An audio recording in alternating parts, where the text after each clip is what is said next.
For 25. Madame Xiaowan stood outside the door in a daze and did not leave for a long time. When she was hesitating whether to knock on the door again, she turned around and saw the inconspicuous old man.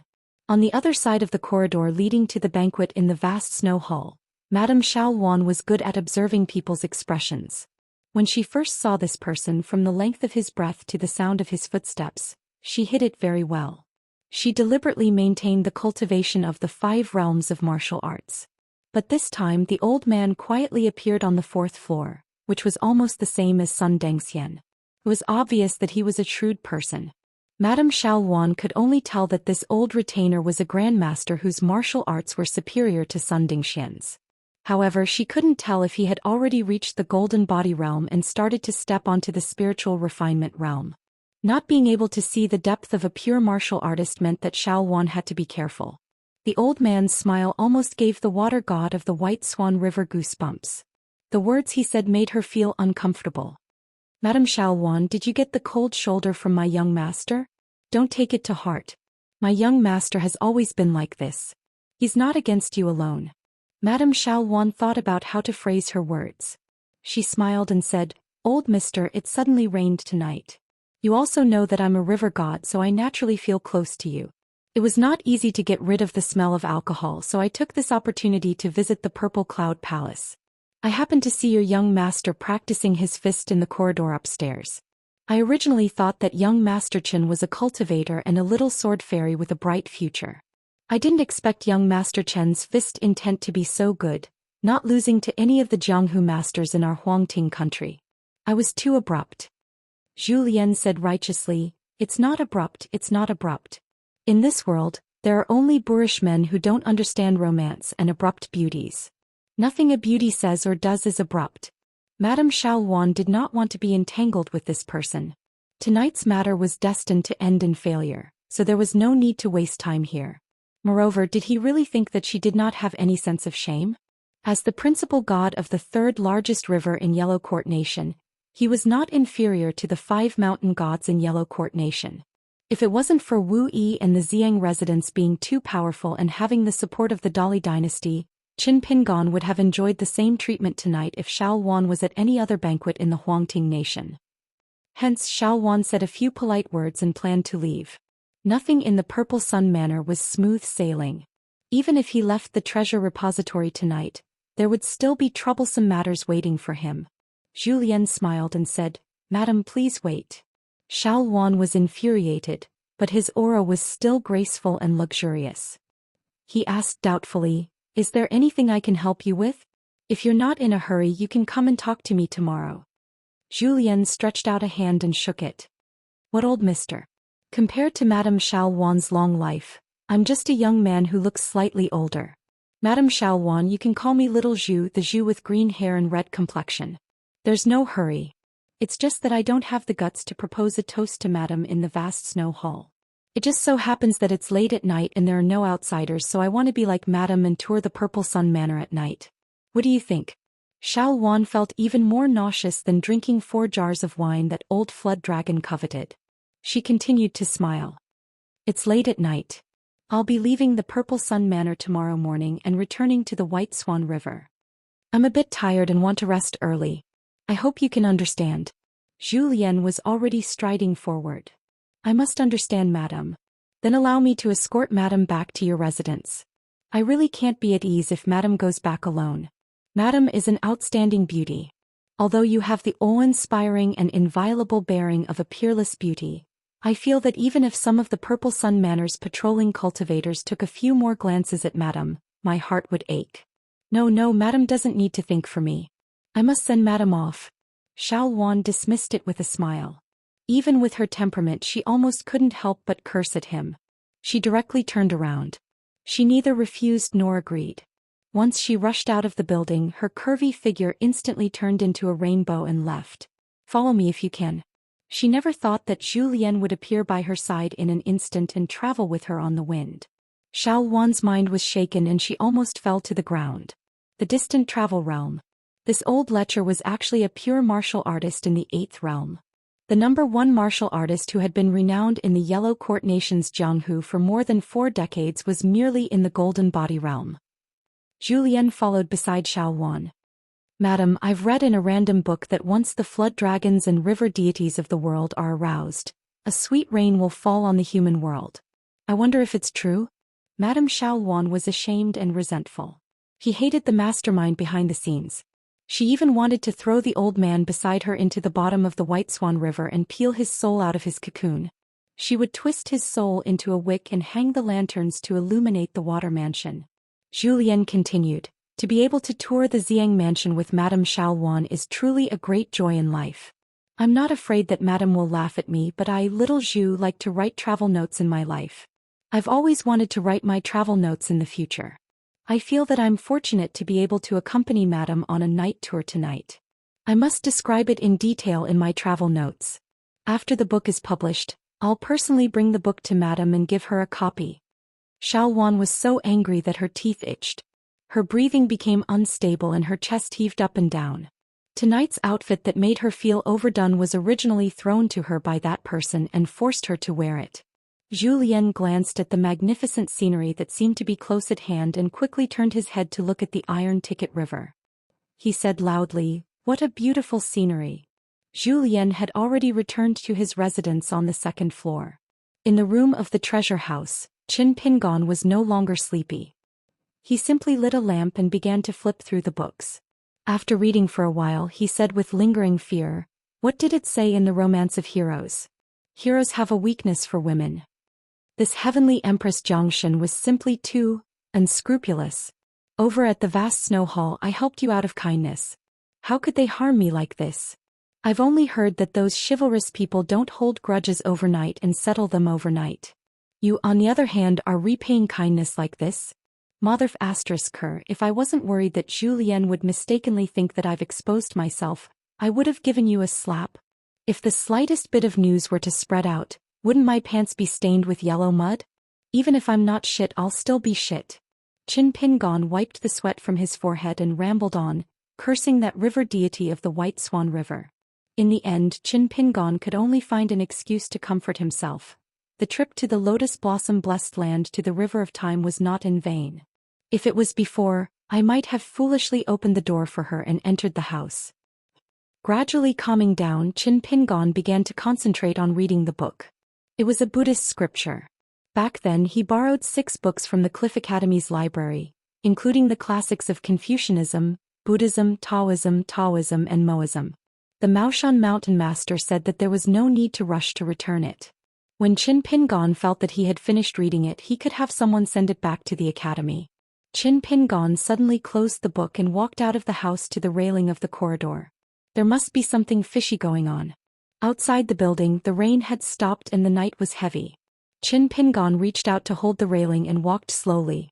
His palms were filled with broken raindrops and the rainwater was slightly cold. Qin Pingon opened his palms and looked down. He jumped onto the railing and walked slowly, looking into the distance. Outside the Purple Sun residence was the Iron Ticket River, and beyond the river were green mountains. He was now on the railing under the eaves of the treasure pavilions of the Huangting Nation, Purple Sun Residence and Purple Cloud Palace. His thoughts drifted far away. Qin Pingon recalled his trip to the Qinghuan Nation. He heard the local people talking about the debate between Buddhism and Taoism. There was a story about a monk holding an umbrella outside and a Confucian sheltering from the rain under the eaves. If it rained while on the way, they would naturally seek shelter under the eaves. He also remembered that Lu Tai once sighed in the small courtyard of the Eagle Fortress. The regrets of the world were mostly not being able to keep. The deepest words from the bottom of his heart were just a sentence for all kinds of scenery and all kinds of people. Walk slowly. Lu Tai also said that it was very difficult for us to truly empathize with the sufferings of the world. Therefore, when the sufferings fell on a person, everyone would be caught off guard. Walk slowly. Walk slowly. The old Taoist master of the Taoist temple was a nameless old Taoist who used the 100 forms of life in the lotus flower blessed land to observe the Tao. He was obviously able to control the long river of time in the lotus flower blessed land. He could be fast, slow, or stagnate. However, it was said that even the Tao ancestor could not stop the torrent of time in the 4 worlds, let alone control it. Therefore, the Holy Master had once comprehended the passing of time by observing the water. He could not bear to part with day and night. Cui Dongshan had said that all the immortal mansions and human cities in the world had their mysteries. In addition, the knowledge of war and the 100 schools of thought involved the speed of the long river of time. It was because the saints wanted to change a method to slow down. Why did the saints of the three sects who were already standing so high and seeing so far have to slow down? What were the Holy Master, the Buddha, and the Tao ancestor looking at in the eyes of the three saints who had created the world? Why did they have to walk slowly between the people of the three worlds? The first time he traveled to the Huangting country with Cui Dongshan, the other time on the mountain peak, Cui Dongshan accompanied him to practice martial arts. He once joked that when the wheel of history moved forward, it would definitely crush many flowers and plants. These were not the heartless words of an emperor, but rather the compassionate words of a scholar of the Central Plains. That scholar hoped that all those in power who saw these words, or those important figures who were sitting in that carriage at the time, would lower their heads and take a look at those tattered flowers and plants. Was there a need to worry when the world was slowly getting better? As long as it was getting better and the direction was right, it did not matter how slow it was. Of course, there was no need to worry. If the world was getting worse, for example, the wheel of history would crush countless flowers and plants along the way with a rapid momentum. Even if someone wanted to lower their heads to take a look, they might not be able to see it clearly. How could it be made up? Was that why it was slower? Because if it was slow, even if it was a wrong path, wouldn't it mean that there was a chance to change it? Or perhaps, the suffering in the human world could be reduced. Qin Pingon walked slowly on the railing time and time again. When he reached the end, he would turn his head and walk back and forth repeatedly on the left and right sides of the railing time and time again. At this moment, Qin Pingon did not know that in the depths of a person's heart, every deep thought was like a seed in the heart that would sprout. Many might die halfway, but some would blossom and bear fruit one day. Qin Pingon also didn't know that the words that were carefully carved on the bamboo slips with a carving knife were repeatedly chewed and recited by him. He would even ask Pei Qian to dry the bamboo slips that recorded the words that he wholeheartedly approved of and thought to be beautiful on a sunny day. No matter whether the words were good or bad or whether the principles were right or wrong, these were all seeds that were sown in his heart. Qin Pingon was not alone. In fact, everyone else was the same. However, they might not necessarily use the method of carving bamboo slips to materialize it. A certain complaint of one's parents, a certain teaching of one's teacher, a sentence in a book that one had flipped through and then read again, an old saying or principle that one had heard many times and was finally enlightened one day. The beautiful mountains and clear waters that one had seen, the beloved woman that one had missed, and the lost friends were all seeds in the field of everyone's hearts, waiting to blossom. Qin Pingon still did not know. He just walked slowly on the railing as if he was taking a stroll to relieve his boredom. In the small world of the human body in the water mansion with the water seal, the children in green stopped what they were doing and held their breath. Outside the mansion with the golden script, the true Qi fire dragon was sleeping soundly. Inside the mansion, a small figure in a golden Confucian robe was carrying a long sword on his back and a few small golden books on his waist. The golden light on his body was getting more and more condensed, shining brightly, like the golden body of a god. However, the little figure in a Confucian robe with golden light flowing all over its body was constantly emitting bits and pieces of golden brilliance. Obviously, it was not stable. It was full of expectations, looking forward to the moment when Qin Pingon stopped on the railing. Qin Pingon was still walking slowly. This time when they left the Cliff Academy, Qin Pingon asked Zhou Xian and Shi Ro a question on the way. If killing a good person who did nothing wrong could save 10 people, would they save or not? The two shook their heads. When Qin Pingon increased the number from saving 10 people to saving 1,000 or 10,000 people, Shi Ro began to hesitate. Only Zhou Xian said that even if he could save the whole world, he would not kill that person. Qin Pingon asked why. Zhou Xian smiled and gave the answer. I am worried that I will be the one who will be killed. Zhou Xian then turned around and asked Qin Pingon for his answer. Qin Pingon said that he could not give an answer. Unless he really reached that step, it was possible to know his own heart and choice. In the Qi residence, the little figure in a golden Confucian robe was a little anxious. Several times, it wanted to rush out of the mansion and out of the small world of the human body to reward Qin Pingon with a few big chestnuts. You are wrong. Why are you thinking about these big problems that are destined to have no results for the time being? Don't neglect your proper work. Don't let a once-in-a-lifetime opportunity pass by. The general direction that you've been thinking about is the correct one. Quickly think about the important word, slow. The word that is ignored by the secular world. Think further and deeper. As long as you think it through, your heart will be connected. This will be the opportunity for you, Qin Pingon, to reach the upper 5 realms in the future. Only these Nai, however, if it told Qin Pingon directly, it would make Qin Pingon fall into a very bad state of mind. Qin Pingon finally stopped on the railing. The little figure in a golden Confucian robe and the boys in green in the 2 mansions were full of expectations. Then the green-clothed boys looked at each other in dismay and suddenly burst into laughter. It turned out that after Qin Pingon stood still, his pure thoughts at that moment were actually starting to miss a girl. His thoughts were not so gentlemanly. He was thinking that the next time he met her at the Great Wall of Sword Qi, it would not be just holding hands. He had to be bolder. If Miss Ning was not willing, he would just beat her up and scold her. He believed that the 2 of them would still be together. But what if Miss Ning was actually willing and was waiting for him, Qin Pingon, to take the initiative? You're a big man. Don't you have any boldness? Is it appropriate for you to be so hesitant? Qin Pingon jumped down from the railing. He was sleepy. When he walked towards the house, he clapped his fists and kept encouraging himself. It's not appropriate. It's definitely not appropriate. Besides, it's not like you haven't hugged Miss Ning at the inverted mountain. It's just that you were so dazed that you can't remember anything. How can you do this? Kiss on the lips. Qin Pingon, are you looking for death? You can't think about this. This is too fast. Didn't you think so much just now? It's better to slow down with Miss Ning. It's also good to simmer it over a slow fire. Good Mayas. The boys in green held their stomachs and rolled around on the ground. It was not that they could understand all of Qin Pingon's thoughts, but tonight was an exception. This was because Qin Pingon's thoughts were too deeply involved with his state of mind. It had already touched the root of his thoughts. His thoughts were so big that his soul moved greatly, almost covering the entire small world of his body.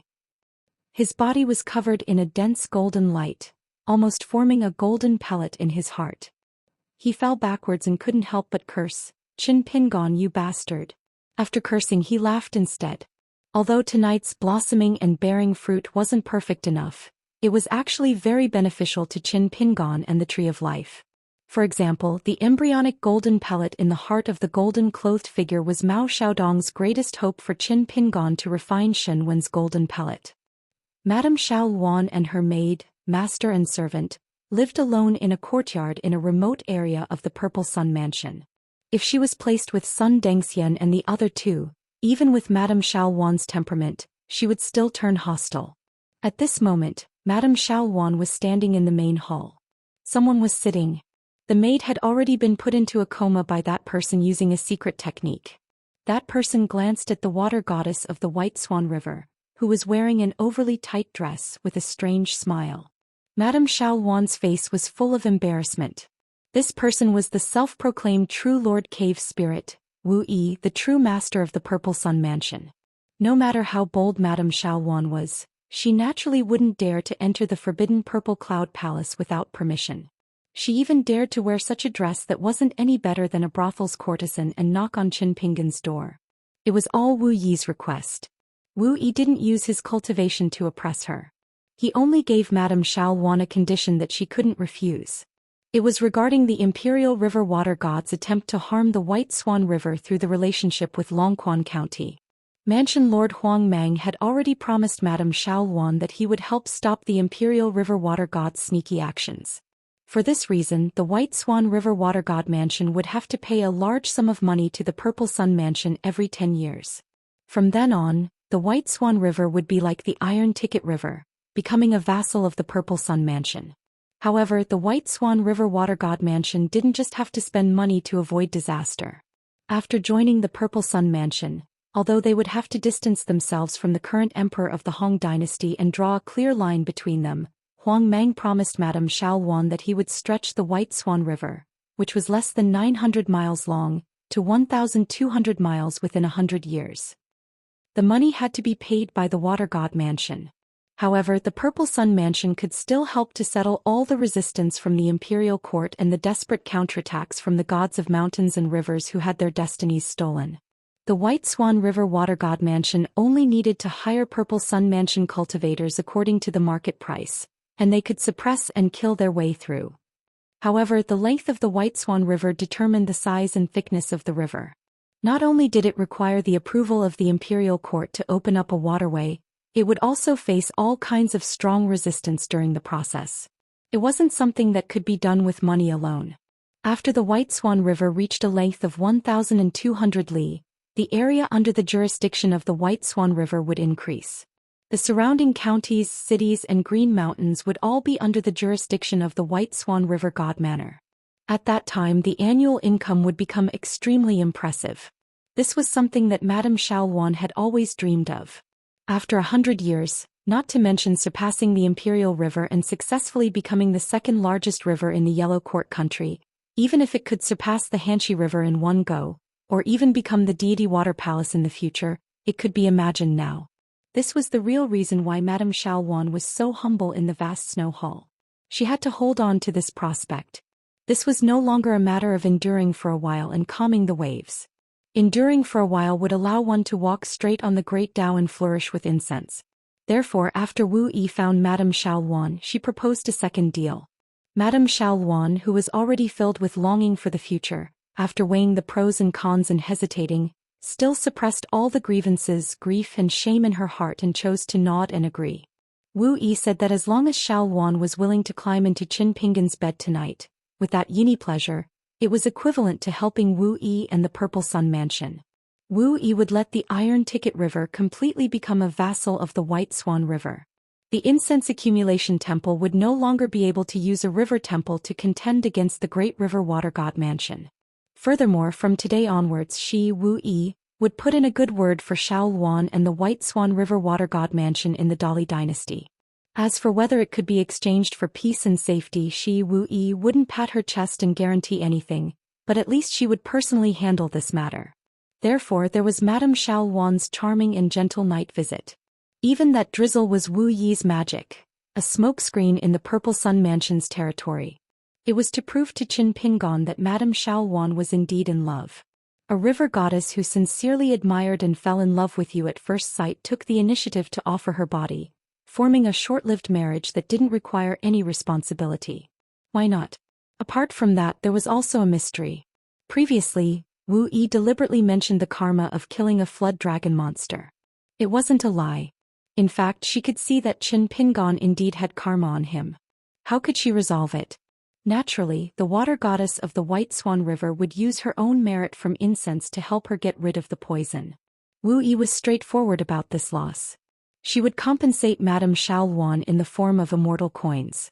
After some consideration, the latter agreed. Unfortunately, Madame Xiaowan returned empty-handed. That Qin Pingan didn't even let her through the door. Wu Yi slowly opened her mouth and said, "Xiaowan, you can't even grasp such a great opportunity. You really are a good-for-nothing." Madame Xiaowan smiled bitterly. Wu Yi suddenly asked, "Could it be that Qin Pingan isn't interested in women like you? Your servant girl looks younger and her looks are passable. Why don't you let her try?" Madame Xiaowan shook her head and said, "She probably can't even enter the Origin Lord's building. That guy called Zhou Xian is a martial artist in the far travel boundary. He pestered me for a long time, seemingly frivolous, but in fact at the last moment he already had the intention to kill me. Zhou Xian deliberately didn't conceal it, so if it was her, she might have been beaten to death outside the building. Her corpse would either be thrown out of the Purple Cloud Palace or simply thrown into the Iron Ticket River. Following the current, it would just float to our White Swan River." Wu Yi rubbed her forehead. What is this Qin Pingan thinking? Madame Xiaowan had a helpless expression. At that time that guy closed the door without saying anything. How could she not be angry out of humiliation? Wu Yi sized up Madame Xiaowan. "Xiaowan, your beauty is already second to none in our Yellow Court country, right? Where can I find a woman with good looks for him? No matter how good you look at the secular women at the foot of the mountain, which one of them isn't unbearably stinky? Xiaowan, do you think a plump woman like you isn't Qin Pingan's type? He only likes petite and dainty young girls, or those with exceptionally tall figures." Madame Xiaowan shook her head. She really didn't know. Wu Yi sighed. "Then tell me, is Qin Pingan a normal man?" Madame Xiaowan said softly, He should be. Wu Yi said with a serious face, "What do you think of me?" Madame Xiaowan felt a chill run down her spine. From that Qin Pingon to the retainer Zhou Xian, and then to this Purple Sun Manor old ancestor in front of her, they were all unreasonable lunatics. She could only choose her words carefully and say something beautiful. What kind of honorable status does the Origin Lord have? How can you wrong yourself like this? Wu Yi waved his hand, somewhat disheartened. Forget it, it's not good to let you Xiaowan barge into the pavilion and force yourself on that Qin Pingon. Wu Yi stood up. But this deal, even if it doesn't work tonight, it's still valid for a while. You still have a chance, Xiaowan, do as you see fit. Suddenly, first Wu Yi then Xiaowan, their expressions turned serious. They both sensed an unusual aura of the great Tao. Lofty, ethereal, dignified, vast, and so on. It was indescribably wonderful. The two of them guessed something. Wu Yi said sternly, "Xiaowan, what do you think?" Xiaowan's mind was agitated. She no longer hesitated and was full of fighting spirit. This water goddess of the White Swan River's answer was already firm. Compared to that chance encounter with the emperor of the Hong family by the White Swan River, Madame Xiaowan's thoughts were even more fervent.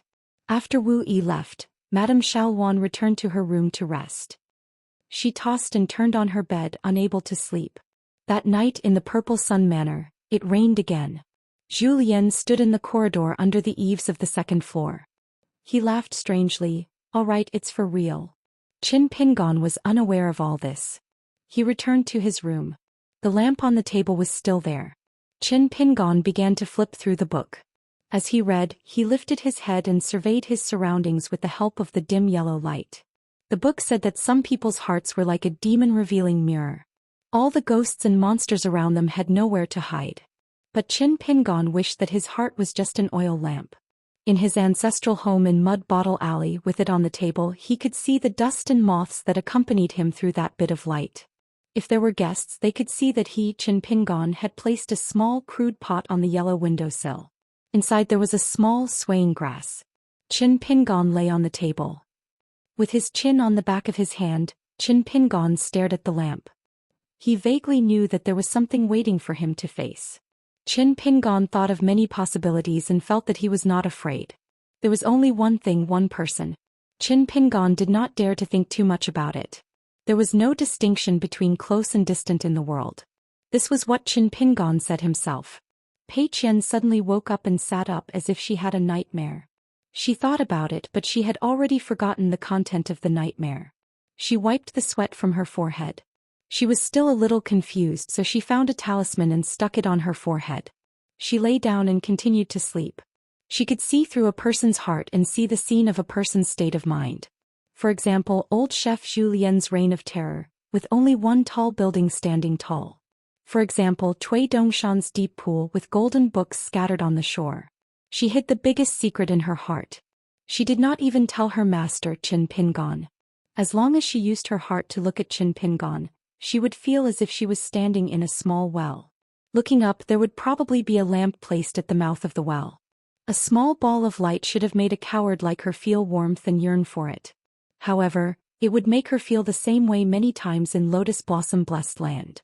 Looking up at the blazing sun in the sky would make her eyes burn and tear up. However, every time the scar healed, she would forget the pain and she could not help but look up again. When she lowered her head to look, there was a bright moon rippling on the surface of the water at the bottom of the well.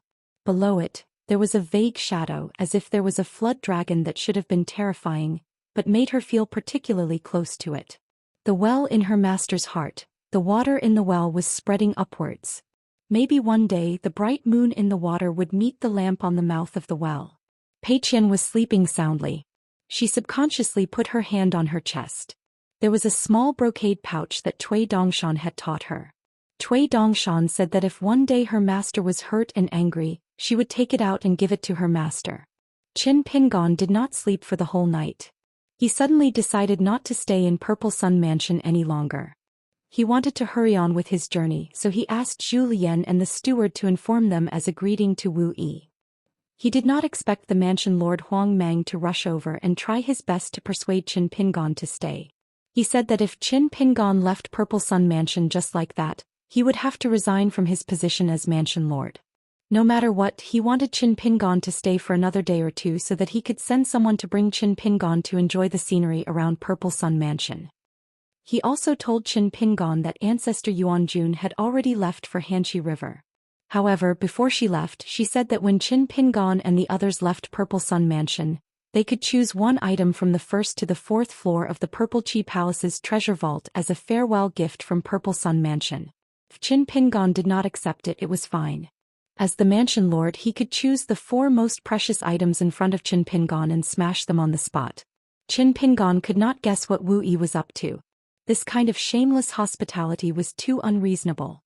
Even Wei Pai did not have such a big face. Naturally, Qin Pingon wanted to leave this troublesome place immediately. It did not matter if Wu Yi smashed the 4 treasures or not. First, Wu Yi was trying to please him for no reason, and then Madame Xiaowan came knocking on his door at night. Qin Pingon had a psychological shadow about Purple Sun Mansion. However, Huang Mang seemed to have expected this. He did not care about his face at all. He imitated his own patriarch and put on a shameless face, saying, "Whether I, Huang Mang, can still be the mansion lord is all up to young Master Chen. Is young Master Chen not willing to let me go on a tour for 1 or 2 days and let the Purple Sun Mansion play host to me? Would young Master Chen just watch Huang Mang lose his position as mansion lord?" After a discussion with Zhou Xian and Shi Rou, Qin Pingon decided to stick to the status quo. He promised Huang Chu to stay for 1 more day and enjoy the scenery nearby. However, when Purple Sun Mansion sent someone to lead the way, Qin Pingon was filled with regret. Zhou Lian, on the other hand, was obviously gloating. He did not think that it was a bad thing. It turned out that Madame Xiao Luan, who had regained her graceful demeanor, was in charge of leading Qin Pingon and his party to sightsee. Qin Pingon braced himself and boarded a ship docked at the bank of the Taipan River, sailing upstream. In the night, the party returned to Purple Sun Mansion. Wu Yi stood in the small courtyard of Madame Xiaowan's residence and asked with a smile, "How was it?" Madame Xiaowan wanted to say something but stopped. Wu Yi looked unhappy and said, "Just say it." Madame Xiaowan sighed. "Along the way, I've been hinting at him in every possible way. After that, I even confessed my feelings to him. Qin Pingon didn't give me a good look from beginning to end. He didn't even speak a word. However, before we got off the ship, Qin Pingon said 2 sentences to me." Wu Yi asked curiously, "What 2 sentences?" Madame Xiaowan smiled bitterly and said, "The first sentence was, 'Madame Xiaowan, do you want to kill me on purpose?'" Wu Yi was confused. Madame Xiaowan was a bit uneasy. The second sentence, Qin Pingon said very seriously, "If you continue to pester me like this, I will kill you with 1 punch." Wu Yi stretched out 2 fingers and rubbed her temples. Madame Xiaowan covered her mouth and giggled. Suddenly, her flirtatious expression flowed. She then restrained her charming expression, patted her chest and softly said, "I know he's not joking, so I'm afraid he's really scared. But I'm still somewhat unconvinced. However, I also know that this time, I'm destined to miss out on a great opportunity." Madame Xiaowan respectfully bowed and apologized to Wu Yi. Wu Yi glanced at Madame Xiaowan from the corner of her eyes. "You know your own worth." Madame Xiaowan was stunned for a moment. She suddenly realized and secretly glanced at the tall and thin Wu Yi. She quickly retracted her gaze. She was a bit embarrassed. Wu Yi said angrily, "That Qin Pingon is blind." Zhou Lian was secretly laughing as he accompanied Qin Pingon in the corridor of the 4th floor. Zhou Lian could not help but laugh and asked, "Young master, how do you feel about encountering such a brainless luck?" Qin Pingon said with a dark face, "The martial world is dangerous." 426. Just when Zhou Lian felt that he had nothing to do with this ghost hunting trip, the door of the mansion opened and a person walked out. Zhou Lian couldn't help but ask, "Young master, is that the ghost's lover? This man looks like he's not inferior to Madame Xiaowan's White Swan River deity position." The person who walked out was burly and wore armor. There was a green snake with golden eyes coiled around his arm. White mist lingered around his breathing like incense in a temple. Qin Pingon recognized this person. He had appeared on the Embroidery River with Su Rua.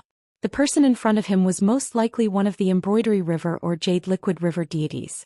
Regarding the Embroidery River, Jade Liquid River, Chiduan Mountain, and this mansion, they were all very particular. Wei Pai once said that they were all hidden existences used to suppress the remaining fate of the Holy Water Nation. Therefore, the Embroidery River and Jade Liquid River deities were both river deities. Compared to the Dali Water deity, who was similar to the water deity, the Embroidery River deity and Jade Liquid River deity's rank was slightly higher. The Embroidery River deity said in a deep voice, "Qin Pingon broke a mountain barrier without permission and trespassed into the Chu mansion. According to the laws of Dali, even if you are an immortal registry master, your household register will be removed and your name will be removed from your registry. You will be exiled thousands of miles away." Qin Pingon was puzzled. "That Madame Chu?" The Embroidery River deity waved his hand. "She has already left the mansion and there is a new owner here. Considering that you have the Peace and Peace token with you, your file has already been recorded in the Ministry of Rights. You are allowed to leave quickly, but there will be no next time." Qin Pingon clasped his fist and asked, "May I ask where Madame Chu is now?" The river deity frowned and glanced at the long sword on Qin Pingon's back. "I only know that Madame Chu went to the Lakeview Academy. A scholar died there. She wants to collect the remains, but she will definitely not return here in the near future." Qin Pingon sighed. It seemed that he had made a wasted trip. He felt sorry for the 2 yellow paper talisman and apologized to the water deity. "I was rash to visit Madame Chu this time. I'll be more careful next time." The water god sneered. "There will be a next time?" Without waiting for Qin Pingon to speak, the water god cast a sidelong glance at the stooped old man. "What? Do you think you can do whatever you want just because you're a martial artist at the far-roaming realm?" Zhou Xian wiped his face, turned his head and said to Qin Pingon, "Young master, please let me fight. This guy's face is really asking for a beating. I'll definitely return a gold coin to you later." Qin Pingon signaled to Zhou Xian with his eyes that there was no need to use this to test the waters. The wedding dress ghost was most likely not in the manor. Qin Pingon smiled at the water god and said, "We will leave now." Right at that moment, a wave of rolling black smoke rushed out from the back of the Chu clan's mansion. Its momentum was greatly boosted as it surged over. After it landed on the ground, it turned into a human form. It wore a black robe. The embroidered river god was expressionless. "Manor Lord Gu, aren't you repairing the mountain roots and water veins?" Qin Pingon would never have thought that the current manor lord was the Yin god of the Gu clan who had once escorted them along the way. He was also Gu Kan's father. The Yin god nodded to Qin Pingon, then explained to the water god with a smile. "Previously I sensed that a cultivator had broken through the barrier. Thinking that Lord Water God was coincidentally in the manor to check on the progress, I ignored it. However, when I thought about the chaos in Dali, I was worried that it was the cultivators of the Great Sui Kingdom who wanted to forcefully destroy the foundation of this place. I didn't think that it would be an acquaintance visiting." The water god narrowed his eyes and said, "Back then Manor Lord Gu escorted Qin Pingon to the Great Sui Kingdom. You can indeed be considered acquaintances. I wonder if Manor Lord Gu would like to invite Qin Pingon in and set up a banquet to welcome your friend?" The Yin god of the Gu clan laughed and said, "Since I've become Manor Lord Gu, I naturally wouldn't dare to delay the proper business at hand. I'll just nag a little with Qin Pingon and send him out of the Chu clan manor's jurisdiction." Repairing the mountain roots and water veins is a meticulous job that cannot be interrupted. I hope that Manor Lord Gu won't delay it for too long. Otherwise, I'll definitely do things according to official business and mark you down in official documents. After the water god said this, he turned around and strode into the manor. The Yin god of the Gu clan clasped his fists and thanked him. Then he came to Qin Pingon's side. Before the pleasantly surprised Qin Pingon could speak, the Yin god of the Gu clan laughed heartily and said, "There's nothing I can do. Back then, during that mission, I obtained a merit from the Ministry of Rights and obtained a nondescript status as a mountain god. Therefore everything is out of my control. I can't invite you to my manor as a guest." Qin Pingon smiled and said, "It's all right. There will be plenty of opportunities in the future. This place isn't too far from Longquan County." The Yin god of the Gu clan suddenly clasped his fists and bowed deeply. Then he said with a sorrowful expression, "The last time I went on a long journey I left without saying goodbye. Because of my orders I didn't dare to speak of a private matter. Now that I'm one of the gods of Dali, even though I have my duties and can't leave without permission, I can use this opportunity to not hide anything and save myself a burden." As he said this, the Yin god of the Gu clan smiled and activated his divine ability. His originally blurry face became clearer and clearer. He smiled and said, "Who do you think I look more like?" Qin Pingon sized him up for a moment and said in shock, "Could it be?" The Yin god of the Gu clan laughed heartily and clasped his fists again. "Qin Pingon, if it weren't for you, Gukan wouldn't have received such a great fortune for nothing. This kindness is even greater than the heavens. It wouldn't be too much for me to repay it with my life." Qin Pingon seemed to have not recovered for a long time. He said, "No wonder I always felt that you were sneaking glances at me back then. At that time I even mistakenly thought that you had ulterior motives. Uncle Gu, you should have told me earlier." After that they chatted about some trivial old stories in Mud Bottle Alley. Soon they arrived near the mountain and river barrier. The Yin god of the Gu clan said bitterly, "I don't dare to violate the rules. Oh right, as the water god said, the Chu clan mansion isn't well managed. The mountain and river veins are broken. I can't leave for too long, so I won't send you off. We'll part ways here." Qin Pingon smiled and asked, "I returned from Old Dragon City this time because the Book Lake is located in the center of the Aquarius continent. The war is in full swing and even the immortal fairies are not willing to go there. I plan to go to the Book Lake soon to see Gukan.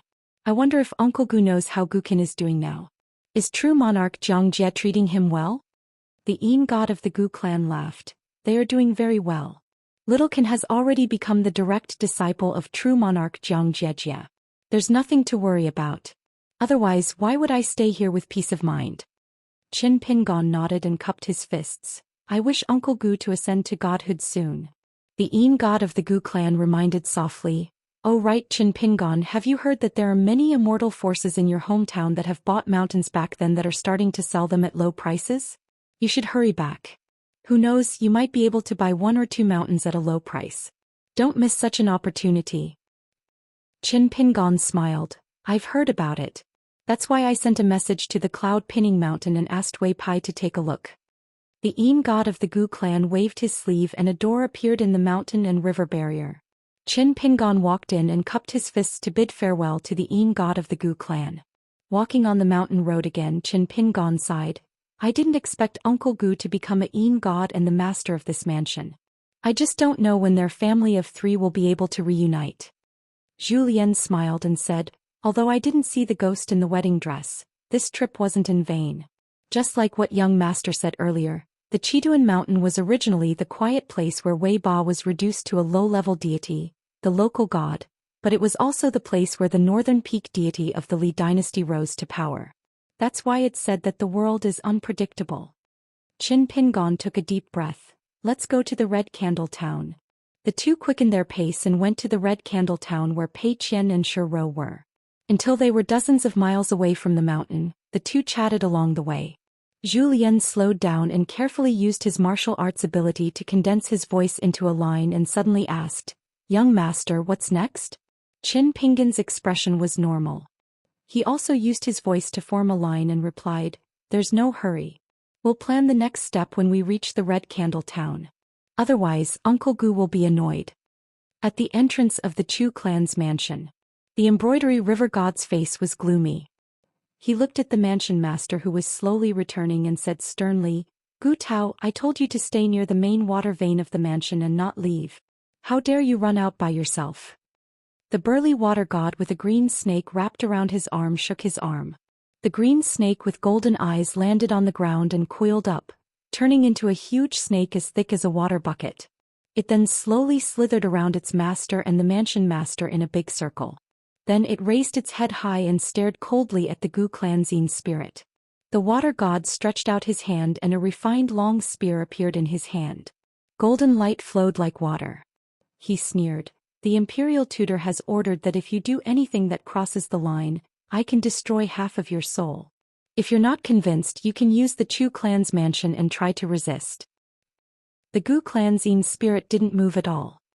He said with a helpless expression, "The reason why I appeared this time was to reveal that secret. I've been accumulating it for too long. The water god came here under orders and reminded me long ago. I accept my punishment. However, I hope that before you carry out the punishment, you can tell me why I can't even see Qin Pingon's face." I hope that you can give me a clear explanation. Otherwise, even if I accept my punishment, I won't be satisfied. The embroidered river god stared fixedly at the Yin deity. He wasn't hesitating over whether or not to destroy half of the Yin deity prefecture master's soul, but whether or not to destroy all of it. Gu Tao's life and death were in between. It would definitely be difficult for him to escape after suffering. However, he did need Gu Tao to repair the luck of the Chu clan's mansion. After all, this place now belonged to the Northern Mountain Territory.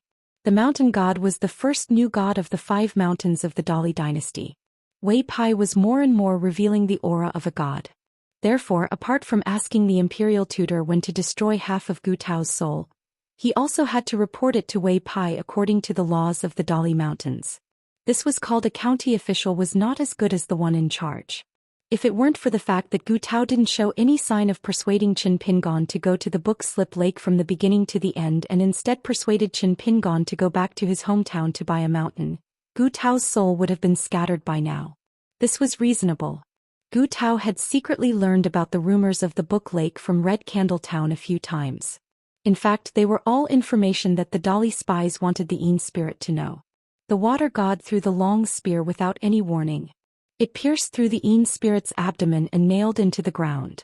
The long spear emitted golden light and burned a hole in Gu Tao's body.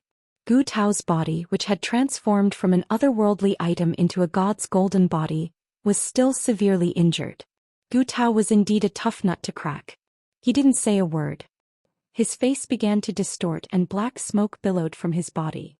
The water god stretched out his hand and unfurled a painting. All the scenery within the Chu clan manor's mountains and rivers moved according to the water god's will. The painting rapidly changed. The people and things in the painting could be seen down to the smallest detail. He opened another scroll. It was the embroidery river god's territory. He said coldly, "As long as there's a hint of suspicion, I'd rather kill you by mistake." Gu Tao, whose abdomen was still pierced by the golden spear, said angrily, "Are you crazy? How can the imperial tutor let you be so reckless? Do you really think I don't know that you've admired Madame Chu for hundreds of years? What? Now that I've occupied Madame Chu's mansion, you don't like me and want to get rid of me as soon as possible?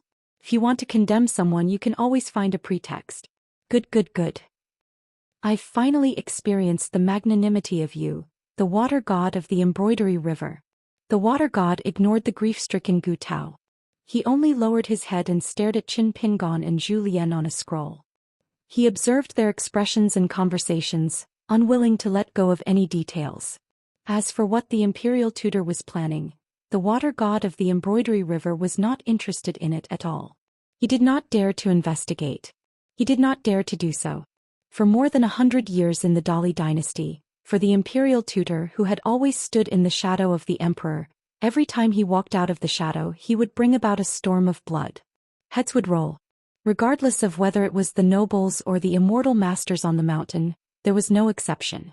No matter how important a minister was in the central government, a border official or an earth immortal, they would either disappear or suffer a fate worse than death. The water god waved his hand and controlled the long spear to return to his hand. Quickly return to the bottom of the mansion and repair the local luck. Wait for your punishment. Whether you live or die, it's up to you. Gu Tao stretched out his hand to cover his abdomen. His golden body was injured and his cultivation was damaged. The scene god was in great pain. You should know my general background, so this matter is not over. The water god's expression was indifferent. The biggest backer of Dali is the law that the imperial tutor helped His Majesty set. Following the gentle and beautiful embroidery river, they arrived at the bustling Red Candle Town. Once in a bookstore here, Qin Pingon had bought a book, Great Cliff Broken Water, for Li Huai. Pei Qian and Shi Rou stayed in the inn where Qin Pingon had stayed before. After entering the house, Pei Qian, who was about to tell his master about the fun parts of Red Candle Town, glanced at Qin Pingon and immediately stopped talking. Zhou Lian closed the door and stood near the window. Qin Pingon began to fall silent. Qin Pingon went straight to the point. I don't plan to return to Longquan County first.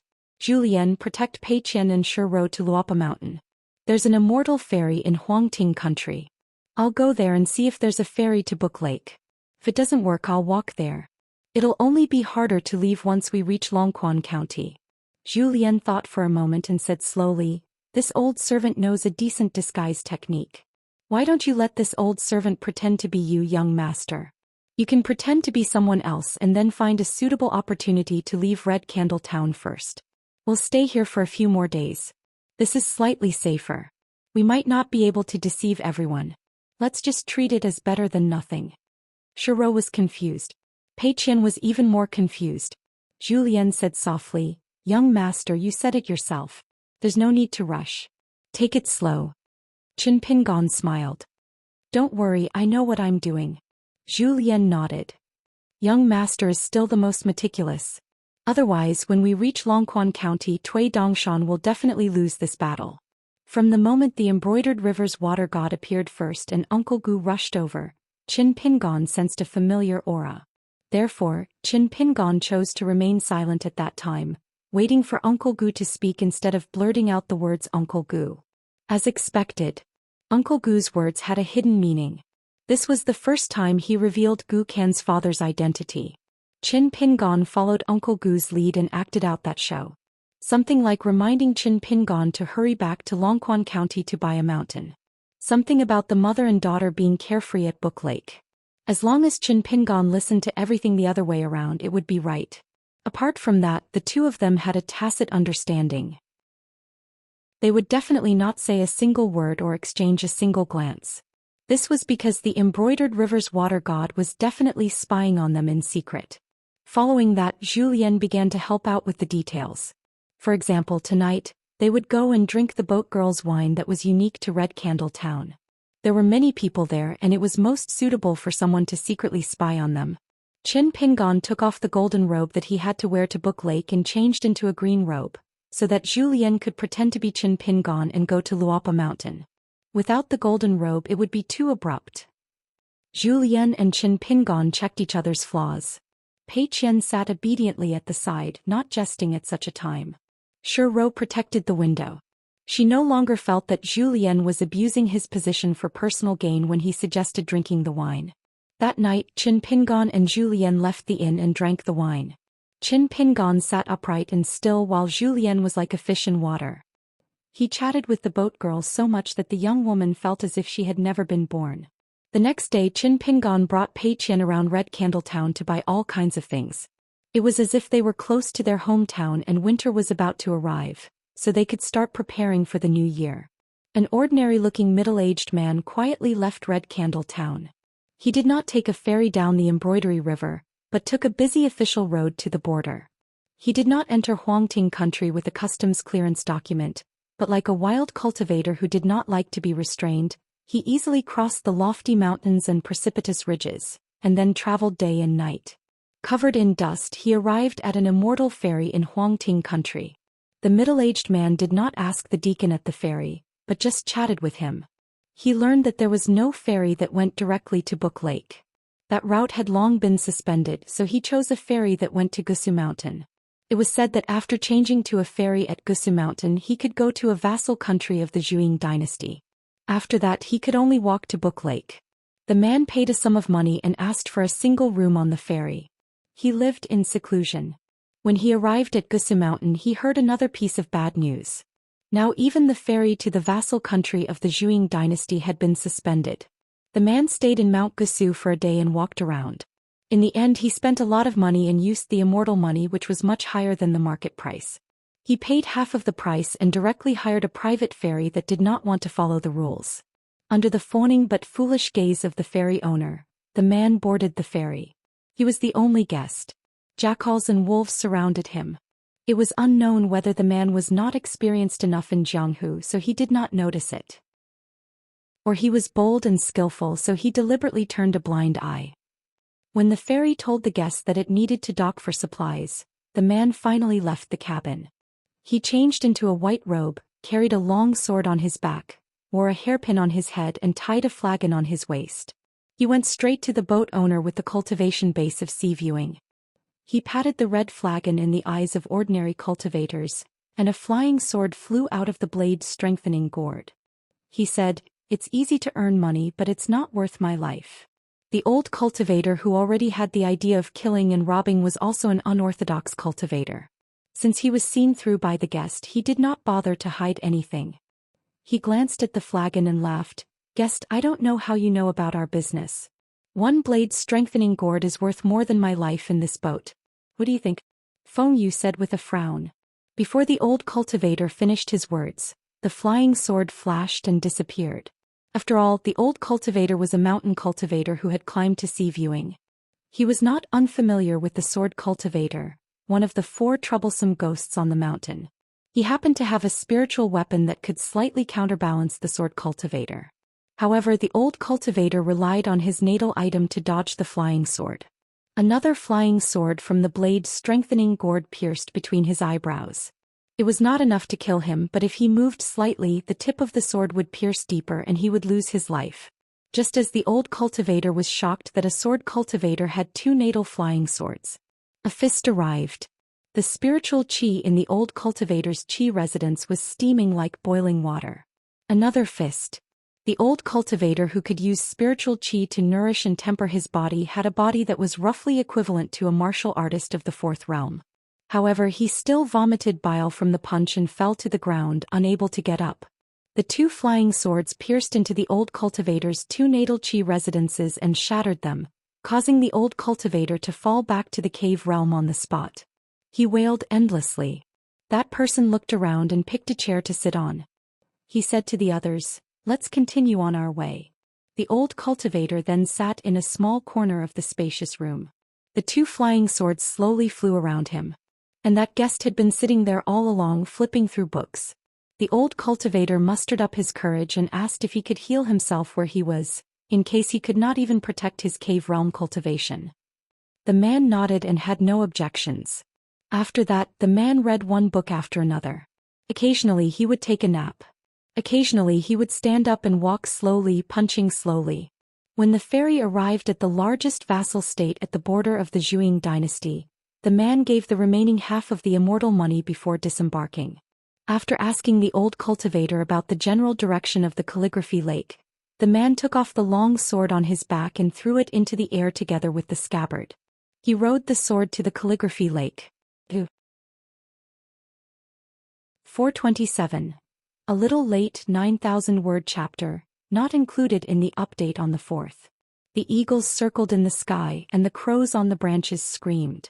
The originally flat and wide official road had long been smashed into pieces, and the carriages were bumping along. As the biggest vassal state of the Zhou dynasty, the Stonehair country was located in the northwest of the dynasty. It had fertile land for thousands of miles, and was known as the center of the Aquarius continent. It had always been the granary of the Zhou dynasty. Although they were both vassals of the dynasty, the Stonehair country and the Great Sui Kingdom's Huangting country had different choices. The Stonehair country's emperor, court officials, and most of the border army generals chose to go head-to-head with the Dali cavalry. The flames of war spread across the entire Stonehair country. Since the beginning of spring, the entire northern region of the capital city had been abnormally intense. Currently, the capital city of the Stonehair country was heavily surrounded. Not only the people of the Stonehair country, but even the nearby vassal states that were far weaker than the Stonehair country were in a state of panic. Of course, there was no lack of smart people who had long joined the Song clan. They were watching the fire from the other side, waiting to see a joke. They hoped that the invincible Dali cavalry would massacre the entire city, and kill all the loyal soldiers of the Stonehair country who were foolishly loyal to the Zhou dynasty. Maybe they would even consider their kindness, and with their help, they would be able to smoothly take down the huge cities that did not need any weapons or treasuries. The bumpy journey made many of the coachmen of the caravan complain incessantly. Even many of the strong men with longbows on their backs and long sabers on their waists felt as if their bones were about to fall apart. They were all dispirited, but they forced themselves to pull themselves together and look around in case bandits tried to rob them.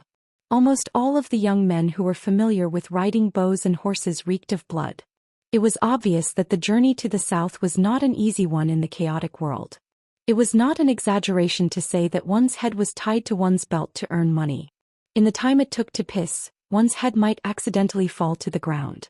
During this period, the most dangerous interception was not the refugees who had become bandits, but a group of 300 soldiers of the Shurhao kingdom who disguised themselves as horse gang. They treated the caravan as a big piece of fat meat. In that battle, nearly half of the caravan guards who had signed the life and death agreement had died. If it were not for the fact that there was a hidden immortal among the employers, the guards and the goods would have been killed by the soldiers. This caravan needed to pass through the hinterland of the Stone Hair Kingdom and reach the southern border, heading towards the calligraphy lake that was regarded as a tiger's den by the secular dynasty. The convoy took a large sum of silver and only dared to stop at the border pass. Otherwise, no matter how much silver there was, they would not be willing to take another step south. Fortunately, the dozen or so foreign merchants agreed and allowed the convoy to return at the Qianyao Pass at the border. After that, whether the merchants lived or died, whether they plundered huge profits at the Book Lake, or if they died halfway and let the robbers have a good new year, they did not need the convoy to be responsible. Along the way, it was truly a hellish azure field on earth. Starving for 1,000 miles was no longer a saying that a scholar would catch a glimpse of in a book. Along the way, the caravan would often encounter some thatched shops that were crying and screaming. The smarter ones, or those who were not really hungry, would ask the caravan to take out some food, and the caravan would let them pass. Of course, the caravan was too lazy to pay attention to them. They only cared about moving forward. Generally speaking, as long as they pulled out their swords and bows, the refugees would be scared out of their wits. There were also some refugees who rushed forward with red eyes, intending to rob. The guards of the caravan were originally martial artists, and not people of the Stone Hair Kingdom. They had already become numb to the journey south. So many of their brothers and friends had died in the caravan. Deep in their hearts, they could not wait for someone to rush forward and vent their anger. Therefore, the elite cavalry spread out like a fishing net, raising their swords and shooting down, or competing with their archery skills. Those who shot the eyes were the best, followed by the neck and finally the heart. If they could only shoot the abdomen or the legs, it would be a joke in a joke. This time there were not many merchants who hired guards in caravan, only about 10 people. Other than the woman in green with a ponytail who rarely showed herself, and the woman with a sword who had lost her right thumb, there was also a young man in a black robe who did not smile much. The three of them seemed to be in a group. Usually, when the caravan was resting or camping in the wild, they were relatively united. In addition, the person in charge of this group of merchants who valued money more than their lives was an old man in a green robe. It was said that his surname was Song, and the guards liked to call him Song Fuzi. Song Fuzi had 2 retainers. One carried a long black stick on his back and the other did not carry a weapon. At first glance, one could tell that they were from the Jianghu. Both of them were about the same age as Song Fuzi. In addition, there were 3 men and women who gave people a feeling of coldness even though they were smiling. There was a large age gap. The woman was mediocre and the other 2 were grandfather and grandson.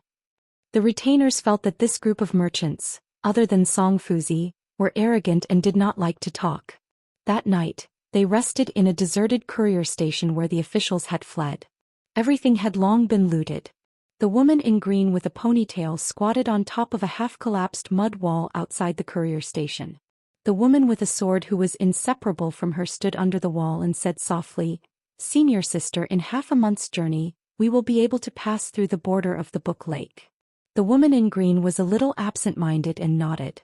Song Fuzi slowly walked out of the courier station and gently kicked a young man who was squatting on the threshold. Then he came near the wall alone. The woman with a sword immediately bowed respectfully in Dolly's official language. "Greetings to Dr. Song." The old man smiled and nodded. "Miss Su is still so polite." "You are too polite." This doctor was not a doctor of a medicine shop. This old man dressed in a green robe was the head of the Department of Rights in charge of the Department of Rights for purging officials. In the vassal states like the Huangting Nation and Shihao Nation, this position belonged to the higher-ranking officials. Just in the Ministry of Rights alone, there were already assistant ministers above them. Above them there were also ministers. Perhaps one day, the position would be snatched away by an auxiliary official of similar rank, such as the minister-counselor. However, in Dali this was an extremely important position. It was the most important position in the Dali dynasty. One of the 3 doctors in the palace. His position was not high. He was secondary class, rank 5, and had extremely heavy power. In addition to the duties of an official in name, he was also in charge of the assessment and recommendation of a country's righteous gods. Chongdan River, where the Li dynasty had never established a proper river deity or an ancestral temple, suddenly had a river spirit named Li Jin. From a shopkeeper who originally opened a bookstore in Red Candle Town, he leaped to become a river deity. It was said that it was because of this doctor that he was able to jump over the Dragon's Gate like a carp jumping over the Dragon's Gate, ascending to a high position on the divine altar and enjoying all kinds of incense. The two women were Yuan Xiu and Su Xiaoqiao, who left the Dragon Spring Sword sect to travel down the mountain. As for why they were so far away from the Dali dynasty, even Su Xiaoqiao and Donggu were surprised. As for their senior sister Yuan Xiu, it didn't matter at all. Su Xiaoqiao saw that Dr. Song seemed to have something to discuss, so he took the initiative to leave. Dr. Song walked to the top of the wall, sat cross-legged and smiled. "I want to thank Miss Yuan for her generosity." Yuan Xiu put away a handkerchief and hid it in her sleeve. She shook her head and said vaguely, "No need." Dr. Song asked with a smile, "May I ask if Miss Yuan doesn't care or is she tolerating it?" Yuan Xiu asked, "Is there a difference?" The old man nodded and said seriously, "If it is the former, I won't do anything unnecessary. After all, I am an old man and I also had the time when I was young. I know that it is difficult for a young boy like Li Mushi not to be moved. If it is the latter, I can give Li Mushi or his grandfather a few words. Miss Yuan, you don't have to worry that you are forcing people. This trip to the south is an official matter assigned by the imperial court. There should still be rules. It is not that Miss Yuan is going too far." Yuan Xiu said, "It doesn't matter. If he wants to look, then let him look. His eyeballs are not under my control." Dr. Song laughed involuntarily. Among the accompanying team, there were two old martial artists beside him. One of them was a pure martial artist temporarily transferred from the Dali army. He was in the Golden Body realm. It was said that the Green Wave Pavilion spy who went to the commander's tent in the army to ask for a person was cursed in front of the commander's face. Of course, the person still had to be handed over. The other one was the leader of a big sect in the Dali Jianghu. He was also in the seventh realm. The other three people were a team of temporarily formed henchmen. Among the grandfather and grandson, the young man was called Li Mushi. He was proficient in talisman and formation. He was a genius cultivator in the art of formations, and together with his grandfather and father for 3 generations, they were all loyal servants of the imperial court of Great Li. His father had died in an accident not long ago, so for the grandfather and grandson, this trip to the south was not only a matter of official business, but also a matter of personal grudges. There were 2 things he had to do on this trip to the calligraphy lake. One was on the surface, and it was not a small matter. He, the minister of ancestral worship, was the person in charge. The 3 people from the Dragon Spring Sword sect had to listen to him and listen to his commands. At the beginning of autumn this year, 2 henchmen in Dali who had not suffered any casualties for many years, died all of a sudden. A foreign Jindan cultivator with a hidden identity secretly took away a disciple. This young man was special. Not only did he have an innate sword embryo, but he also had martial arts fate. He attracted the attention of several martial temples in the local state. Dali was determined to get him. Even the imperial tutor heard the news and attached great importance to it. It was probably an eye for an eye. Speaking of which, it was absurd. This young man was first found and chosen by the great Li Klingman. So the 3 people who found this good seedling took turns to stay behind and nurture the young man wholeheartedly for 4 years. In the end, the hidden gold core cultivator popped out of nowhere and killed 2 of them. He then abducted the young man and fled all the way to the south. During this period, he avoided being hunted down and surrounded twice. He was very cunning and his combat power was also very high. During his escape, the young man even displayed an extremely stunning temperament and aptitude, helping the gold core cultivator greatly on both occasions. In the end, the Green Wave Pavilion spies showed that the Jindan cultivator and the young man fled into the Book Slip Lake. After that, they disappeared without a trace.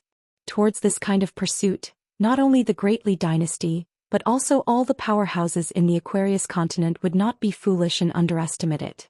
The experienced sects, as long as they had a bit of foundation, would fight like a lion to catch a rabbit, and use all their strength to solve the problem, and would not be like a mediocre general adding oil to the battlefield, sending groups of people to die for nothing, giving the enemy a chance to fight, and ultimately raising a tiger that would invite calamity.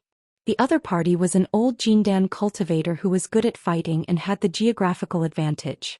Therefore, Song Langzhong's group was not as simple as two Jindan cultivators. Together they were roughly equivalent to a powerful Yuanying cultivator. At this point, Dong Gu and Su Xiaoqiao had made several careful deductions in private, and the conclusion they came to was relatively reassuring. Otherwise, if their eldest senior sister made a little mistake, Dong Gu and Su Xiaoqiao, the two disciples of the Dragon Spring Sword sect, would not stay in the spiritual Grace Mountain. As for what only Song Langzhong himself knew, the other issue is more serious. It involved the ownership of the entire Book Slip Lake. Even he needed to follow orders. Even the island master who had been secretly rooted in the Book Slip Lake for 80 years was also a chess piece. This time when they left Dolly for a long trip to the south, there was a small thing that Song Langzhong found interesting. The young Li Mushi couldn't understand what he saw and heard on the way south, especially the journey of the stone hair country in the carriage. Deep in his heart he even blamed the culprit, which was the Dolly dynasty where he was from. Perhaps in the young man's opinion, if the Great Li's cavalry had not gone south, or if the continuous battles to the south had not been so bloody and cruel, there would not have been so many people left homeless and homeless. In the calamity of war, the men and women who were originally honest and dutiful had become neither human nor ghost. Li Mushi's grandfather, a 90-year-old young cultivator, was indifferent to this, but he did not explain anything to his grandson. Wan Xiu asked, "I heard that there is a child from the Mud Bottle Alley in the Book Slip Lake?" Song Langzhong nodded and said, "Surnamed Gu, he is a child with a great opportunity. He was accepted as a closed-door disciple by Lu Jimao, the true lord of the Book Slip Lake. Gukin also brought a big loach to the Book Slip Lake with the Flood Dragon Retainer whose combat power is equivalent to the Yuanying stage. At a young age he is very famous. Even the Zhuing dynasty has heard that there is such a master and servant in the Book Slip Lake." Once chatting with Mr. Su laughed and said that this little guy named Gukin is simply a natural mountain cultivator. Wan Xiu raised her wrist and looked at the sleeping fire dragon that was shaped like a bright red bracelet. She put down her arm thoughtfully. A middle-aged man came to the edge of the Book Slip Lake. It was a prosperous city with a sea of people called Pool Water City. Along the way he hired a carriage. The coachman was a talkative old man who had traveled extensively. The man was generous and liked to listen to lively and interesting stories. He did not like to sit in the carriage and enjoy life. He sat next to the old coachman for almost half of the journey. The old coachman drank a lot of wine and was in a good mood. He also talked a lot about the strange things he heard about the Book Slip Lake. He said that the place was not as terrible as the rumors outside. There were fights and killings, but most of them would not be involved. However, it was true that the Book Slip Lake was a big money-squandering place. Once he and his friends drove a group of rich young masters from the Zhuing dynasty. They were very arrogant and asked them to wait in Pool Water City. They said that they would return in a month. However, in less than 3 days, the group of young masters returned to the city from the Book Slip Lake by boat. They were penniless. 7 or 8 young people and 600,000 taels of silver were wasted in 3 days. However, according to the words of the spendthrifts, it seemed that they were not satisfied. They said that they would come back to the Book Slip Lake after saving some money in half a year. The man walked on the crowded street of Pool Water City. He was very inconspicuous. Previously, there was a team of chi trainers guarding the city gate. They did not need any documents to pass the customs. They only needed to pay to enter. Pool Water City was built on the west bank of the Book Slip Lake. The Book Slip Lake was very vast. More than 1,000 islands of various sizes were scattered all over the place. Most importantly, it was full of spiritual chi. It was very difficult to establish a sect here and occupy a large area of islands and water. However, if 1 or 2 earth immortals of the Jindan realm occupied a larger island, it would be the most suitable place to live and cultivate. It was not only peaceful but also like a small cave. Especially for those chi trainers who practiced the Dharma access close to water, some of the islands in the Book Slip Lake were places that they must fight for. The man with a sword on his back chose a restaurant in the downtown area and ordered a pot of the Wailing Crow wine, the most famous wine in Pool Water City. After drinking the wine and listening to some of the lively conversations at the tables nearby, he did not learn anything else. There was only one thing that was useful. After some time, The book slip lake seemed to be holding an island master meeting that was held once every 100 years. They were going to elect a new Jianghu sovereign, who had been vacant for 300 years. After finishing the wine and the meal, the man paid the bill with the waiter and left the restaurant. He asked for directions and went to a pool water city. There was a wailing ape street that was open to everyone. The street was 4 miles long and was guarded by chi trainers at both ends. They did not care about one's identity and only recognized money to clear the way. In this aspect it was somewhat similar to Old Dragon City, which was famous for its trade and commerce. There were people who laughed without hatred and people who were rich. If you don't believe me, you can look at the wine in the cup. The cup is for the rich first. If that was the case, it seemed that the way of the world was the same everywhere. The middle-aged man with a red wine gourd hanging on his waist. Previously, the old coachman told him that he did not need to worry if he could speak the language of the entire continent in the book slip lake where good and bad people mix together. However, on the way he still learned some dialect of the book slip lake from the old coachman. Although he did not learn much, he could still ask for directions and bargain. The middle-aged man wandered around and looked around. He did not amaze the world with a single brilliant feat by sweeping away the pricey treasures of the shops. He also did not just look but did not buy. He picked a few spiritual weapons that were convenient but not expensive. He behaved like the ordinary chi trainers who came from other places. He was just here to join in the fun. He would not be looked down upon by others but would not be looked down upon by the locals either. In the end, the middle-aged man stopped at a small shop that sold antiques and miscellaneous items. The items were good but the price was not very fair. The shopkeeper looked like an old-fashioned man who did not do business. Therefore the business was relatively quiet. Many people came and went. There were very few people who took out money from their pockets. The man stood in front of an ancient bronze sword that was placed horizontally on a special sword rack and did not move for a long time.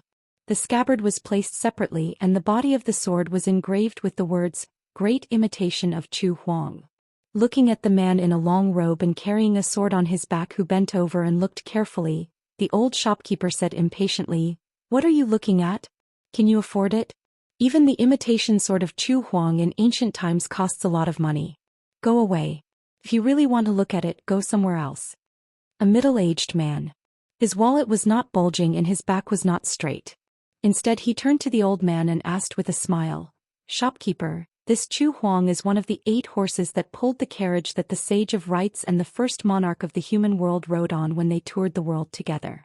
The old shopkeeper glanced at the long sword on the man's back, and his expression turned slightly better. "At least you're not so bad that you're blind. That's right, it's the Chu Huang where the 8 horses scattered."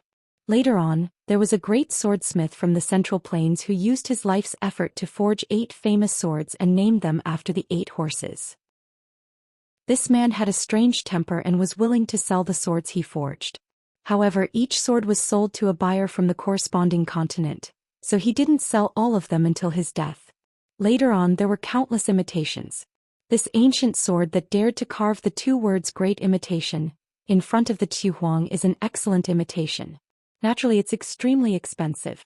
You can't afford it. The man did not puff himself up at his own cost. He retracted his gaze from the ancient sword and began to look at other treasures.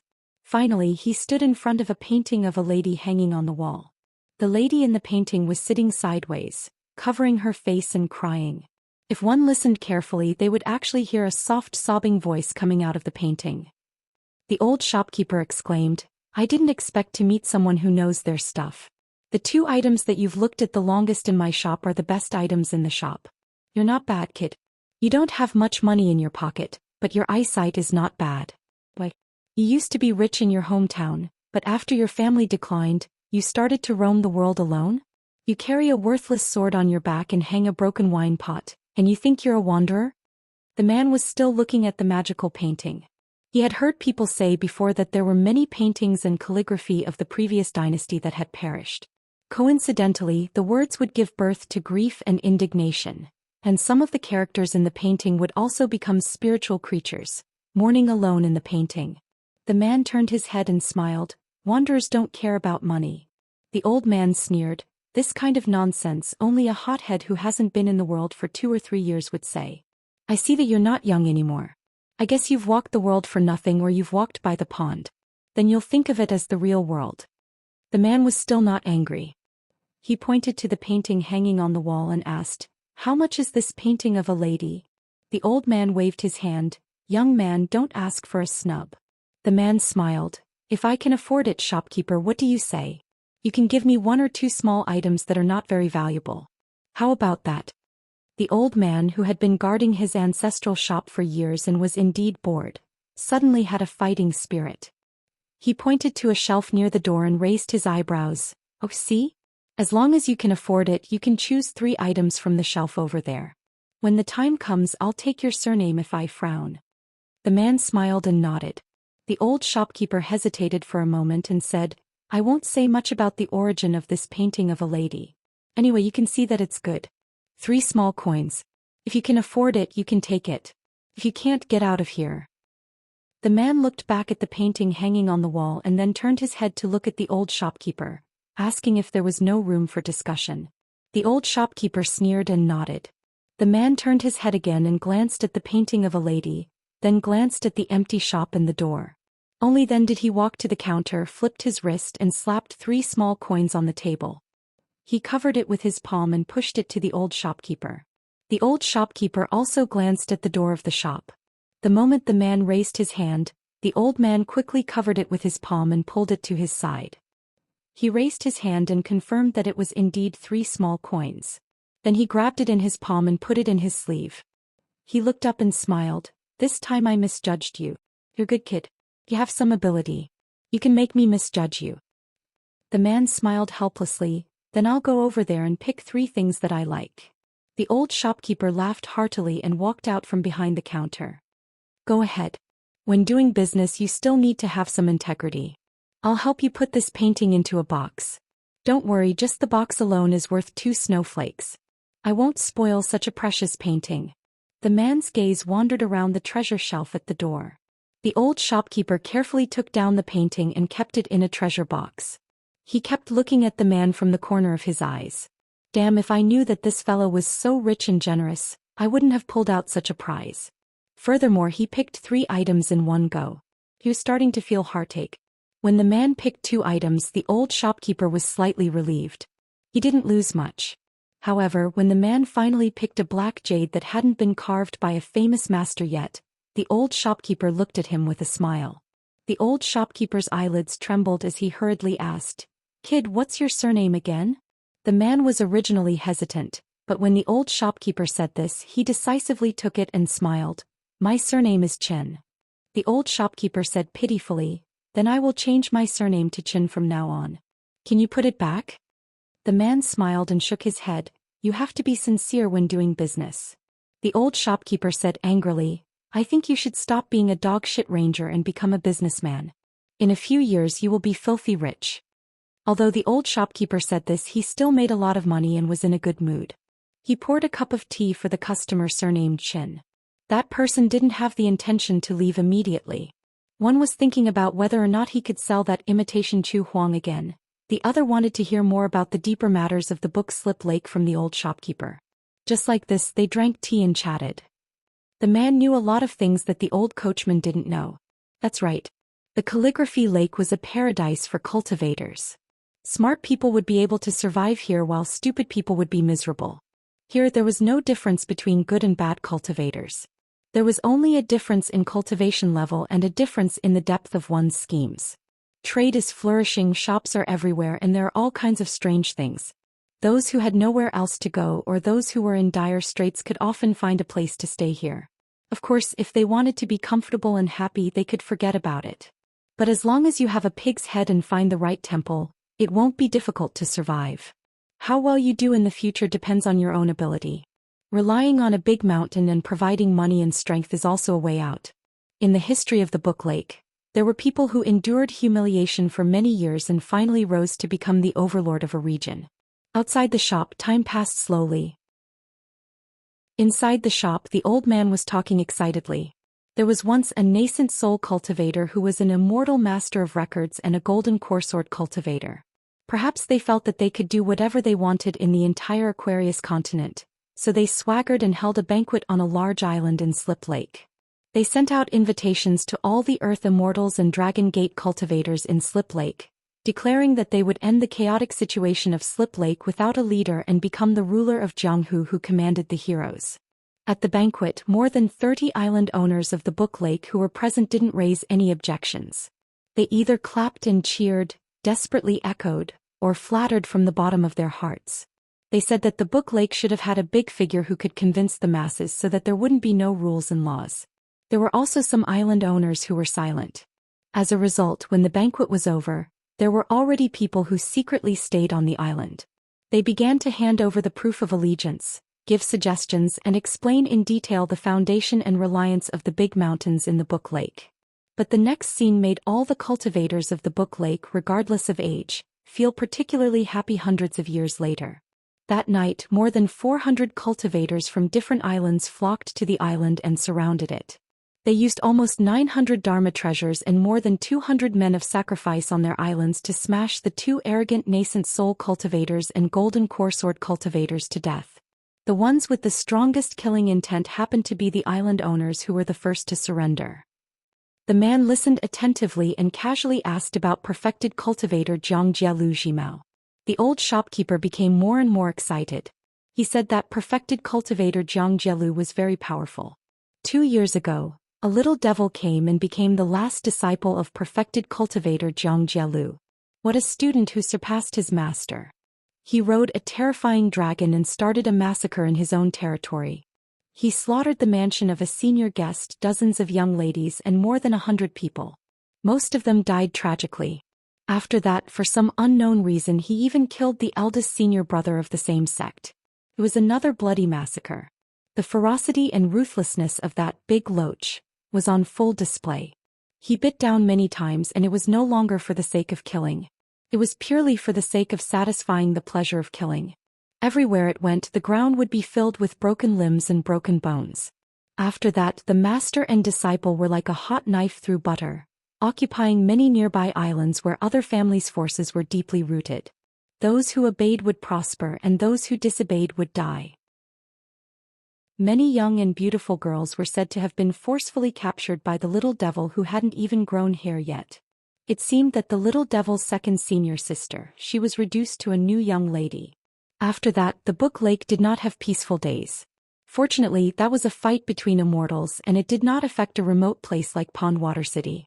The little devil surnamed Gu was also assassinated by his enemies several times after that, but he did not die. Instead, he became more and more arrogant and domineering.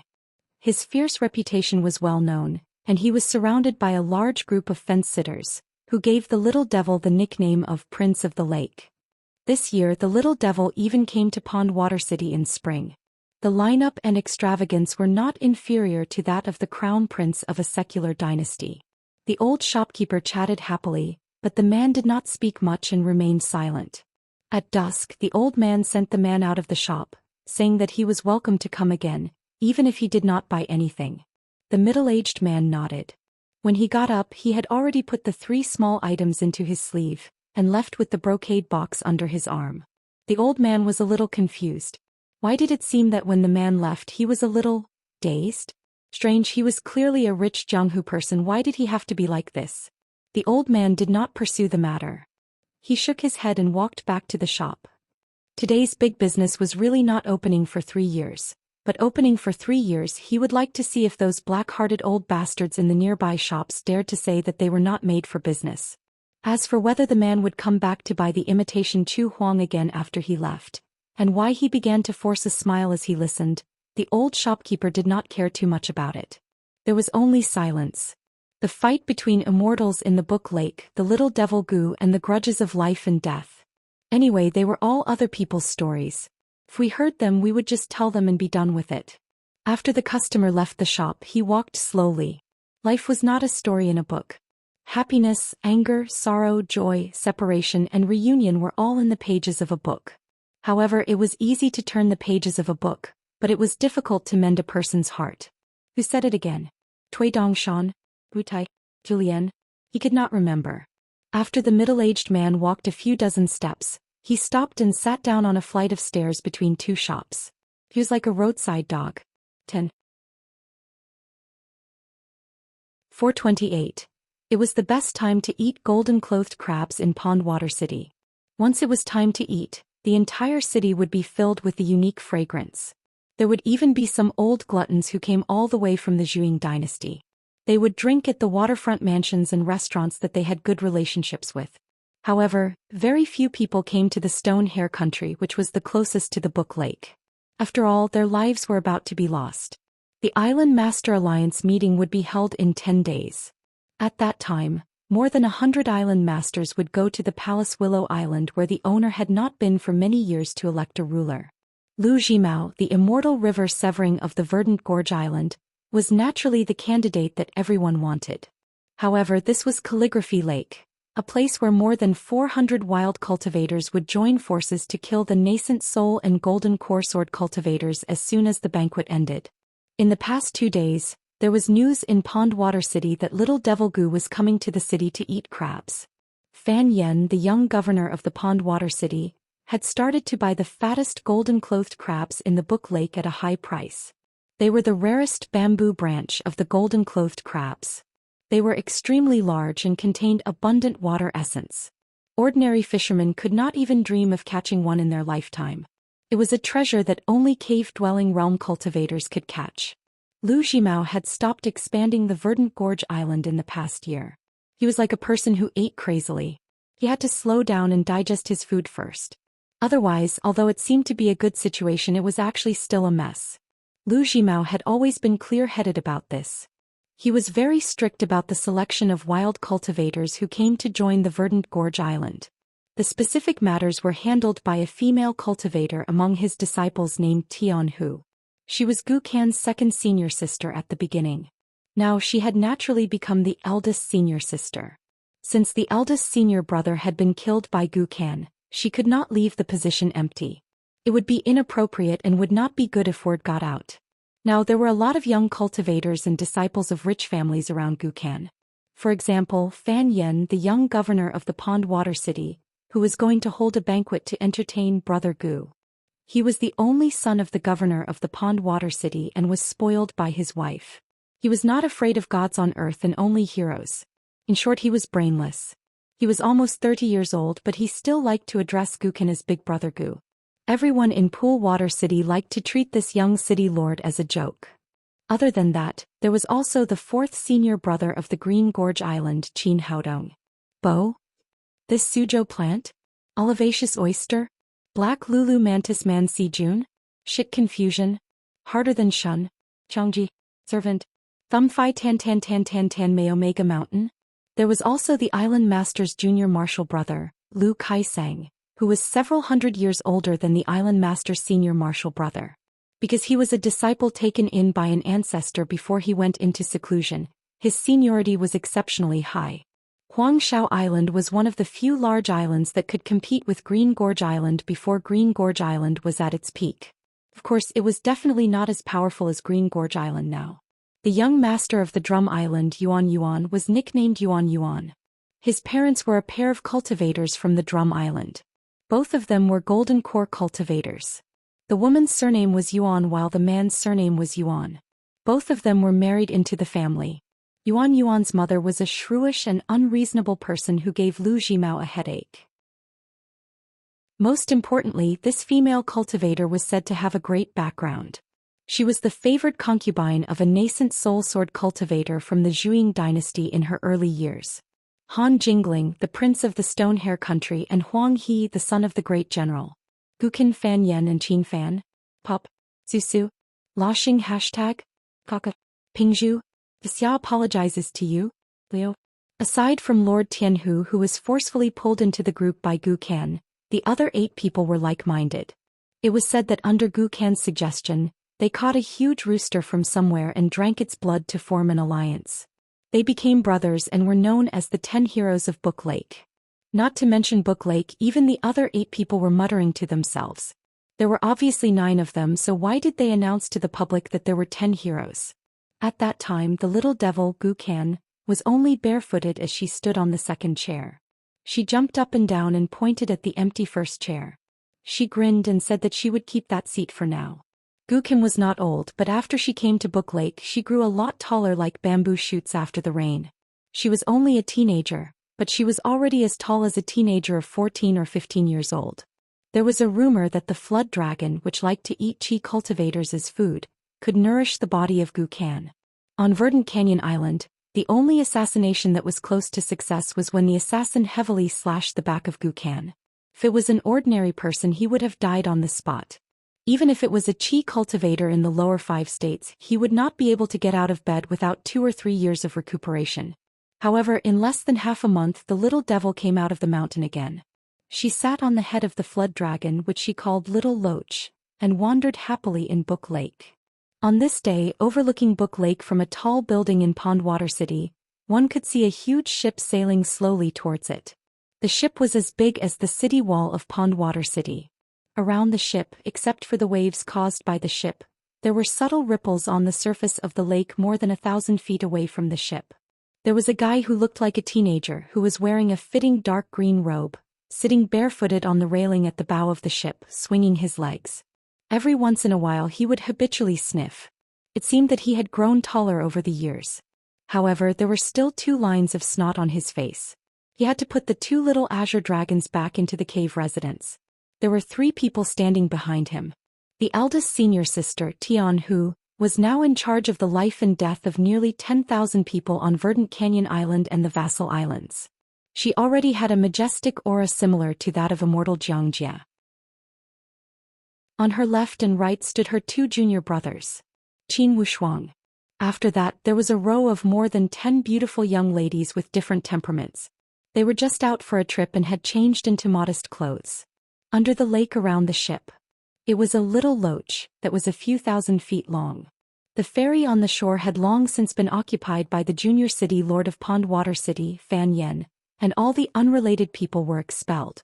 The young island master of Drum Island, Yuan, the young ancestor Lu Kaisang, who was addressed by a large group of white-haired old cultivators on Yellow Nightmare Island, and the prince of Stonehair Kingdom, Han Jingling, who had been taking refuge here for half a year, were chatting happily on the shore. The only one missing was Huang He, the son of the great general of Shihao country. It was said that Huang He's father, who was in charge of 60,000 elite border troops in the southeast of Shihao country, had just stabbed the emperor of Shihao country in the back. He had joined the Song clan and planned to support Han Jingling as the new emperor. He was very busy and couldn't leave. He just sent a secret letter to Pondwater City, asking his brother Han Jingling to wait for good news. The outline of the city wall of Pondwater City was getting clearer. Tian, who walked to the railing and whispered, "Are we really going to change the route into the city and give the assassins a chance?" The youth crossed his arms and grinned. "Do you really think I'm here to eat crabs? I'm going to vomit from eating crabs, and they're so annoying. They're not even as good as the fried crabs in the stream in my hometown. They're crispy in one bite and I don't even need chopsticks. That kind of taste is good. You country bumpkins from Book Island Lake know nothing. You think you're blind just because you have some stinky money in your pocket? Do you think I need to bring money with me? Do I need to bring a bunch of retainers?" Tianhu smiled. "Little junior brother is a dragon among men and we can't compare to him." The young man leaned back and turned his head. He chuckled and said, "Senior sister, even if you say such nice things, you still don't have the right to be a lass. You're too ugly and your breasts are too small. You're so pitiful. Any ordinary mirror would be a demon-revealing mirror for women with average looks like you." Tianhu smiled awkwardly. She did not think it was a bad thing. On a secluded path by the lake far away from the ferry, there was a yellowed willow tree. A middle-aged man stood beside a willow tree and gazed at the ship in the distance. He took off his wine gourd, lifted it up and put it down and lifted it up again, but he did not drink. As the local people of Longquan County became more and more familiar with the so-called immortals on the mountain, some of them learned that not all the doctors in the world could create an ointment that could make people feel no pain and close their eyes peacefully in the midst of unbearable illnesses. In particular, there were people who were constantly recruited into the Dragon Spring Sword sect. Even among the survivors of the felons of the Liu dynasty, there were 2 children who became immortals on the Divine Grace Mountain. The Yang family's shop was bustling. The 7 aunts and 8 aunts all brought their children to the medicine shop. They were all racking their brains to look for the immortals. Old Yang, who watched over the backyard, was naturally the most suspicious. As a result, the Yang family's shop almost closed down. The current patriarch of the Yang family, who had a saying passed down from generation to generation, almost knelt down and kowtowed to old Yang to apologize. They were all neighbors in the neighborhood or familiar faces in the town. After a lot of twists and turns, they could always make connections. The Yang family was not among the 4 major families and 10 major clans in the town. They were just a regular well-off family. It was not good to ask the workers in the shop to chase them away. Besides, unless they were ruthless, it was impossible to chase them away. If it really did not work, the medicine shop could only find someone to guard the door and persuade them patiently. Old Yang was not an immortal at all.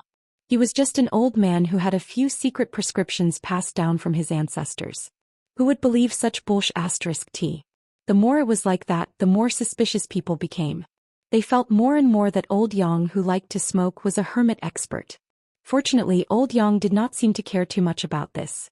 He did not ask the patriarch of the Yang family to close down the shop. Instead, he asked the medicine shop to spread the word that he knew some face reading and bone weighing. However, every time he examined a child to see if they had the aptitude to become immortals, he had to collect money. Moreover, it was not cheap. A piece of snow cost money. In the end, the people of the town were used to being poor. Even if they suddenly had a house with money, they would not be the kind of people who did not treat money as money. Some people sold their pots and pans and iron to save up 1,000 taels of silver. Some people borrowed money from friends who suddenly became rich by selling their ancestral items. Fortunately, many people chose to wait and see. There were not many people who brought money to the medicine shop on the first day. Old Yang said a bunch of immortal words that were shrouded in clouds and mist. However, these were not important. What was important was that old Yang only shook his head and did not take a fancy to anyone. When the number of people who came to the door decreased, the medicine shop began to spread the word that they did not need to pay for the snow.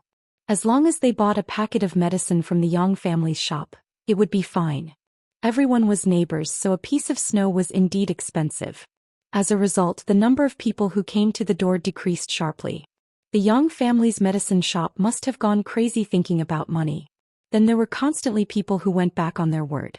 They went to the Yang family's shop to ask for the snow back, making a scene and using all kinds of methods. The shop was abnormally firm on this matter, not yielding an inch. Let alone a piece of snow, they could not even think of getting a copper coin back. In this world, was there a reason to return money when both parties were willing to do business? Did they really think that the Yang family's shop was doing good deeds? Everyone hit a wall. In the end, suddenly one day, a person who was close to the Yang family's shop after getting drunk, said that he relied on his connections to get back the immortal money. Moreover, the people of the Yang family's shop said that old Yang was actually a swindler who copied a tattered physiognomy book. Even the initial rumors were deliberately spread by the Yang family's shop, in order to make money for the medicine shop. The shop exploded. In one night, the reputation of the Yang family's shop was ruined. The descendants of the Yang family were all like rats on the street, complaining endlessly. They requested the head of the Yang family to get rid of that old man who dared to act mysterious without any ability to do so. The head of the Yang family talked until his mouth was sore, and it was not easy to appease the family members. After that, the medicine shop was finally peaceful. It was estimated that the medicine shop and old Yang begged to touch people's bones and read their physiognomy, but no one was willing. They were too lazy to care if they did not accept money unless they were paid. As a result, the medicine shop changed 2 shop assistants. One was a kiln girl from the Dragon Rider Alley, and the other was a child from the Peach Leaf Alley. No one cared anymore. These bullshit things, the layman watched for the excitement, the expert watched for the skill, and the fated person watched for the Tao. A man from a small town who had disappeared for a few years appeared again. Zheng Dafeng, the gatekeeper, had not brought back a wife, nor did he bring back any money from outside the village.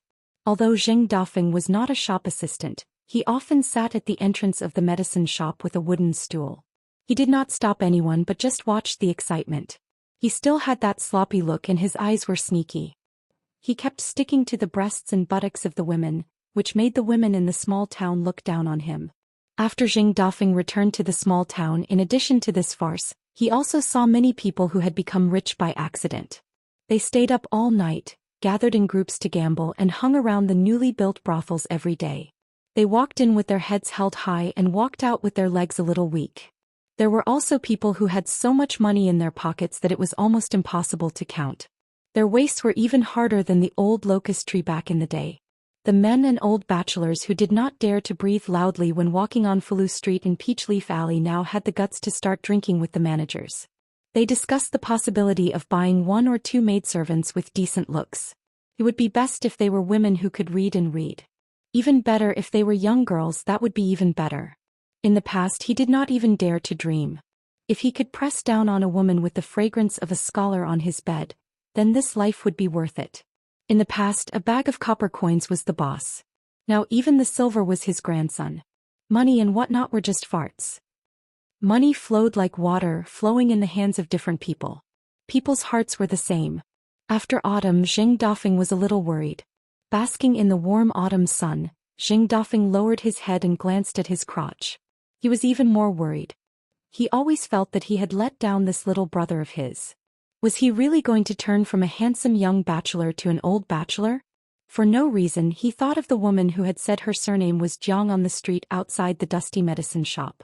She was probably twice Xing Dafeng's weight. Xing Dafeng shivered.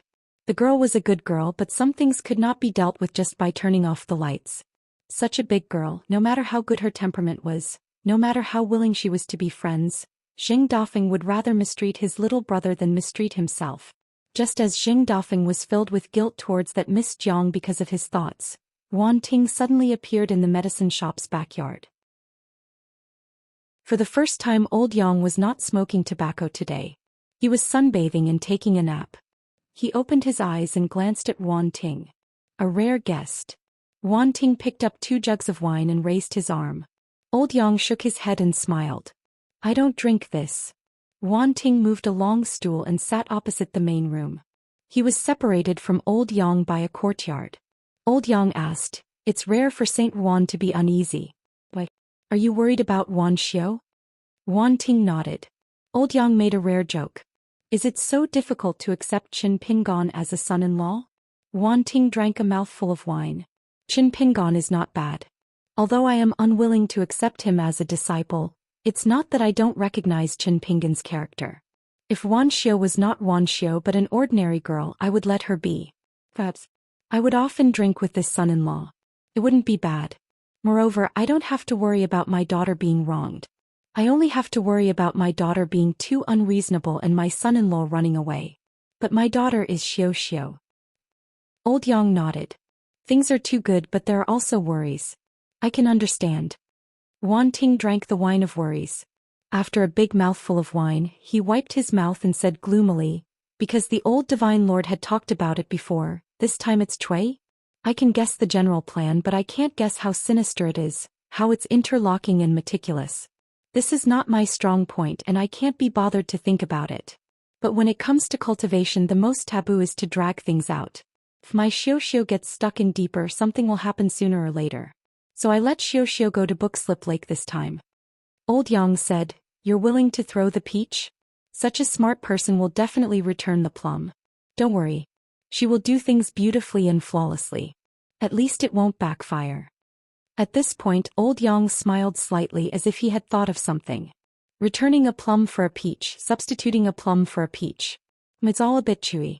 As for whether it tastes like Chinese gold thread or sugar water, it depends on the person.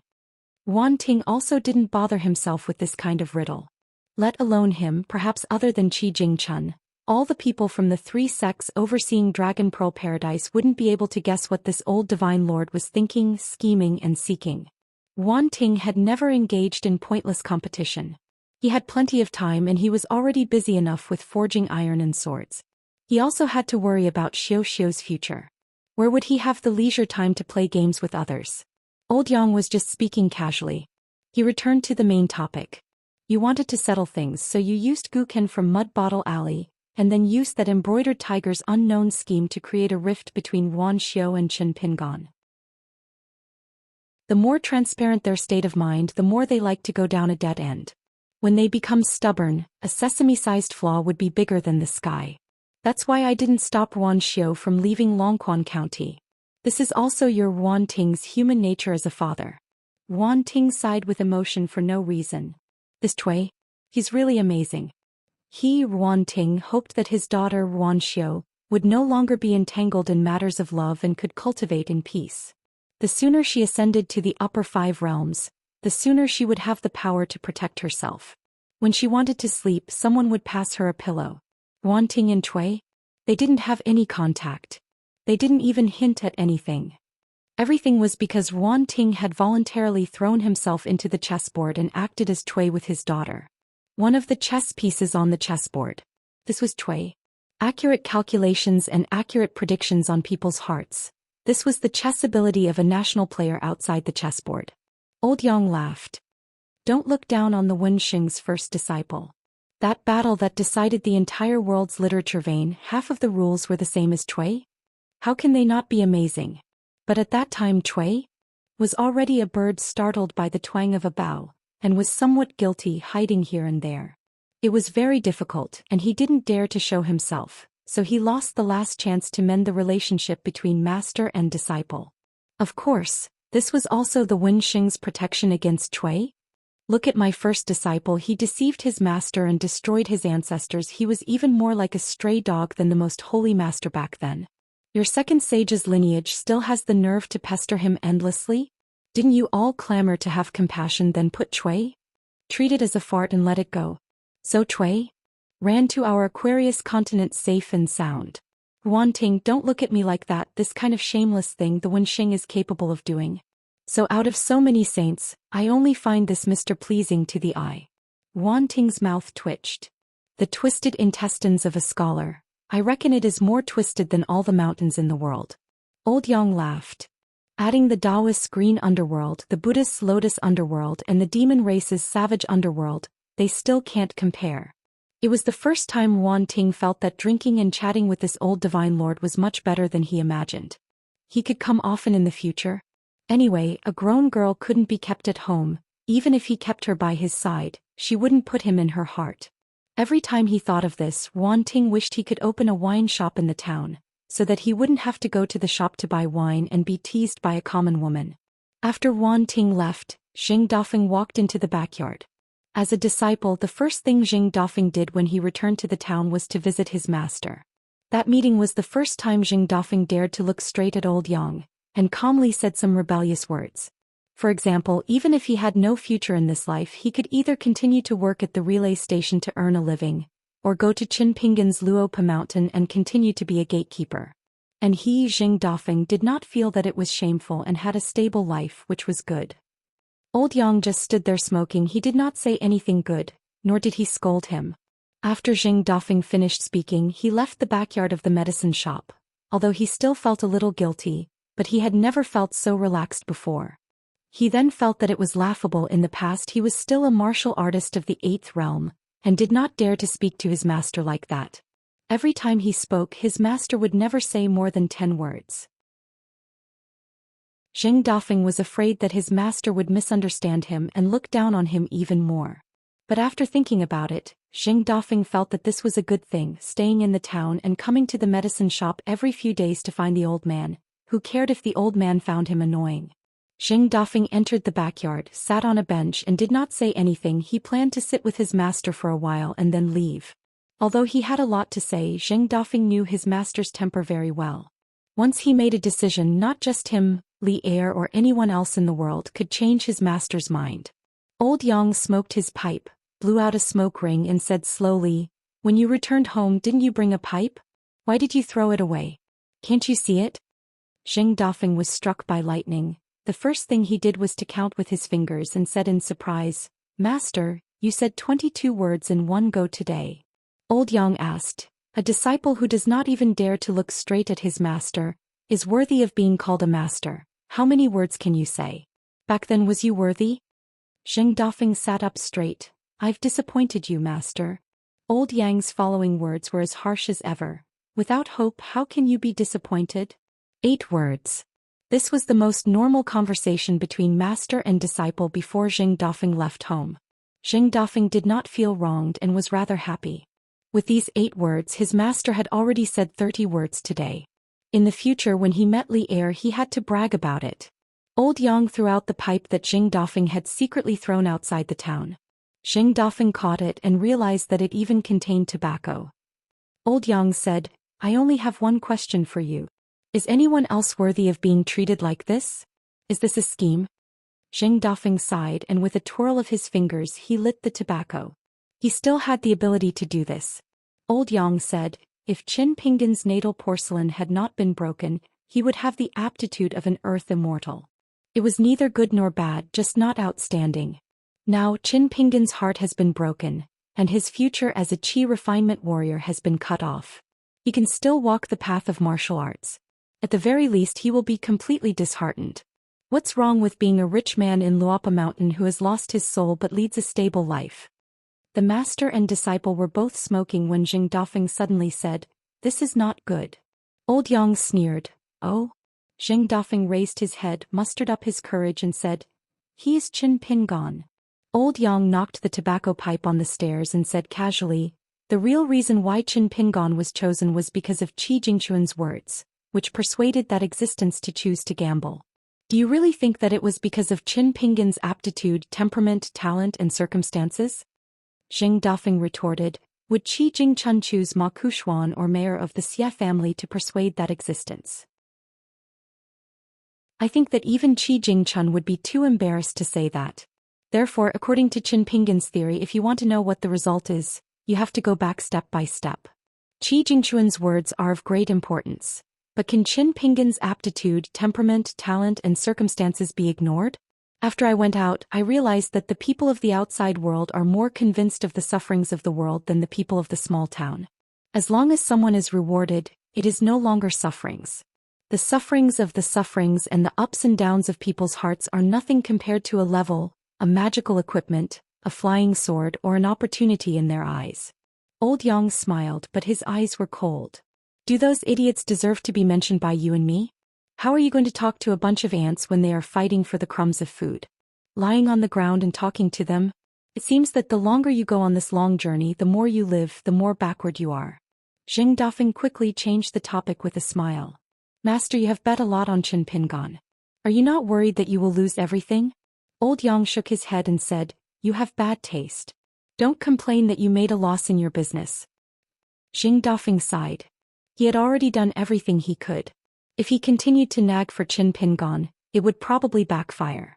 Old Yang glanced at the hunchbacked man who was in a daze and said, Cui? The things you have asked for and the knowledge you have secretly learned have given me some good things that have benefited me greatly. In the past I have racked my brains and thought for more than 9,000 years but still could not find the crux of the problem. I have thought a lot but the results have been minimal. I have gained a lot from our 2 conversations. I have to return this extra gain to Cui? So even if I lost everything I bet on Qin Pingan, it still does not matter much. Xing Dafeng asked, Master, I am very curious. Among the many disciples you have taken, is there anyone who makes you especially happy or sad? For example, senior apprentice brother Li Er has the potential to reach the divine arrival of the 10 realms. Will Master be satisfied? Old Yang shook his head and said, no. Xing Dafeng pointed at himself and giggled, what about me? I am already so miserable but I am not sad at all. Old Yang could only laugh mockingly. Xing Dafeng's eyes were sad. Master, although I have long been prepared, when I really know the answer, I am still a little sad. Old Yang could not be bothered to talk nonsense with this disciple. He suddenly said, in order to live and in order to live a better life you have to compete with the world. Children are ignorant, young people are hot-blooded, ignorant people are brave, chivalrous people in the Jianghu, scholars are spirited, generals are loyal and ambitious people gamble. This can go forward with a clear conscience. But some people just have to twist themselves. How can you untie the knot that you have twisted yourself into? It is difficult for people who cultivate the Tao today to cultivate their hearts. This is also why we set up a restriction for them back then. It is why they are inferior to ants. But at that time, we did not expect that this kind of useless thing would become Cui. As for the so-called sparks, forget it, let's just talk about the sloppiness of a person's heart. It is like someone who is climbing a mountain and wearing wet clothes. Even if it doesn't delay the journey, it will only become heavier and heavier. In the end, how to wring it dry and feel refreshed so that they can continue climbing the mountain is a great skill. However, no one thought that this group of ants could really climb to the top of the mountain. Of course they might have thought of it, but for the sake of immortality they didn't care. They mistakenly thought that the ants had climbed to the top of the mountain and saw the jade palaces in the sky. Even if they grew wings, they would still have a long way to go from the top of the mountain to the sky. At that time it wouldn't be too late to trample them to death. They originally planned to fatten themselves up and then hunt and eat their fill. In fact, countless years have passed and they are still very stable. Countless gods. The decay of their golden bodies has slowed down, and the world is constantly expanding in all directions. But in the end you have already seen it for yourself. When old Yang said this, he didn't have much grief or anger. He was calm as if he was an outsider who was talking about the biggest secret in the world. Jing Dafeng asked carefully, "Why didn't the saints of the three sects eliminate Master?" Old Yang smiled and said, "Is there any meaning in asking such a big question now? Shouldn't you think about why you don't want to be a bachelor?" Jing Dafeng smiled and said, "Master, you know how to say funny things." For the first time Old Man Yang revealed a helpless expression. His wrinkled face became even more wrinkled. "Isn't it all because of that hateful woman Li Er's nagging?" Jing Dafeng asked softly, "Sister-in-law too?" Old Yang sneered and said, "If she were, wouldn't I teach her a lesson and make her worse than pigs and dogs? I don't care because she is just a shrew in the marketplace who makes you worry." Jing Dafeng felt relieved. Old Yang said, "Gu Qin is to Qin Pingon and Qin Pingon is to Qi Jingchun. She is the crux of the deadlock." Jing Dafeng frowned and said, "Isn't Gu Qian and Qin Pingon's nature too different?" The man shook his head. "It's different, it's different." Old Yang smiled and said, "If you don't talk about good and evil and look back, is it really different?" Jing Dafeng fell into deep thought. Jing Dafeng's eyes became determined. Old Yang shook his head and said, "Don't get involved. Even if you are a martial artist of the 10th realm, it's useless. In this situation that had nothing to do with killing or life and death, the saint of literature couldn't help Qin Pingon even if he wanted to. This had nothing to do with one's knowledge or cultivation. Because the sacrificial deity position of the Confucian temple was smashed, the saint of literature's own knowledge? It's still there. Of course, the saint of literature could use a great knowledge to temporarily overshadow Qin Pingon's current knowledge and subdue the evil dragon in his heart. However, in the long run the gains wouldn't make up for the losses. It would be easy for him to take a wrong path and cause Qin Pingon's death. Old Yang glanced at the sky. Sect Master Lu, who came as a guest, can help Qin Pingon walk on another path. However, Qin Pingon won't agree to it. Moreover, Qin Pingon guessed correctly. Sect Master Lu wants the Qin Pingon that Qi Jingchun chose. Naturally, it's not Qin Pingon himself. Therefore, once his mind is unstable, he will be lured to the Beko Keikyung building. If it's better, he will become a puppet. It's not impossible for him to become an 11th realm or 12th realm cultivator. However, if it's worse, he probably won't be able to escape from Sect Master Lu's control for the rest of his life. Jing Dafeng grunted in agreement. This is like a man. The more uncomfortable he is with a woman he can't get, the more beautiful she looks. Even if he gets her, it's nothing much. Old Yang said for no reason, "There are many brothels in town now." Jing Dafeng's face turned red. "Master, I'm just talking nonsense. I'm not that kind of person." Old Yang asked a question that seemed to be completely unrelated to the main topic. "What do the 4 plaques of the crab square that are hung in town by the 3 schools and 1 school say?" Jing Dafeng answered, "Confucianisms do not pass on responsibility, Taoisms hope to speak naturally, Buddhisms do not seek external help, and the militaries fight with vigor." Old Yang smiled and said, "Think about it carefully." Jing Dafeng thought for a moment. Do not pass on responsibility is one of the key problems that caused Qin Pingon to be trapped in this situation. Old Yang smiled. Taoism's solitary pursuit of the great Tao in harmony with heaven and earth. Isn't it beautiful? That's why I said that Sect Master Lu's Tao can save Qin Pingon for a lifetime. He doesn't even care about the human world, so why would he care about the life and death of a kid from Mud Bottle Alley? When Sheng scolded that Sect Master Lu for being ignorant of heaven and earth. In my opinion, that's not the case. Sect Master Lu, who was seeking Tao on the land of the vast world in the early days, might have been like that. However, when he sailed out to sea, he began to change. He truly began to forget his form and was incomparably compatible with and close to the Tao of the Tao ancestor. That's why he became the favorite disciple of the Tao ancestor. As for the Buddhist Dharma derived from the Buddhist language, it seems to be a Dharma that Qin Pingon has a chance of breaking out of this situation. He must have thought of it and already had a countermeasure. As for Qichong and bullfighting, Xing Dafeng lowered his voice. What about her? Old Yang said expressionlessly. Her? She doesn't care at all. Maybe she can't wait for Qin Pingon to be more straightforward.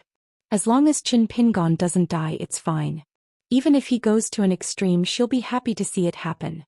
Xing Dafeng scratched his head. In the end, Qin Pingon is definitely doomed? Old Yang smiled. When the time comes, you'll guard the mountain gate of a rich man guarding a mountain and freeload off his food and drink. Isn't that great? Xing Dafeng suddenly raised his head and stared at the old man. Master deliberately wants the evil dragon in Qin Pingon's heart to rise up and use it to temper his sword heart. He no longer talks about those restraining benevolence, righteousness and morality. He wants Qin Pingon to only feel that the world is big and that the sword in his hand is the only reason. He wants to help that existence throw away the scabbard that is Qin Pingon from before, right? Old Yang smiled. To be able to think of this step, it seems that you've made some progress. Xing Dafeng said in a trembling voice. This is her request? Old Yang shook his head, showing a touch of emotion and nostalgia. He murmured, why would she care about this? She doesn't care about it. It's her. Xing Dafeng blushed. Poor, really poor. He thought of the young man sitting on the bench under the eaves in the dusty medicine shop, eating melon seeds and smiling at the people in the yard. He always felt that after suffering such an unexpected disaster, that young man should be able to enjoy a few days of comfort and contentment. Who would have thought that from the moment he left Old Dragon City, there was a more terrible situation than the Ascendant Realm Du Mao and the natal item sword-swallowing boat waiting for him, Qin Pingon. It was autumn. It was autumn hunting. Old Yang said indifferently, with the arrival of the chaotic world, there will be a day when those who don't like to talk about the truth, those fools who think that it's useless to know the truth, and those evil people who use the truth to satisfy their own selfish desires will all come to light together with those fundamental truths. People will die if they don't eat and people will die if they don't drink. At that time, they will know how precious it is to have someone who is willing to talk about the truth. Fortunately, people have bad memories. After suffering the pain, they will soon forget it. The world goes back and forth like this. It's been 10,000 years and it's still not better. Xing Dafeng said in a trembling voice. Better? How is it better? Old Yang smiled. Am I a human? Xing Dafeng was speechless. Old Yang asked again. Are you a human? Xing Dafeng was still silent. Xing Dafeng finally left the shop and walked through Mud Bottle Alley. He passed by Qin Pingon's ancestral house and Gu Kan's ancestral house. Old Yang was alone in the yard smoking. 10,000 years ago, the divine brilliance in the sky was mighty and the stars were bright. The insignificant human nature of the human world was just a spark. How could it win? Tui gave the answer. Old Yang was unwilling to admit it, but he had to admit it. And the person who could give that answer was probably somewhere in the Bookslip Lake now. On the top floor of a tall building with a wide view in Pool Water City, the door opened. A white-clothed youth with a mole between his eyebrows sat there with an old man in a scholarly robe. They looked at the magnificent scenery of Bookslip Lake together. Tui Dongshan Tui? There were two people now. There was one person in the past. Dali Imperial Tutor Xiao Hu, the first disciple of the literary saint. Tui Dongshan's expression was solemn. He controlled the flying sword Jin Sui to draw a small lightning pool around him. He used it to remind himself that no matter what happened he could not walk out of this circle. Tui looked at Tui Dongshan and smiled, as expected of a teacher and a student. Both of you like to draw a circle. Tui Dongshan gritted his teeth and said, if I lose I will definitely admit it. If you lose, don't bully me and turn your back on me. If it wasn't for this old bastard who forcibly set up this game and didn't give him any room to refuse, how could he, Tui Dongshan, be willing to go to the gambling table again? Right now he hated the term eldest senior brother the most. He was even more unwilling to bet on big wins and losses. But if the old bastard didn't agree, what could he, Tui Dongshan, do? On the other hand, if Tui Dongshan was sitting in Tui, he felt that he would do the same in Tui Dongshan's position. How could he not understand himself? This time he, Tui Dongshan and Tui? It was very simple. They had to distinguish the primary and secondary. That was all. It didn't involve life and death. This was also the reason why Cui Dongshan didn't want to break the pot. This was also why Cui Dongshan hated himself the most. A person would know where his bottom line was better than any outsider. If Cui lost from now on, he would allow Cui? In the Great Sui Kingdom, it was similar to ceding territory and proclaiming himself king. Not only Cui but the entire Song clan would bet on Qin Pingan. Qin Pingan was worth this price. Cui. The last time they met, he said with a smile, even I thought it was a dead end. Qin Pingan was able to break it. Naturally, he deserves my admiration. Such an existence can't be casually killed. Then, the other extreme, try your best to rope him in. What's so shameful about this? If Cui Dongshan lost, he would have to leave the mountain and leave Cliff Academy to help Cui? Devise strategies to take down the Zhuang dynasty, and after bypassing Lakeview Academy, dispatch the Dali cavalry. Or to the south of Dali and the north of Lakeview Academy, suppress all sides, quickly digest half of the Aquarius continent's foundation, and become the internal strength that truly belonged to Dali. Cui Dongshan would have to obediently return to the path of merit and become Cui, the first disciple of the School of Merit. Why was that immortal ferry boat of Qingwan country so slow? Why was there no ferry directly to Book Lake in Old Dragon City, Qingwan Kingdom and Huangting Kingdom? Why would Qin Pingan refine the second natal item in the Great Sui Kingdom Academy?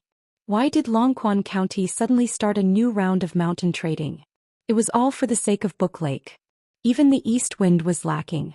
However, in this process, everything had to be in line with the general trend of the continent. It was reasonable and not Cui.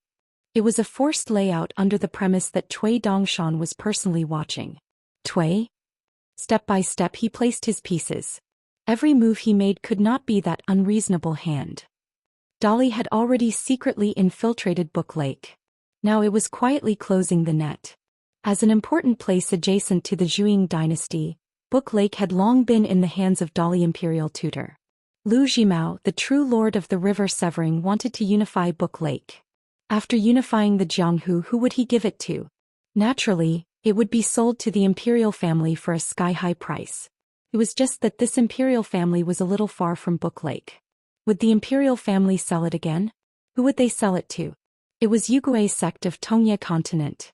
Yugui sect planned to choose a place with good feng shui in Aquarius continent as the location of the sect. There were already 3 locations.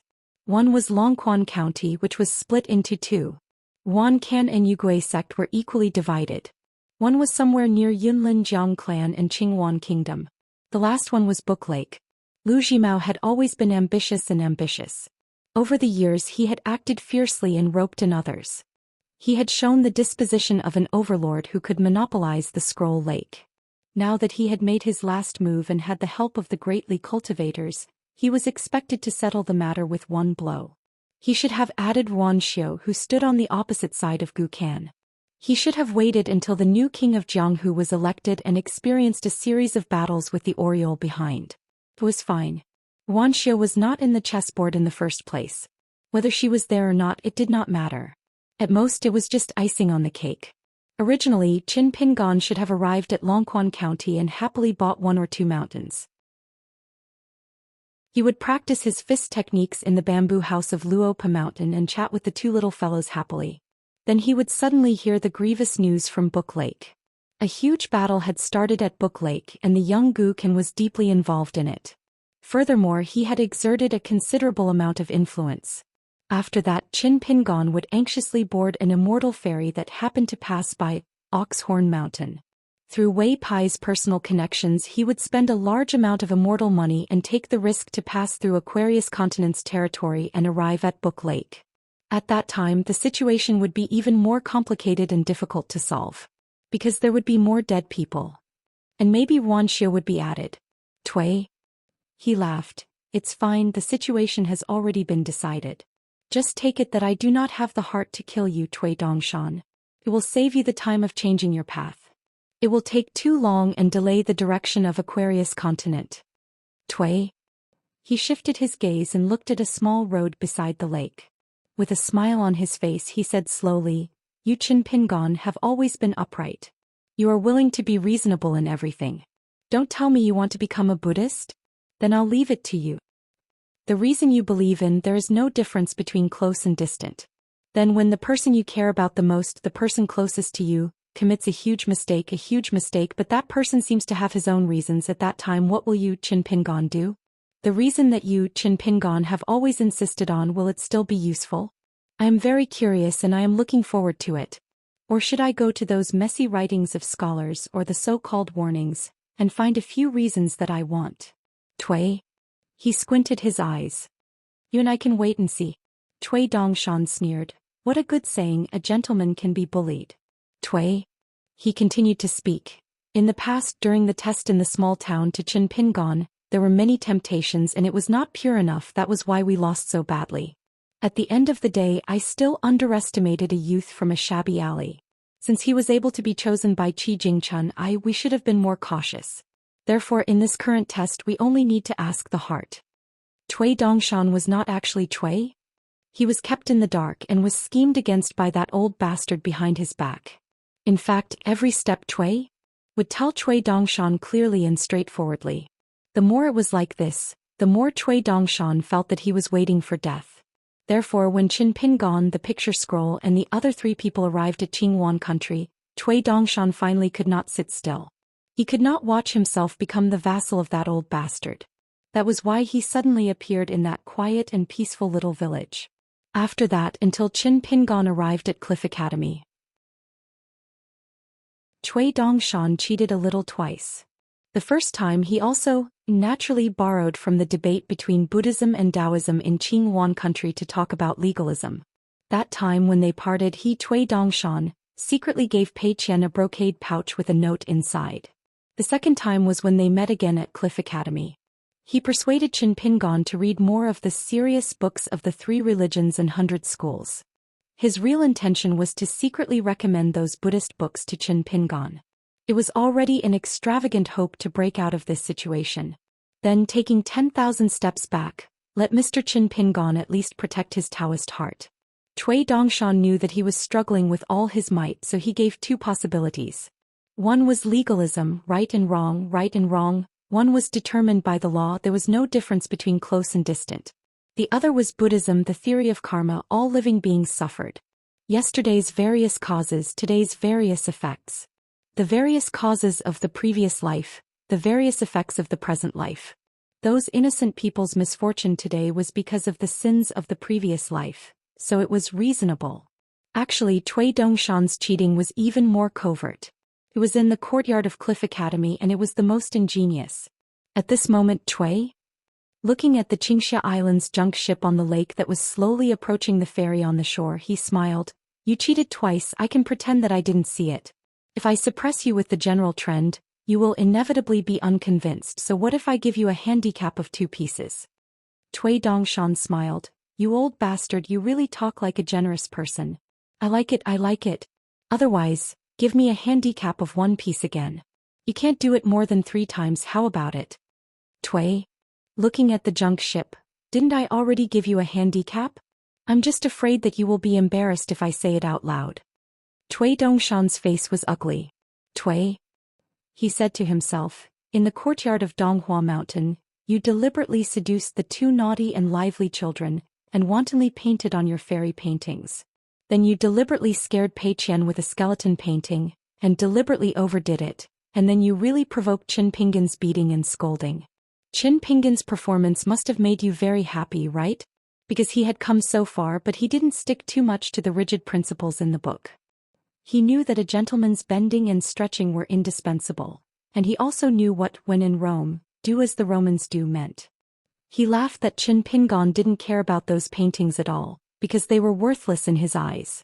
Plus, Qin Pingon was willing to treat him as one of his own, so why would he talk to Cui Dongshan about the basic principles of the order when it was clear that it was Pei Qian and Li Huai who were wrong first? Because this is called, when in Rome, do as the Romans do. All the principles in the world must conform to those without mistakes. Your intention is nothing more than to let Qin Pingon think carefully about why Guqin was in this book lake, and how she became a little devil who killed innocent people. Is it possible? Is it because the world is like this and Guqin didn't make so many mistakes? Cui Dongshan's face was solemn. Cui, he said with a smile, but is it really useful? Do you really think that your move is very clever? You are wrong. Your move was clever for the boy in Clay Bottle Alley, but now it is just adding fuel to the fire for Qin Pingon, who is a ballast in his heart. It will only make him think deeper and in the end he will be more at a loss. Cui Dongshan, up to now haven't you seen the really interesting part of my move? Cui. His expression was calm and he didn't turn to look at Cui Dongshan, nor did he put on an aggressive posture. What's interesting about it? It's in the two words, when in Rome, do as the Romans do. It's dispensable and the principles can be talked about but not talked about. Between the principles of law, the law of a place and the principles of oneself can be mixed up. Book Lake is a lawless place. The secular laws don't work and the principles of the sages don't work either. Even the rules set among the islands in Book Lake don't work. Here the big fish eat the small fish and the small fish eat the shrimps. People eat people and people don't treat people as people. Everything depends on the fist. Almost everyone is involved in the killing and no one is an exception. These can be the justifications for Qin Pingon to take a step back for peace of mind. These are the leeway that I deliberately gave Qin Pingon. I gave him countless choices.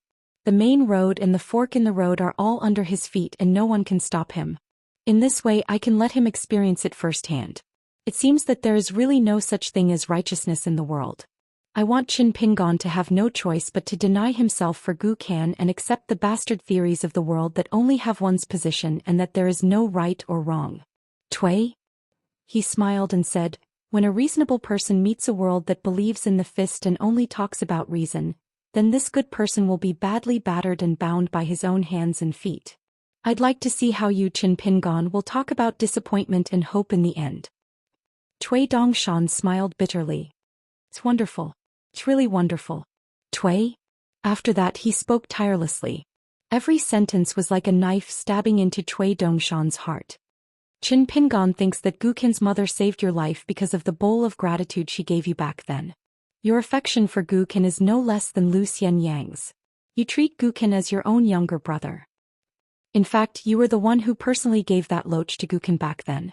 Since you, Cui Dongshan, secretly used the principles of Buddhism to save Qin Pingon, can you really save him? Didn't Qin Pingon believe in the memorial arch? Don't ask for help from outsiders? The karma of those who died in vain can be explained, but once you escape from Zen and want to give yourself a place of peace of mind outside the principles of Confucianism, the problem arises again. Do you want to obtain the earliest karma related to you? Can you see it? If Qin Pingon pretends not to see it, it's fine because Qin Pingon has already lost the pure heart that Qi Jingchun cherishes the most. The victor between the two of us has already been decided. If Qin Pingon really can't see it, it's fine. I will find someone to remind him. Cui. In the end he came to a conclusion. His tone was normal and did not seem too happy. This time no one can save him. Qin Pingon himself can't either. Cui Dongshan sat at the side and did not say a word. Cui. Finally he turned his head and smiled. A young man should have vitality. Why are you more lethargic than me now? Cui Dongshan closed his eyes. His face was covered in tears. He whispered softly, I hope that Mr. State of Mind will be like spring all year round, like spring all year round. The ship by the lake had already docked. The middle-aged man with the surname Chen stood under the willow tree with withered yellow leaves in the distance. In the end he did not drink. After putting the wine pot back on his waist he hesitated.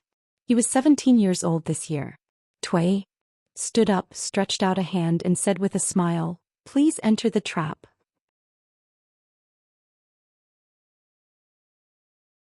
429. Just like the ending of the Little Lotus figure, the main plot and ending of this volume of Little Teacher have been planned since the first volume. The ship slowly approached the shore. It was so huge that Fan Yen Yuan and LV Kaisang could only look up at it. At the bow of the ship, Gu Kan, who was wearing a dark green robe, jumped off the railing. Senior Sister Tian Hu patted the robe for him naturally. Gu Kan glanced at her. You don't have to go ashore today. Tian Hu looked worried. The assassins lurking in Pond Water City are said to be sword cultivators from the Zhuang dynasty. They can't be underestimated. With me around, Gu Kan smiled and said, What's the use of having you here? Don't tell me that eldest senior sister will die for me if my life is in danger? Since you can't do it, don't try to please me. Do you think I'm a fool? Look, you're helping me smooth out the wrinkles on my robe. It's within your power and you're willing to do it. As for me, I enjoy it. Isn't it great? Tianhu's eyes dimmed. She didn't insist anymore. Qinju and Chaozhe looked at each other and smiled. Junior brother Guqin couldn't be treated as a child. Their master, perfected cultivator Lu Zhimao, once joked at a celebration party that Guqin was the only one who had inherited his legacy. Lu Zhimao looked around at the people in the hall and said that the future island master of Verdant Canyon Island would only be Guqin. No one could compete for it. Otherwise he would clean up the place himself without Guqin doing anything. He would not let the corpses go to waste. At that time, Guqin was leaning against an extremely wide chair. His feet were stepping on the loach that had revealed its true form but had a much slimmer body. When Guqin heard those words, he laughed out loud and raised the wine cup filled with sweet fruit wine. Master, have some wine, have some wine. In the end, only Guqin, his two senior martial brothers, Qinju and Chaozhe, and two young ladies with hedges covering their faces were left behind. Their figures were graceful and alluring. The young city governor of Pool Water City, Fan Yen, was a good-looking but useless person. He was tall and had a dignified appearance. He quickly walked over to welcome Guqin and the others. He bowed and cupped his fists as he said with a flattering smile, "Big brother Gu, didn't you find it troublesome to eat crabs last time? This time I've put in a lot of effort and specially picked one for big brother Gu." Speaking of this, Fan Yen had a playful smile on his face and made a gesture of drawing a semicircle in front of his chest with both hands. "For such a young lady, let's make it clear in advance. If brother Gu doesn't like her, she can only help you pick the crab meat. But if you like her and want to bring her back to Verdant Canyon Island as a maid, you have to give me credit. Brother Gu, you don't know how much effort and money I spent to bring her from Stonehair Kingdom to Pool City." Guqin said with a smile, "Could it be that this woman who had the opportunity to get close to me has actually been replaced by an enemy who deliberately wanted to assassinate me?" Fan Yen was dumbfounded. "Then what should I do? I spent so much money but it's all for naught?" Yuan, who had been reincarnated into a good family, laughed gloatingly. Before Guqin came to Verdant Canyon Island, LV Kaisang, who used to be the little devil of Book Lake, had looked down on the idiot Fan Yen from the bottom of his heart. However, he was happy to have a spendthrift who said, "Whoever stops me from spending money will have an irreconcilable enmity with me." All the island owners of Book Lake needed a few money bags that were happier to spend money than to earn money. Moreover, Pool Water City, as one of the three big cities around Book Lake, was really rich. LV Kaisang was a handsome young man with a slender figure. He was dressed in snow-white clothes. Huang He once joked that LV Kaisang was more than enough to be Guqin's prostitute with some rouge, but he had to carry two big steamed buns in his arms. As a result, LV Kaisang flew into a rage and fought fiercely. He killed a Wu Dao master who tried his best to protect Huang He on the spot. However, Guqin persuaded him to stop in the end. However, it was obvious that the relationship between LV Kaisang and Huang He, the only son of the general of Shihao country, was broken. Huang He regretted it afterward and thought of many ways to repair the relationship, but LV Kaisang did not give him face. LV Kaisang said to Guqin in a soft voice, "Can, don't worry. I've checked. She's just a cultivator in the lower 5 realms. She's really good-looking and is very famous in Shihao country. Compared with her, those women you gathered in Verdant Canyon Island are just vulgar women with dirty eyes." Guqin swept her leg and gently kicked LV Kaisang's leg. She scolded with a smile, "Are you out of your mind? Why did you do that? You've ruined my surprise." LV Kaisang rolled her eyes at Guqin. She looked a little charming, which made Qinju and Chaozhe feel strange, but they did not dare to show it. Although everyone was one of the 10 heroes of Book and Slip Lake, everyone knew that there were 9 people here. They all knew how much weight and who was worth. For example, Huang He did not count in his heart once and mistakenly thought that LV Kaisang was really a brother who could confide in him. He was immediately rebuffed. It was said that when he returned to the general's residence, he complained and complained at first. In the end, he was scolded badly by his father. Yuan, the young master of Huangya Island, who was nicknamed Yuan by his parents, looked around and wondered, "Guqin, where's that big loach of yours? Why didn't it come ashore with us? We walked through the roads of Pool Water City once last year. It's enough for the big loach to pass through. Gukin put her hands in the big sleeves of her embroidered robe and said with a smile. The little loach stayed in the lake this time and did not follow us to Pool Water City to join in the fun. It has to walk more and drink more water recently because it ate too many chi refinement warriors last year. It also directly swallowed the essence of water that the two big islands had accumulated for hundreds of years. Therefore it often went into seclusion at the bottom of the lake this year. Let me tell you a piece of good news. I'm only telling you this secret because we're brothers. Remember not to spread it. The little loach will soon be a real nascent soul realm cultivator. By then even my master perfected Lord Zhejiang will not be a match for the little loach in our book in Slip Lake. Yes, maybe only that old guy from Gonglu Island who has been away for many years is qualified to fight with the little loach. Fan Yen said in a daze, Big Brother Gu, you promised me that when you're happy one day, you'll let me touch the big loach's head so that I can brag to others. Does that still count? Gukin raised her head slightly and looked at this silly fool. There were really fools in this world. They were either the kind who kept a low profile and bided their time or were really stupid. This had nothing to do with how much money he had or whether his parents were smart or not. Gukin smiled and said, It counts. How can it not count? When have I, Gukin, ever not counted? Fan Yen beamed with joy and danced with joy.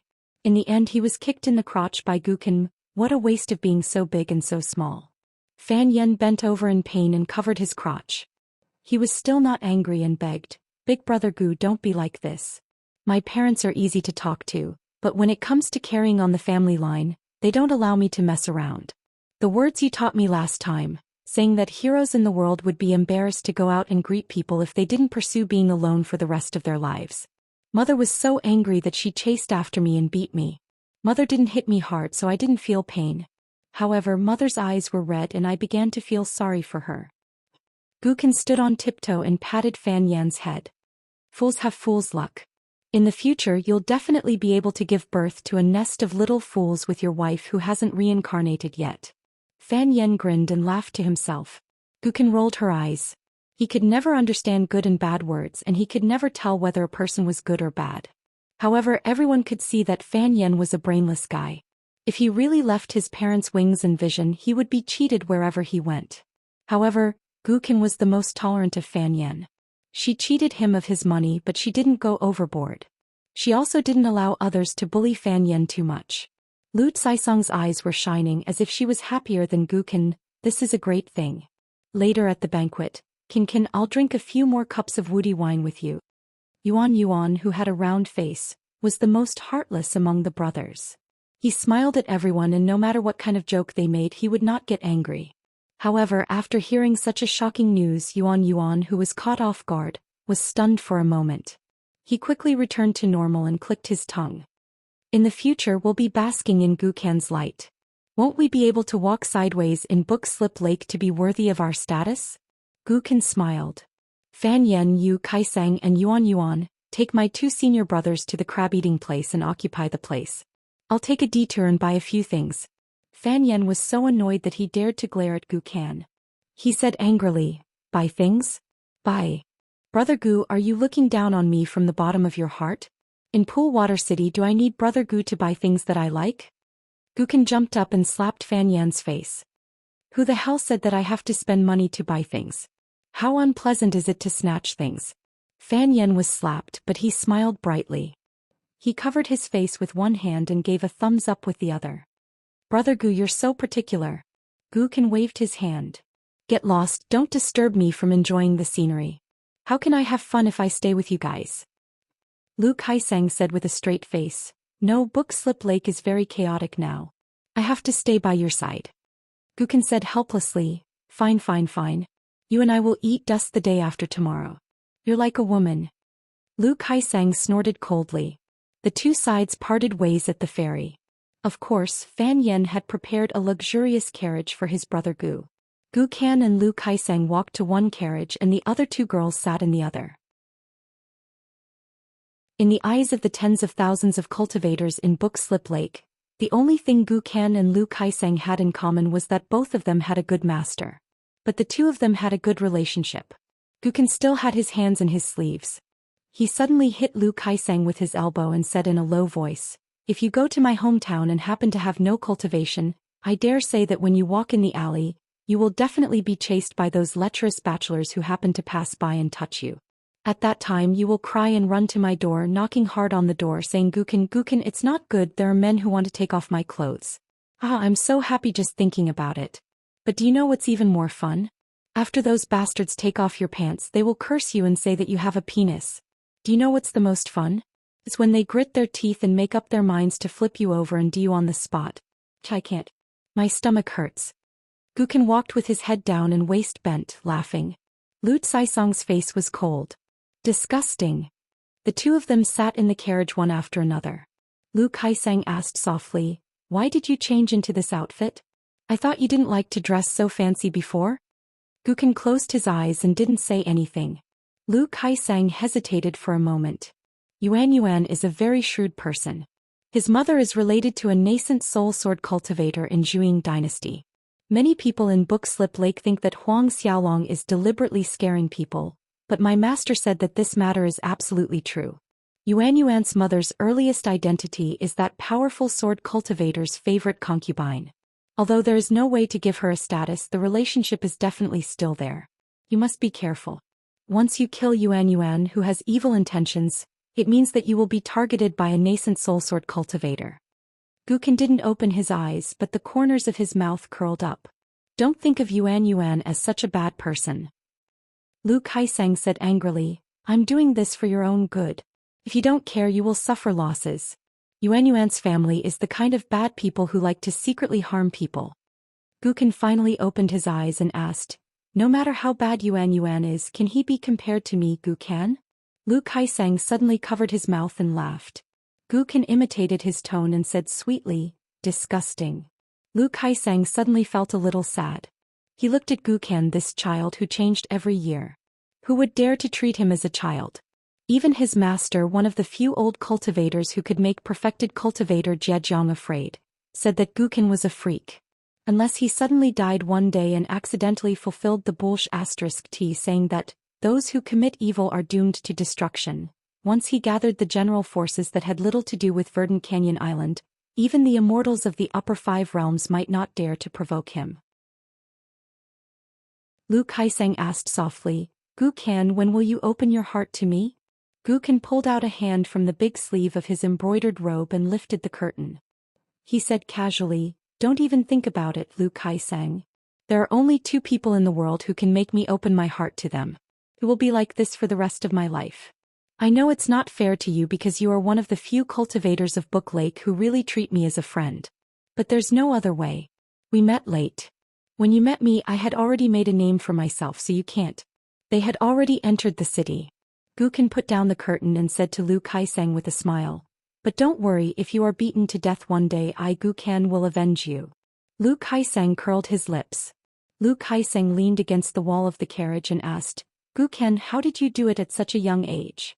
Gukin said, "In my hometown, when I was only 3 or 4 years old, I began to watch my mother curse and fight with people in the street. I learned everything very quickly." Gukin stretched out a finger. "When I was a little older, I could lie on the ridge under the sun without moving for at least 2 hours just to catch a loach. He can't compare to me." Lu Kaisang asked curiously, "Who is he?" Gukin narrowed his eyes and asked, "Do you want to die?" Lu Kaisang, who was not afraid of anything in Book Lake, was actually a little scared at this moment. Gukan's expression suddenly changed and he said with a smile, Yuan, that little rascal, sooner or later I will say this to him. Just change the words. Do you want to die? What's so great about having a nascent soul sword cultivator as a father? If he provokes me, I will kill Yuan's mother in front of that nascent soul sword cultivator. I will take off her clothes and hang them on the bow of the ship to visit all the islands of Book Lake. Lu Kaisang looked puzzled. Gukin lifted the curtain again and said absent-mindedly, "You don't understand the dialect of my hometown." On the top floor of the tall building in Pool Water City, Cui Dongshan was still surrounded by a circle of golden lightning. Cui Dongshan sighed. Cui Dong bent down slightly and looked at the 2 scrolls on the ground. He smiled and said, "Are you disappointed that the last bit of luck in your heart is gone? You shouldn't put your hope on someone else with such a mentality." Cui Dong probably knew that Cui Dongshan wouldn't talk to him, so he continued, "These are two dead knots that Qin Pingon came up with slowly and Gukan was born naturally. Do you think that the one might be because of Gukan? Do you think that Qin Pingon will be enlightened if he talks to the little guy emotionally and logically? Not to mention that it is hard to reason with him, even if the affection is very heavy, Gukan will not change her nature. That is Gukan Clay Bottle Alley is only so big.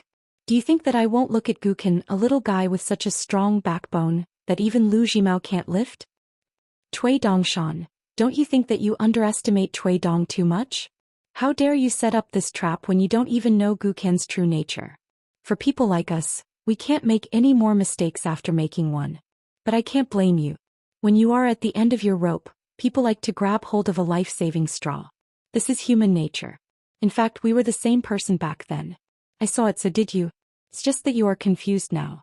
Cui Dong pointed at Qin Pingon, who was secretly following the carriage. "Do you know what your bigger mistake is?" Cui Dong asked and answered his own question. "Back then Qi Jingchun completely fell out with us in that old house in the small town. He said that if we dared to scheme against Qin Pingon again within 60 years, our realms would drop endlessly. Of course, this was not Qi Jingchun deliberately mystifying us. You and I both know it. But after we separated, you still had the heart of a young man. You didn't believe in heresy, right? Then, at the bottom of the well in that inn, you were almost killed by Qin Pingon with a wisp of sword energy.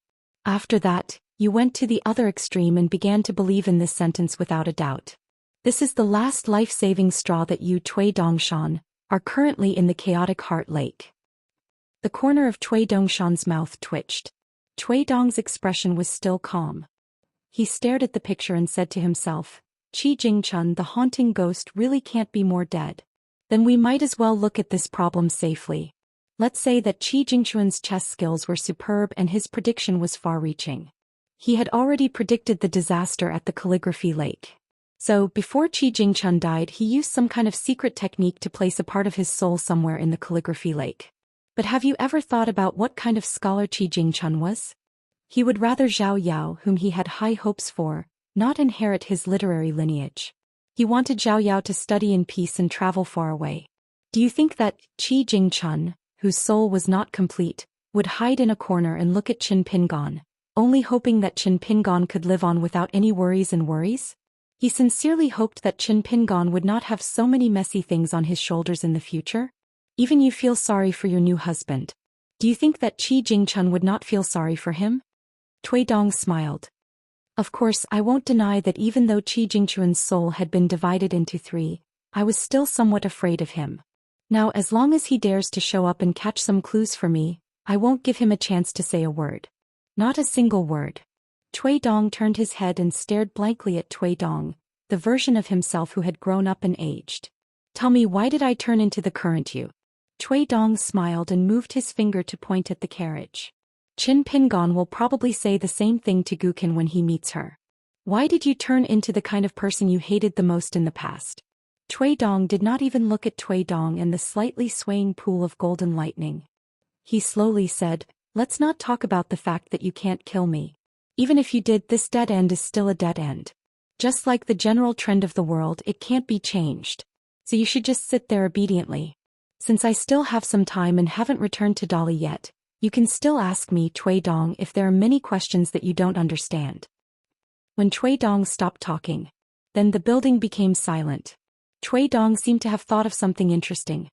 He smiled and asked, "If you don't want to ask, then I'll ask you. Say, if Gukan answered Qin Pingon's question like this, how would Qin Pingon feel? For example, well, Gukan might confidently say to him, 'I don't think I did anything wrong. Few Qin Pingon have the ability to beat me to death.' Or, 'When I, Gukan, and my mother were bullied by those bad people at Bookslip Lake, where were you, Qin Pingon?'" Cui Dongshan's vision was hazy. He stared blankly at the old man in a scholarly robe, at the him who had walked step by step unswervingly to this day. Cui Dong smiled and said, "In fact, when everyone grows up, whether they study or not, they will more or less feel lonely. The smarter people can vaguely sense that the world is not silent at some moment in an instant. Some people who ask themselves will get a vague response. Guilt and regret. Do you know what this is? You don't know because this is something that I, Tui Dong, have only figured out in recent years. You Tui Dong are sailing against the current, retreating again and again. If I don't tell you, you won't understand. This is called a person's conscience of the world. But this kind of feeling will never make a person's life better. It will only make people feel more uncomfortable. It's the same for both good and bad people. Tui Dong continued. By the way, when you went to the Academy of the Great Sui Kingdom to squander your time, I told the old Divine Emperor about the ideas we came up with back then. It helped him to untie a small knot in his heart. Think about it, for someone like the old Divine Emperor, it took nearly 10,000 years to clear a knot in his heart. How long do you think Qin Pingon will take? Besides, if I, Tui Dong, am in his shoes, I will not burst into tears just because Qin Pingon said, think about it again unintentionally. Just because it was a completely different answer from the old scholars, just like you are now. Tui Dongshan raised his arm and put it in front of his eyes. Tui Dong smiled and said, you don't even have the guts to call me an old bastard. Seems that you are really heartbroken. You are almost as pitiful as Qin Pingon. But don't worry. Next, the teacher will only be more pitiful and sad than the student. Tui Dongshan fell backward. His face was covered with tears and snot and he was sobbing.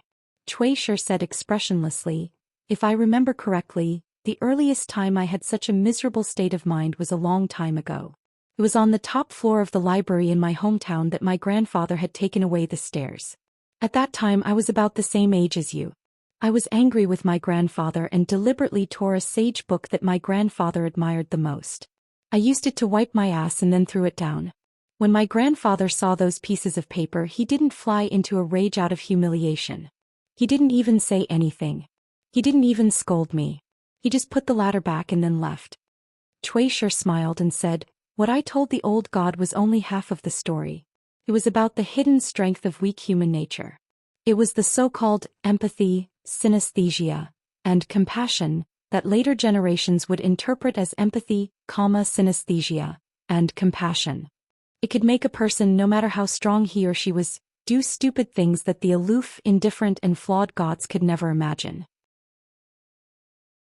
They would sacrifice themselves for others, they would be happy for others, they would be willing to die for others, they would be willing to die for others, they would be willing to sacrifice themselves for others, they would be willing to sacrifice themselves for others, they would be willing to sacrifice themselves for others, they would be willing to help others climb to the top of the mountain, they would go to the top of the mountain, they would go to the top of the mountain, they would go to the top of the mountain, they would go to the top of the mountain, they would go to the top of the mountain, they would go to the top of the mountain, they would go to the top of the mountain, they would go to the top of the mountain, they would go to the top of the mountain, they would go to the top of the mountain, they would go to the top of the mountain, they would go to the top of the mountain, they would go to the top of the mountain, they would go to the top of the mountain, they would go to the top of the mountain, they would go to the top of the mountain, they would go to the top of the mountain, they would go to the top of the mountain, they would go to the top of the mountain, they would go to the top of the mountain, they would go to the top of the mountain, they would go to the top of the mountain, they would go to the top of the mountain, they would go to the top of the mountain, they would smash those gods who looked down on the human world and treated the fate of the human race as food for incense. Tui Dong smiled again and said, but this is only half of the human nature. The other half of human nature is that a person is born to know that in order to survive, they can do anything. No matter how humble it is, I am unique in this world. So countless, I want to live longer and live better. We don't know that we actually already know that one. We rely on our instinct of being raised by the gods to fight for it. Since there is only 1 foot 1, we can only fight for what is in the hands of others. We can make our one bigger and more numerous. There is no end to this pursuit. Tui Dong stretched out his finger and pointed at Qin Pingon and the carriage. Gukin may not have known about Qin Pingon's difficulties, just like Qin Pingon may not have known about Qi Jingchuan's thoughts in the past. Tui Dong withdrew his hand and asked with a smile, then take a guess. Last time, when Qi Jingchun held an umbrella for Qin Pingon and walked on the street outside the Yang family's drugstore, Qi Jingchun had already told Qin Pingon not to feel guilty in the future. However, I think the most important thing to consider is whether this young man in Mud Bottle Alley had already guessed that he was the key chess piece that killed Qi Jingchun. Tui Dong turned his head and shook his head with a smile. Tui Dong had already isolated all his observation and divine awareness. Tui Dong continued to look at the 2 scrolls. Old scholar, if you saw these, what would you say? Yes, you would tug at your beard and say, "This isn't good." Cui Dong suddenly mocked. In such a big Tongyi continent, only Sun Yuan is not blind. How incredible. Cui Dongshan lay there stiffly like a dead man. Cui Dong turned his head. What was written in that brocade pouch of yours? This is the only thing I'm curious about. Don't play dead. I know that even if you sealed off the longevity bridge, you can still guess my thoughts. Cui Dongshan, you still have this bit of intelligence. Cui Dongshan did not move and played dead until the end. On the most crowded busy street in Pool Water City, a soul-stirring siege took place in a place where no assassination should have taken place. An 8th-tier sword cultivator from the Zhuang dynasty, an 8th-tier martial artist from the distant travel realm, and a Jindan formation master who had set up a formation. It was a foolproof setup. However, the result disappointed the spectators. Firstly, the assassination was too sudden. Secondly, the ending happened too quickly. The cabin of the second carriage exploded, and a woman wearing a veil hat appeared. She allowed the 8th-tier sword cultivator's life-bound flying sword to stab her heart. She killed the distant travel realm martial artist with a punch. She still held a heart that had been cut out of her chest. She rushed over, opened her mouth wide and swallowed it. Then she caught up to the sword cultivator and punched him in the back. She forcibly broke the military school's golden crow armor. Then with a claw she dug out another heart. She hovered in the air, not looking at the corpse that fell to the ground. She allowed the cultivator's life-bound nascent soul to escape with the Jindan. This was what her master had agreed with her beforehand. If she killed all of them in one go, she would not be able to play with them in the future. And this little miss of hers was precisely that little loach. It had quietly entered the nascent soul realm. A flood dragon nascent soul realm was equivalent to a 9th-tier martial artist and a nascent soul cultivator. Moreover, it was not a regular flood dragon. It was one of the last 5 descendants of the true dragon in the world. It returned to the side of the first carriage, still carefully chewing on the taste of the 8th-tier sword cultivator's heart. Could be said to be wonderful. It was very difficult to eat such a delicious meal at Bookslip Lake. Gu Kan, dressed in an ink-green python robe, jumped off the carriage. LV Kaiseng followed closely behind. Gu Kan walked to its side and extended a finger to help it wipe the corner of its mouth. She complained, "Little Loach, how many times have I told you? You're not allowed to eat in such an unsightly manner.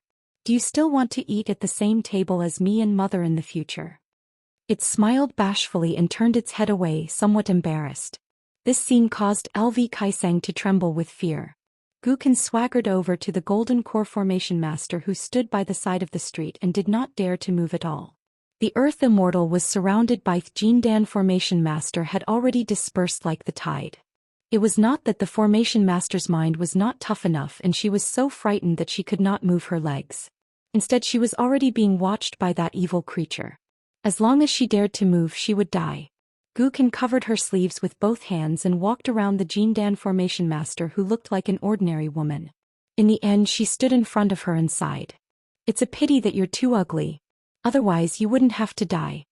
The woman knelt on the ground with a thump. "Gu Kan, please spare my life. From now on I can serve you." Gu Kan smiled and did not say anything, as if she was weighing the pros and cons. It, who had lost its curtain hat but was still wearing the clothes of a girl, burped and hurriedly covered its mouth. Gu Kan turned her head and glared at it. Then she smiled at LV Kaiseng. "How is it? You didn't eat my dust for nothing, right?" LV Kaiseng nodded with a bright smile. Otherwise she wouldn't be the biggest devil of Bookslip Lake before Gu Kan. Gu Kan kept twisting her neck and said with a smile, "LV Kaiseng, tell this ant the rules of Bookslip Lake that I told her earlier." In the early years on Azure Gorge Island, there were many assassinations and sneak attacks. For some reason, Gu Kan actually asked Lu Jimao, who had been exposed, not to follow the clues and investigate the mastermind behind those assassinations. However, whether it was the enemies of Bookslip Lake or the rogue cultivators who hired assassins because they didn't like Gu Kan's style, none of them were fools. They didn't want to spend money or risk their lives to send people to Azure Gorge Island to die for nothing. LV Kaiseng glanced at the woman and said with a smile, "After all the assassinations and provocations on Azure Gorge Island, the first time a guest attacks, only one person will be killed. The second time, in addition to the attacker's life, a pair will be sacrificed. The third time, if the attacker has a family, the whole family will be killed. If the attacker has no family, the whole family of the mastermind will be killed. If the mastermind is also alone and pitiful, his closest friends will be killed. In short, the path to the palace of the king of hell can't be too lonely. Guken nodded and turned his head to look at the woman whose face was full of fear and despair again. He stretched out one hand and stretched out 3 fingers. Why do you want to die for nothing? 100 years is never too late for a cultivator to take revenge. But you are actually right. 100 years later you won't dare to come back. The 3 of you are too useless. I remember that there was an assassin on the Verdant Gorge Island 2 years ago. That assassin was really powerful. Although his skills were not high, his thoughts were very good. He actually squatted in the toilet and stabbed me with his sword. What if King genius? If it wasn't for the fact that little Loach attacked so quickly, I wouldn't have killed him. Guken kept one hand in his sleeve and the other stretched out 3 fingers. Before you, outside Azure Gorge Island, there have been 3 times. Last time I told that guy that a family should be united no matter where they are. The first time I killed whoever tried to kill me. The second time I killed a close relative. The third time I killed his whole family. Now it's the 4th time. What do you say? The woman swallowed her saliva. 9 familial extermination. Guken suddenly understood. Yes, that's what I said. Guken retracted his fingers and bent slightly with his hands in his sleeves. It was good to talk to women. They were often not tall, so he didn't need to raise his head to talk. Guken chuckled softly. 9 familial extermination? 9 familial extermination? Actually, there's no need to be afraid. It's a reunion. You can't even get together during festivals. At this time, a middle-aged man with a sword and a wine pot on his back walked out from under the eaves of a nearby street. He walked straight to Guken. LV Kaisang turned around and narrowed her eyes with murderous intent. Guken also turned around and said with a smile, "Don't worry about it. Let him come." LV Kaisang hesitated for a moment but still made way. The middle-aged man with the surname Chen walked in front of the young man in a python robe. The little Loach, who had already turned into a human, suddenly took a step back. Guken, who had a telepathic connection with it, just frowned and was slapped in the face by the man. That man said, "Say that again?" LV Kaisang opened her mouth wide. Almost everyone on the street was the same. That man suddenly raised his hand and slapped Guken's face. His voice trembled but he said sternly, "Guken, say that again." Guken turned his head and spat out a mouthful of blood on the ground. Then he tilted his head. His cheeks were red and swollen but his eyes were full of laughter. "Chin Pingon. You're here."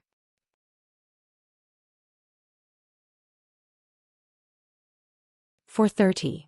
The dark green robe was made from the molted skin of little Loach after he reached the nascent soul stage. It was a robe that perfected cultivator Zhejiang spent a lot of money and hired a master to make. Guken was no longer covering her sleeves with her hands. She was no longer the mysterious devil that countless scholars and cultivators found unfathomable. She opened her arms and bounced on the spot. "Chin Pingon, you've grown so tall. I was thinking that I could be as tall as you when we meet again." However, the middle-aged man didn't say anything. The people in the Pond Water City who were watching on the street didn't even dare to breathe. Even LV Kaisang, who was as arrogant as Guken, felt a little uneasy. Guken scratched her head. Chin Pingon finally said in a hoarse voice, "How's your aunt?" Guken nodded hard and said, "She's fine." Chin Pingon said, "I want to see your aunt. Can I?" Guken felt wronged and said, "What's wrong with that? My mother often talks about you." Chin Pingon, "Why are you treating me like an outsider?" Chin Pingon said, "I'll wait for you at the ferry. You can eat crabs with your friends first and then take me to the Verdant Canyon Island." Guken smiled and said, "Why do you care about them? Just ignore them. Go. I'll take you to the Verdant Canyon Island. Now my mother and I have a big house to live in. It's much more luxurious than the Mud Bottle Alley. Let's not talk about carriages, even little Loach can come and go. How big is the road and how grand the house is, right?" Chin Pingon asked, "Don't you want someone to say hello to Fan Yen and Yuan Yuan?" Guken shook her head and said, "No need. These fair-weather friends are nothing." Chin Pingon did not say anything else. He only glanced at the little Loach behind Guken that he had caught in the fields years ago. Now that it had appeared in human form, It looked like an ordinary young woman. But upon closer inspection, its vertical golden pupils allowed a cultivator to see some clues. When Qin Pingon glanced at it, it was one of the descendants of the 5 true dragons of the Dragon Cave Heaven who did not even take Lu Jimao seriously at the Book Lake. This time it did not take a step back like before. However, its eyes were still lowered as if it did not dare to look at Qin Pingon. Qin Pingon didn't say anything. He turned around and walked towards the ferry. Gukin quickly caught up with him. She glanced at Qin Pingon's back and pondered for a moment. In the end she still asked LV Kaisang to inform Fan Yen and the others. Then she asked Little Loach to bring along the Gold Core Earth Immortal Assassin Woman. Lu Kaisang wanted to say something but hesitated. Gukin's gaze was cold. Lu Kaisang coldly snorted and left. Only then did Gukin swagger to catch up with Qin Pingon. She was very happy. The sleeves of her embroidered robe fluttered in the wind. If she had not met Qin Pingon, the woman would have died today. Killing all her relatives was not a joke. They would definitely have a reunion in the netherworld. Gukin saw that Qin Pingon did not stop when he passed by the carriage. She shouted, "Qin Pingon, aren't you going to take the carriage?" Qin Pingon did not stop or turn around.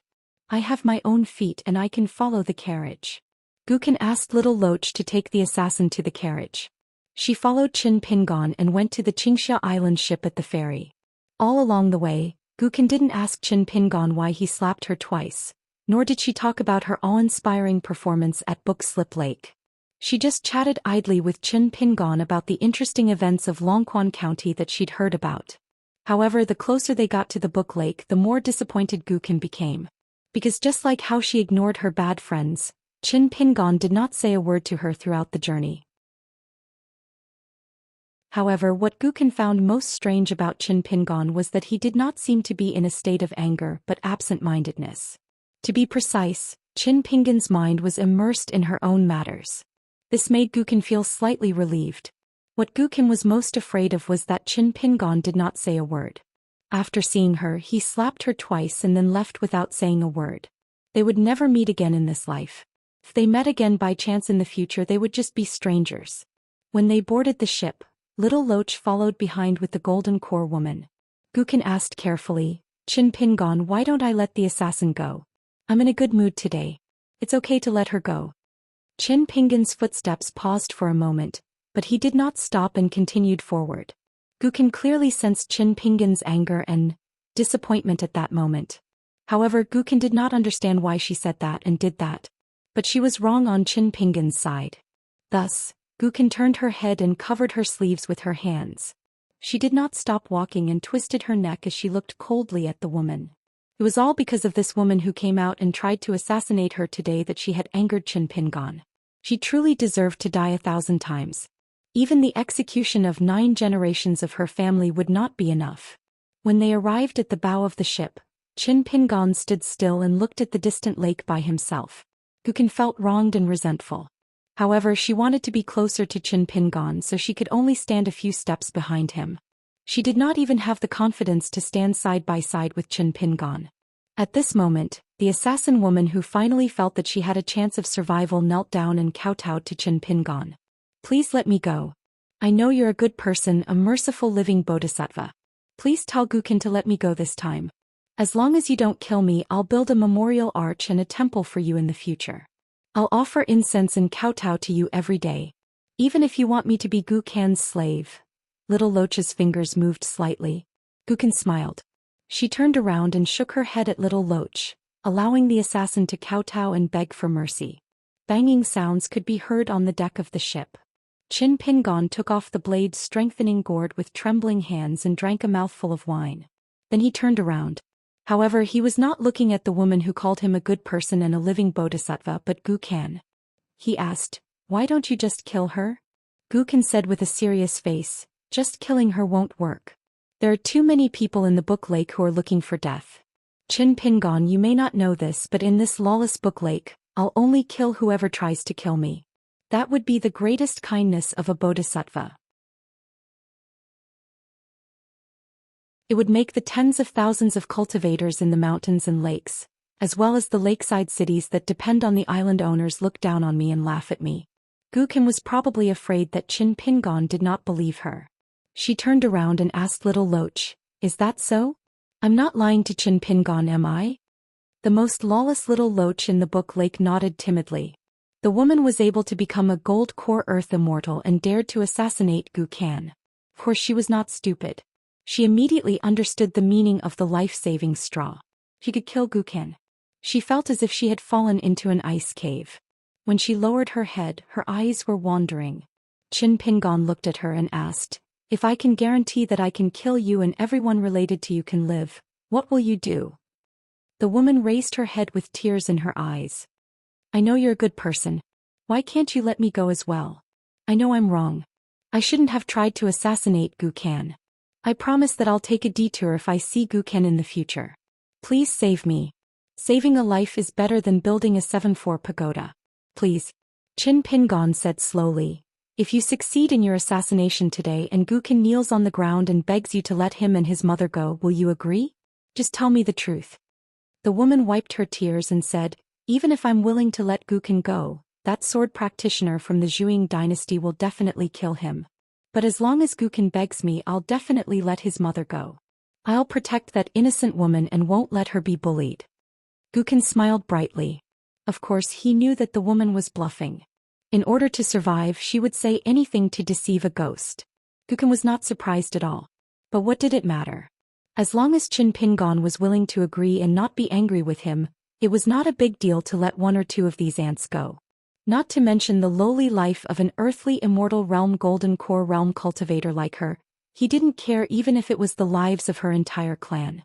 These intentions, promises and cultivations were all worthless ants and he, Gu Kan, didn't take them seriously at all. Just like this time, wasn't he intentionally taking a detour to head to the banquet for fun? To tease these guys who mistakenly thought that victory was in his hands? Qin Pingon said slowly to Gu Kan, "I don't think you're wrong to kill her on the street. You can kill her here or at Verdant Canyon Island. You can do it either way." Gu Kan was stunned. Qin Pingon asked, "What did you call her on the street?" Gu Kan thought for a moment. "Auntie." Qin Pingon asked, "What did I call your mother?" Gu Kan said sullenly, "Auntie too." Qin Pingon murmured, "A family should be united. A family should be reunited." Gu Kan's eyes suddenly turned red. He lowered his head. "Then what do you want me to do? Kill her or let her go? Only if you don't get angry and don't ignore me like this. Qin Pingon, tell me. I'll do it." Qin Pingon turned around. "It's up to you. I'll go to Verdant Canyon Island to see Auntie. I'll probably leave after that." Qin Pingon did not say anything else. Gu Kan gnashed his teeth. His eyes were wet and his fists were clenched. Gu Kan and Little Loach were telepathically connected. Without needing Gu Kan to speak, Little Loach grabbed the gold core earth immortal and locked him up in a secret room in the cabin. Qin Pingon stood at the bow the whole time. Gu Kan went to the top floor of the ship. She was so upset that she smashed all the cups on the table. The girls were trembling with fear. They did not know why their little master, who was always smiling, was so irritable today. Little Loach stood at the side. He was also somewhat sullen and depressed. Gu Kan looked up and stared at Little Loach. She laughed and said proudly, "Don't be afraid, Little Loach. Qin Pingon is just sulking with me. He was always like this when I was little.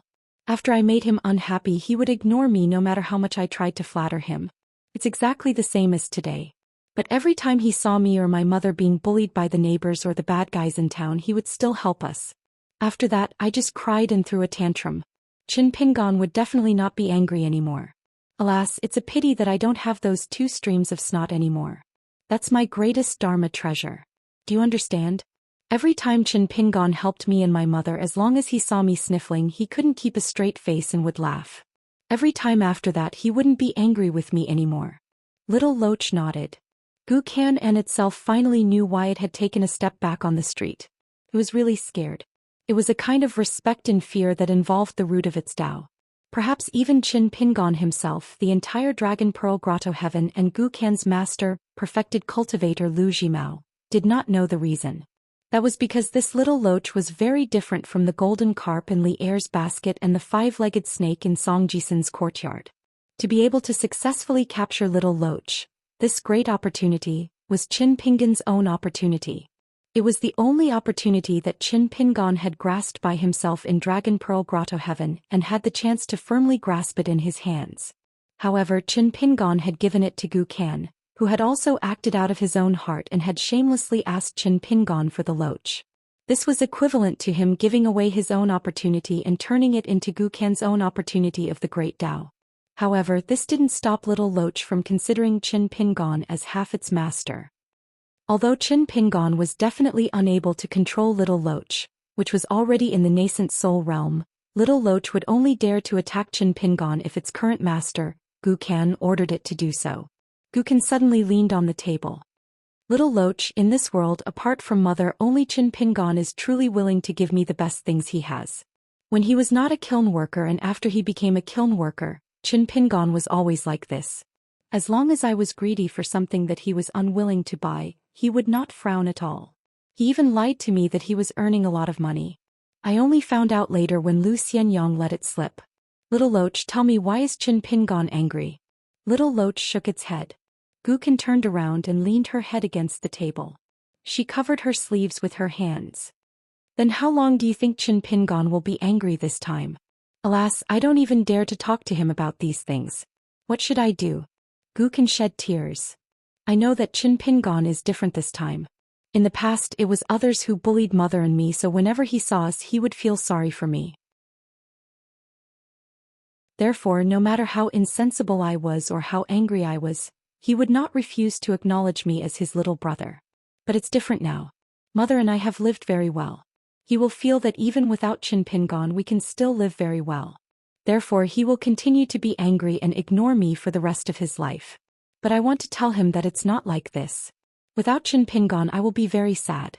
I will be sad for the rest of my life. If Qin Pingon doesn't care about me, I will not stop him. I will only tell him that if he dares to ignore me, I will be an even bigger villain. I will do even more bad things. I will do so that no matter where Qin Pingon goes to in the Aquarius continent, to the Tongye continent, or the Central Divine continent, you will hear Gu Kan's name. Gu Kan stretched out her hands and covered her face. This was the second time that Gu Kan showed such a weak side after coming to the Book Slip Lake. The first time was when she celebrated the Mid-Autumn Festival with her mother on Verdant Gorge Island. She also mentioned Qin Pingon. Little Loach and Gu Kan's hearts were connected. All the joys and sorrows would follow, so it also shed tears. The ship finally arrived at Verdant Gorge Island. When they disembarked, Qin Pingon took out a jade token and handed it to Little Loach. Qin Pingon said in a deep voice, "Give it to Lu Jimao. Tell him to keep it first and return it to me when I leave Verdant Gorge Island. Tell him one more thing. When I'm on Verdant Gorge Island, don't let me see him." When it took the jade token, it was like a child grabbing a handful of red-hot charcoal. Suddenly it screamed through the sky. It almost transformed into a flood dragon that was hundreds of feet long. It wanted to smash the ferry of Verdant Gorge Island with its claws. Just when it was about to throw it away, Qin Pingon said expressionlessly, "Take it." Little Loach was full of fear. It endured the pain and still held the strange jade token that was engraved with the words, "I'm good at nurturing the Great Spirit." It went to look for perfected cultivator Xianxia. There were already people waiting at the ferry. They were all bowing and currying favor with Gu Kan. Qin Pingon said to Gu Kan, "Please tell Auntie that I want to have a home-cooked meal. A bowl of rice will be fine." Gu Kan nodded vigorously. As long as Qin Pingon was willing to sit down and eat, it would be fine. She asked an old cultivator housekeeper of Verdant Gorge Island to inform her mother to prepare a table of ordinary home-cooked meals instead of fish and meat. Gu Kan led the way while Qin Pingon walked beside her slowly. Gu Kan thought that Qin Pingon wanted to be able to eat as soon as they arrived at the mansion. He was eager to walk around for a while, so she deliberately slowed down her pace. Qin Pingon suddenly said, "I've been in Pondwater City for the past few days. I asked a lot of people about you in Verdant Gorge Island and heard a lot of things." Gu Kan's head drooped. "I guessed it," Qin Pingon said again. "There are some things that I'm afraid I won't be able to say when we're at the dining table. So before I see Auntie, I might say some things that you won't like to hear. I hope you won't like to hear them. I don't care whether you think they're nonsense or not. Can you listen to me first? After I'm done, you can say what's in your heart. I hope you won't be like that assassin. Don't worry about whether I'll like to hear it or not. I just want to hear what's in your heart." Just say what's in your mind. Gukin nodded. Go on, I'm listening. Qin Pingon said slowly, I'm sorry I'm late. Gukin stopped at once. Qin Pingon also stopped. In the eyes of all the curious cultivators on Verdant Gorge Island, he was a middle-aged man with a dispirited look. His face could not be seen, but his eyes revealed his heart. That kind of tiredness could not be concealed. Back then, when the two of them parted ways in Mud Bottle Alley, Qin Pingon had been in too much of a hurry. Other than the matter of Gukan's bag of locust leaves, the fact that he had to be careful of Lu Jimao, and the fact that he had to take good care of his mother, there were many things that Qin Pingon hadn't had the time to say.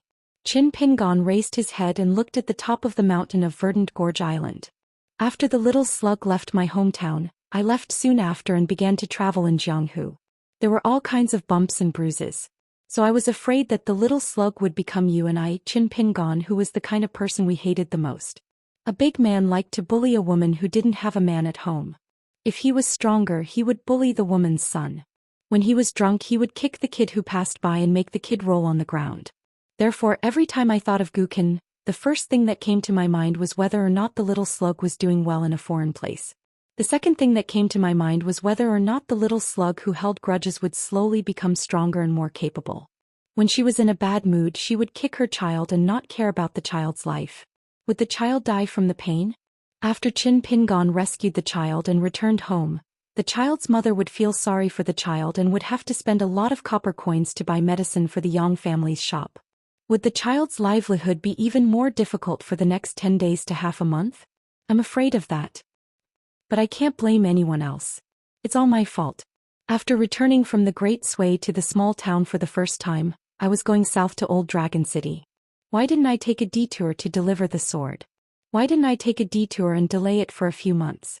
I wanted to see that little slug and see with my own eyes if he and my mother were doing well. Why didn't I find out through some news that their lives weren't in danger and that they seemed to be doing well? Because of that, I felt that it wouldn't be too late to go see him when I became successful and could give that little slug more things. When you travel in Jianghu, you are responsible for your own life and death. You killed the consecrators of Verdant Gorge Island, your senior brother and today's assassins. As long as I, Qin Pingon, am here, I will help you kill them. No matter how many people like this come, I will kill them. If one comes, I will kill one. If 10,000 come, if I can only kill 9,999 of them, I can only blame myself, Qin Pingon, for not having a strong fist and a fast sword. Because I promised you and myself that I will protect that little slug. This is the most natural thing for me, Qin Pingon. I don't need to reason with you. I don't need to do that at all. But you, Gukin, have 1,000 or 10,000 reasons to tell yourself and to tell me, Qin Pingon. Is this how Storyteller Lake is? This is how the world works. If I don't kill people to establish my power, others will come to kill me. These are not reasons for you, Gukin, to kill innocent people. So many people died inexplicably without even knowing the reason. After killing them, you, Gukin, may be able to get over it, but I, Qin Pingon, can't. I will think that so many people, dozens, hundreds, the little slug who followed behind a bumpkin, Qin Pingon, in Mud Bottle Alley back then were dozens, hundreds of those bumpkin kiln workers. Then so many people died. Qin Pingon, who was unwilling to knock on the door even when he was about to starve to death in Mud Bottle Alley back then, walked through Mud Bottle Alley again and didn't die. That little slug who was kicked by a drunk bastard back then didn't die. Qin Pingon stopped talking and patted Gukan's shoulder. Let's go. Auntie is still waiting for us. No matter how difficult the road is, we have to walk. The two walked side by side. Qin Pingon slowly said, I, Qin Pingon, don't want to be a moral saint. However, just because I don't want to be a moral saint doesn't mean that we can be unreasonable. I don't care if others are reasonable or not. I want to take care of you, Gukan. I want to see if taking care of you is of any use. After my parents died, I lost all of my family. Lu Xian and you, Gukan, are the two of you my family. The world is so big. In the town, I only have you and Lu Xian as my family. I don't care if the sky collapses anywhere else. However, even if the sky really collapses, as long as it crushes the two of you, I, Qin Pingon, will give it a try no matter how capable I am. I will lift the collapsing sky back up. Even if I can't lift it back up, even if I, Qin Pingon, die, I will seek justice for you. Back in Pearl Grotto Heaven. for Lu Xianyang Qinping, and had tried. He had decided that even if he died he would seek justice for Lu Xianyang. Now in Book Slip Lake, Qin Pingon felt that just saying these words had consumed all his energy. It was a different experience. Qin Pingon just sat there alone like a dog on the side of the road. If I didn't know you, Gukan, I would have just heard about what you did at Book Slip Lake. I wouldn't have cared. I wouldn't have come to Pool Water City or Verdant Gorge Island. Because I, Qin Pingon, can't take care of it. I, Qin Pingon, am only so capable. I didn't take care of the wedding dress ghost's mansion. I saw those sword cultivators in a county city of Huangting country. I didn't take care of them. I took care of them in Flood Dragon Gully. I lost the Shan seal that Mr. Qi gave me. I took care of them in Old Dragon City. I was shot in the stomach by a cultivator. In this world you have to pay a price for being reasonable. But it's the same if you're unreasonable. The old Flood Dragon in Flood Dragon Gully was almost flattened by sword cultivators. Dumao was beaten half to death. They're like that. You can live well today. Tomorrow? The day after tomorrow? Next year or the year after that. You can let other people's families reunite today. Tomorrow, other people can also let your mother accompany you and have a reunion in hell. If it's possible, I just want a little slug named Guken to live at the end of Mud Bottle Alley. I don't want to give you that little loach at all. I just want you to live at Mud Bottle Alley. As long as I go back to my hometown I can see you and my aunt. Whether your family is slightly rich or I, Qin Pingon, am rich, you and your mother can afford to buy beautiful clothes and delicious food. You can live a stable life like this. They approached the brightly lit mansion that was not inferior to the mansion of the nobles. Qin Pingon's eyes dimmed. He said softly, I finished talking. I don't have the strength to say anything else. So, when we're at the dining table you can say whatever you want. I'll listen. Guken raised her arm and wiped her face. She did not say anything. The mansion was very big. After passing through the gate, it took a long time to walk to the dining area. When Qin Pingon stepped over the threshold, he took off the face that was meticulously made by Zhou Xian, revealing his true appearance. A woman in luxurious clothes stood at the entrance of the hall, looking forward. When she saw Qin Pingon beside Gukan, her eyes reddened. She quickly walked down the stairs and came to Qin Pingon's side. She carefully sized up Qin Pingon, who had grown much taller. For a moment, all sorts of feelings welled up in her heart. She covered her mouth. There were thousands of words she wanted to say, but she could not say a single word. Deep in the woman's heart she was filled with guilt. When Lu Jimao visited and told her about the little loach, she became vicious. As long as she could keep that opportunity for Kina, she hoped that the young neighbor from Mud Bottle Alley who had helped her and her son for many years. His death counted. Qin Pingon smiled and said, Auntie. The woman choked and said, Good, good, good. You're living well just like my Ken. This is better than anything else. Let's quickly enter the house. The steward on the island spoke in a hurry, so I had to cook 2 dishes. The rest were helped by the servants in the mansion. However, they were all made according to the taste of our hometown. They're definitely authentic home-cooked dishes. Qin Pingon, you'll be used to it. Qin Pingon said, Sorry to trouble you, Auntie. The woman glared at him. What nonsense are you talking about? Qin Pingon did not say anything else. The mother and son, as well as a person that the mother and son would not treat as an outsider, entered the house together and sat down. Although they were home-cooked dishes, they were still very sumptuous and filled the large table. The woman also prepared the rarest immortal Wuti wine from Book Slip Lake. It was completely different from the so-called Wuti wine sold in Pond Water City. The woman poured a cup of wine for Qin Pingon. No matter how hard Qin Pingon tried to persuade her, he could not stop her.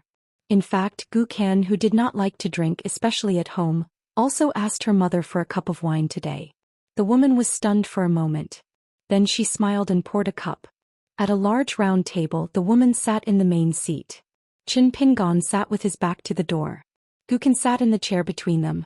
Gukan turned to her mother and said, Before we eat I want to talk to Qin Pingon. The woman was a woman who was good at reading people's expressions. She had already sensed that something was wrong, but her smile did not change. Hey, you guys talk.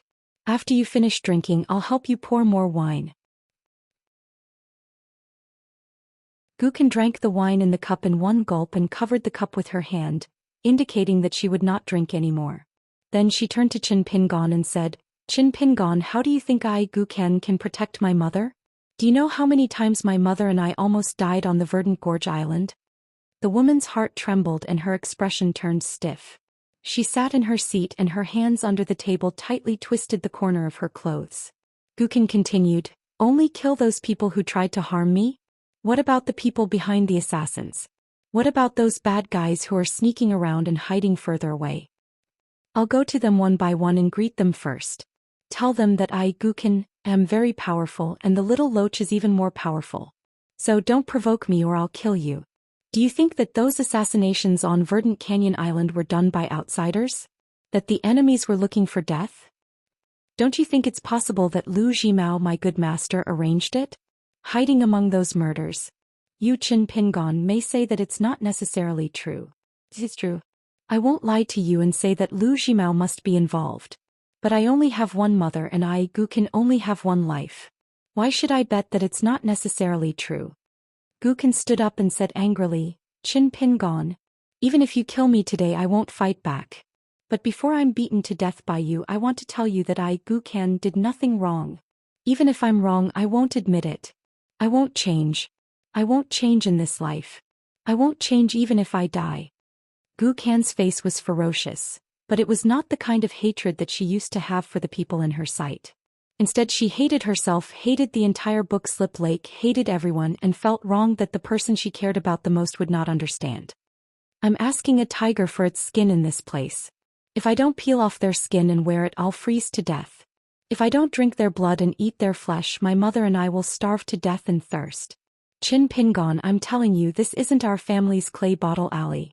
It's not just those disgusting adults who come to steal my mother's clothes. The people here will eat my mother until not even her bones are left. They'll make her live a life worse than death. I won't just run into a drunk bastard in an alley and kick me just because he doesn't like me. Do you know how scared I am here?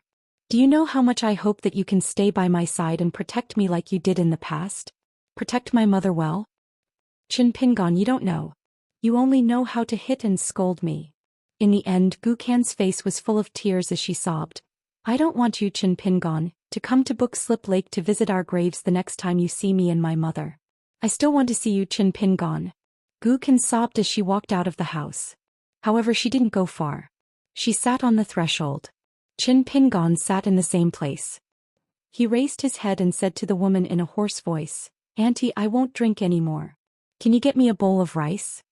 The woman, who was panicking, quickly wiped her tears and nodded. She got up and brought Qin Pingon a bowl of rice. Qin Pingon got up and took the bowl of rice. He gently placed it on the table and then sat down. There was another bowl of rice on the table. Back then, in someone else's house in Clay Bottle Alley, Qin Pingon was even younger than Gu Ken. He also had a bowl of rice which was placed on the table just like that. Qin Pingon raised a trembling hand. In the end, he didn't pick up the chopsticks. Instead, he took out a book from his chest and placed it next to the bowl of rice. One of the books was an old yellowed fist manual. Qin Pingon reached out and gently smoothed it out. It had accompanied him through thousands of mountains and rivers.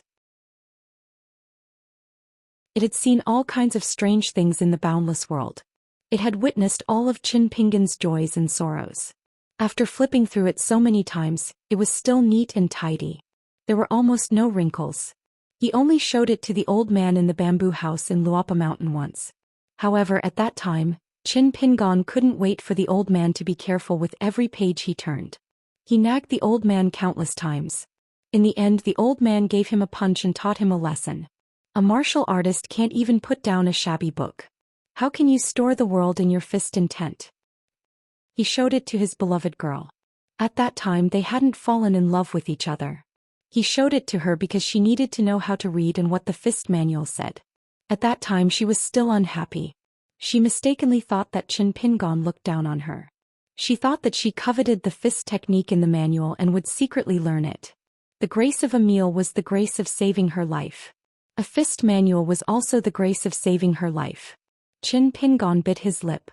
Without turning his head, he said softly, Gu Ken, we agreed at that time that I borrowed this fist manual from you. I will return it to you one day. Gu Ken suddenly stood up and roared, I don't want it. It's yours since I gave it to you. You said that you would return it, but I didn't agree at all. You have to be reasonable. In the end, Gukan cried and begged, Qin Pingon, don't be like this. I'm afraid. In the eyes of an extreme and extremely precocious child, only Qin Pingon was reasonable in the world. It had always been like this. Qin Pingon didn't say anything. He picked up the pair of chopsticks and lowered his head to eat. He didn't raise his head until he finished the bowl of rice.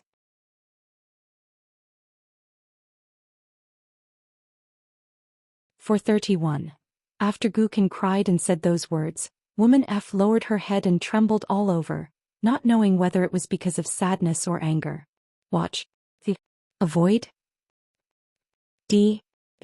Qin Pingon gently put down his chopsticks and called out softly, Gukan. Gukan immediately wiped her tears and said loudly, Here.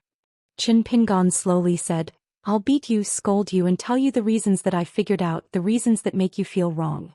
But I won't leave you alone, I won't leave you like this. Qin Pingon did not turn his head the entire time. His voice was not loud, but there was a hint of determination in his tone. It was as if he was talking to Gukan, but it was more like he was talking to himself. If I leave one day, it will definitely be because I've overcome the hurdle in my heart. If I can't, I'll stay here in Verdant Canyon Island and Bookslip Lake. Gukan smiled through her tears. Okay. You'll keep your words. Qin Pingon, you've never lied to me.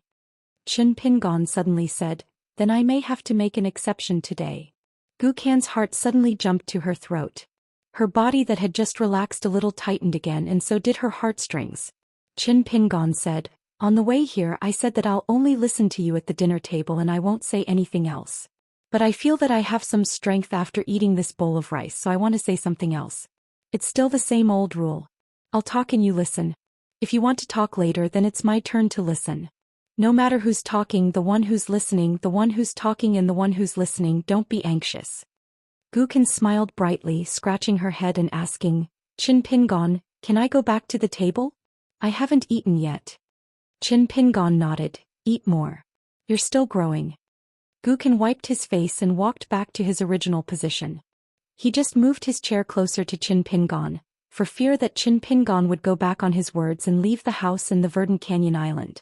By then he would be able to stop Qin Pingon faster.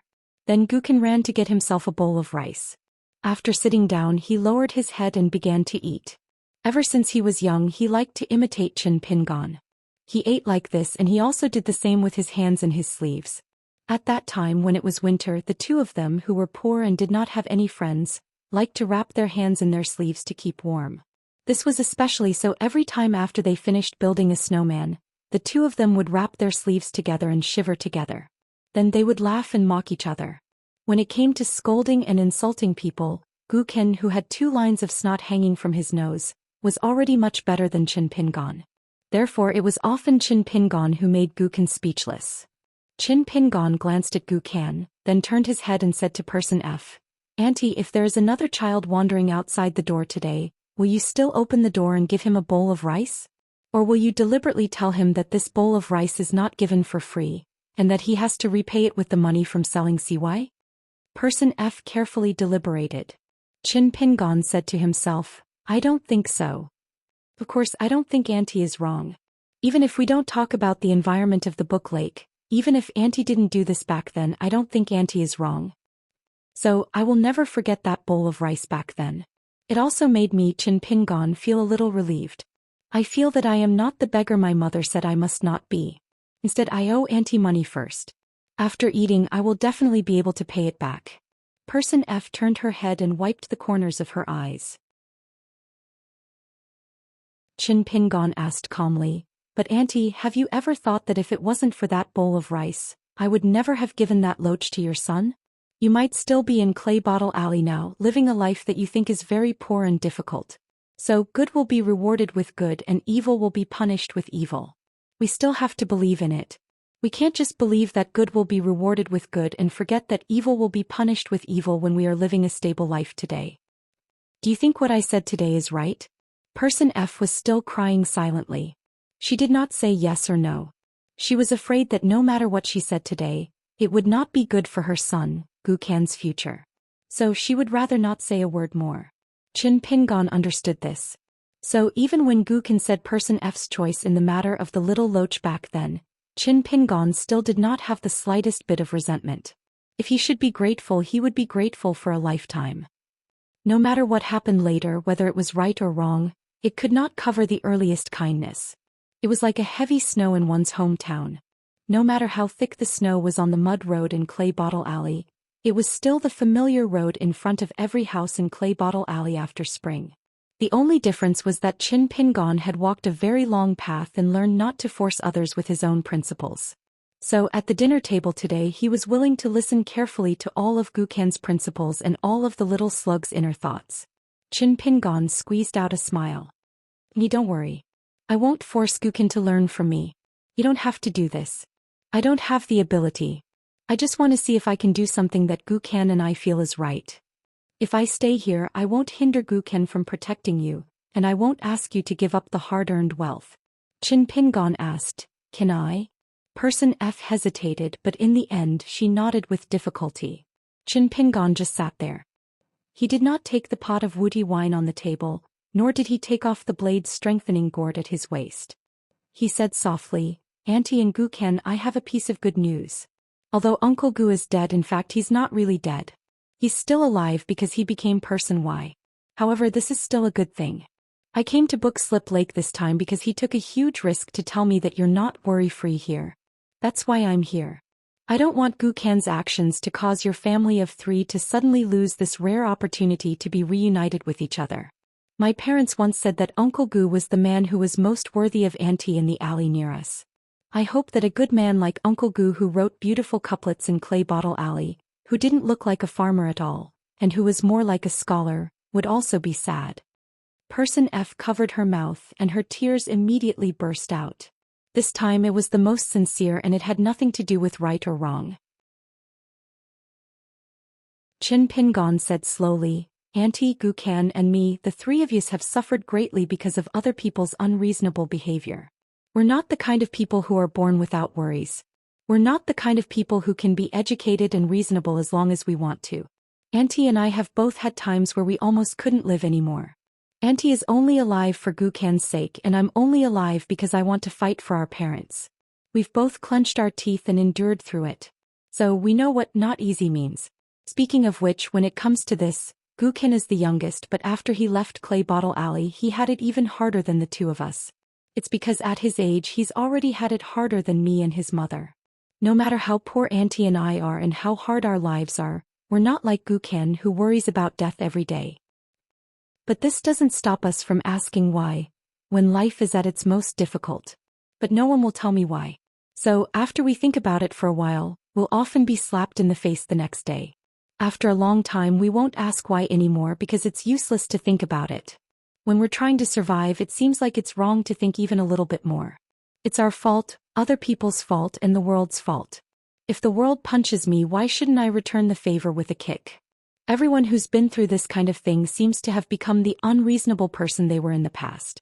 They don't want to listen to other people's whys because they don't care. They feel like if they're soft-hearted, they won't be able to protect their current wealth, and they'll feel sorry for the hardships they've suffered in the past. Why do the school teachers have to favor the children of the rich? Why do my parents have to be looked down upon by the neighbors? Why do my peers have to buy kites while I can only watch from the side? Why do I have to work so hard in the fields while there are so many people enjoying life at home? Why do they not even look at me when I run into them on the road? Why do I have to work so hard to earn it while others have it the moment they're born? Why don't they know how to cherish it? Why do other people's families get to reunite during the Mid-Autumn Festival every year? I don't know why it's like this either. I don't know what it was like 100 years ago or 10,000 years ago. I also don't know if the world has changed for the better or for the worse. I've read a lot of books and know some principles, but the more I know, the more I'm not sure if the principles I've come up with are necessarily right. They can definitely allow me and the people around me to live a better life. Before I came here, I thought that I would be able to lead a better life with a young girl by my side. However, after seeing Gukan, I feel that I might have been wrong. That young girl is only able to lead a slightly better life with me by her side. It might not necessarily be because I taught her those principles that allowed her to lead an easier and better life. Who doesn't want to live a good life? Who doesn't want to have a better tomorrow than today? I want to do that too. I thought about it when I was in Clay Bottle Alley. I thought about it when I was on the way to the Academy of the Great Sui Kingdom. I thought about it when I went to Old Dragon City, Inverted Hanging Mountain, Tongya Continent, Lotus Blossom Blessed Land, and on the way to my hometown. But there's no highest principle in the world. There should be a lowest right and wrong, right? Even if we do a lot of things that we have to do to survive, there should still be right and wrong, right? Guken put down her chopsticks and fell into deep thought. Person F looked at Qin Pingon and then at Guken. Qin Pingon, I'm just a Taoist who has never studied and can't read. I don't know much, I don't want to think too much, and I can't care too much. I just want Guken to live a good life. It's also because of this that we have the chance to live today and wait for you, Qin Pingon, to tell us that my husband, Guken's father, is still alive and that we have the chance to reunite as a family. Qin Pingon, can you understand what I'm saying? Won't you blame me for being short-sighted? Qin Pingon nodded and said, I can understand. I won't blame Auntie. Person F looked into Qin Pingon's eyes. She poured herself a glass of wine and drank it in one gulp. Then she poured another glass and drank it again. You came to find Kinna. No matter what you said, Kinna was very happy. I want to drink a glass. You told us the news, so I want to drink a glass too. We're all happy. Person F poured a third glass of wine. After drinking it, she said with tears in her eyes, Qin Pingon, I want to drink a glass to see that you've grown taller, grown up, and are safe and sound. I'm happy for your parents. Qin Pingon picked up the wine pot and poured himself a glass of wine. He raised his head and drank it. In a tall building in Pond City, Chui? He said, you're short-sighted? This person F from Clay Bottle Alley is not ordinary. No wonder she can partner with Lu Jimao and teach someone like Gu Ken. When Qin Pingon followed the two carriages into the city, Cui Dongshan had been pretending to be dead. However, when Qin Pingon appeared and met Gu Ken, Cui Dongshan had already opened his eyes. Everything that happened after that had nothing to do with Cui. Similarly, Cui Dongshan had seen and heard all of it. Cui? He smiled and said, what Qin Pingon said is futile. Even if they were both from Clay Bottle Alley, they knew the taste of suffering at first. But now, Gu Ken and Qin Pingon were two completely different people. Not only were their standpoints different, but the way they looked at the world, the most fundamental context, was very different. Qin Pingon could empathize with Gu Ken only because Qin Pingon had walked a longer path. Gu Ken, on the other hand, did not. For him, his hometown Clay Bottle Alley and then to Book Slip Lake was the entire martial world in the world. What's more, Gu Ken was obsessed with sex. He was born to go to extremes. Not to mention Qin Pingon, even if Gu Ken's father, Gu Tao, stood in Qin Pingon's position, he would not be able to change Gu Ken's mind. This was the fun part. Gu Ken's extreme behavior made him have deep feelings for Qin Pingon. That was why he said, even if you beat me to death, I won't fight back. This was the devil incarnate's heartfelt words. How rare was it? Qin Pingon knew, so he was in more pain. Qin Pingon even heard about the person who was about to die, Lu Xian. Before he died, Lu Xian did not blame Qin Pingon at all. Instead, he only said to him, Qin Pingon, I don't want to die. I really don't want to die. That was why Qin Pingon was in more pain now. That's how people are. A frog at the bottom of a well will complain about injustice. A person who has left the bottom of the well will say anything to the people below, but to the people who are still at the bottom of the well, it's all empty talk. Because deep in their hearts, they will keep telling themselves that their words are for the snow of spring, not for people who have been rolling in the mud for a long time. If they really listen to them, they will be courting death. However, Qin Pingon has already realized this. That's why what he said on the way to Gu Ken's mansion and what he said at the dinner table after eating that bowl of rice were worlds apart. Unfortunately, Gu Ken was still too young when he was in Mud Bottle Alley. He did not see Qin Pingon's situation at his age, nor did he see with his own eyes the suffering that Qin Pingon suffered during his long journey. What Gu Ken saw was Qin Pingon carrying a sword on his back and giving little Loach a jade pendant. It was the Qin Pingon who understood so many things. As for why Qin Pingon was able to get to where he was today, Gu Ken did not understand. This child might not really be willing to understand either. On the other hand, Qin Pingon was willing to think more and more about it. That was why he could only make things even messier. If the two of them were reversed and their positions were swapped, Qin Pingon would be Gu Ken's ex-character and go far. Gu Ken would be Qin Pingon's ex-character and survive in Verdant Canyon Island. today's situation would not be so hopeless. However, if that was the case, we would not be sitting here at all. Tui? He said to Tui Dongshan, actually your teacher has already done quite well. Tui Dongshan's face was stern. Can you still see beautiful things in your old dog eyes? Tui? He did not take it seriously and smiled. The most beautiful thing that Qin Pingon did on this trip to Verdant Canyon Island is the 2 words that you have said. It is the sword above the 2 words that you have said. It is the sword above the 2 words, cut off, and circle. On the ship, we first took out the only thing that Qin Pingon and Guken had in common and placed it in front of them. Otherwise, Qin Pingon would have already lost on the ship, and you and I would have been able to leave Pondwater City. That was to test the assassin first. Not only was he trying his best to understand the hearts of the people in Book Lake, but he was also trying to tell Guken that the assassin deserved to be killed no matter where he was. Furthermore, he, Qin Pingon, was willing to listen to Guken's own reasoning. If Qin Pingon deliberately put himself at the top of the moral spectrum and tried to influence Guken, then Guken might directly feel that Qin Pingon is no longer the Qin Pingon of the past and everything is over. After getting off the ship, we put the jade pendant of the Saint of Literature Temple in front of Lu Jimao, who is a nascent soul cultivator and has high standards, so that perfected cultivator Xianxia will not dare to mess things up. When we are at the dining table and have dinner, we will remove the F character who is Guken's mother, so that she will not be too involved and affect Guken too much. Otherwise it will be a mess. After Qin Pingon joins it will only get messier. Tui Dongshan sneered and said, even so, is it useful? Isn't it still a dead end? Tui? He nodded and said, but as long as Qin Pingon can't get over the hurdle in his heart, whatever he does next will be a new knot in his heart. Even if Guken is willing to lower her head and admit her mistake, so what? After all, there were so many innocent people who had died in vain. They would be like ghosts that refused to leave Qin Pingon's heart. They would knock on the door and shout for justice. Day and night they would question Qin Pingon's conscience. The first difficulty is whether Guken is willing to admit her mistake.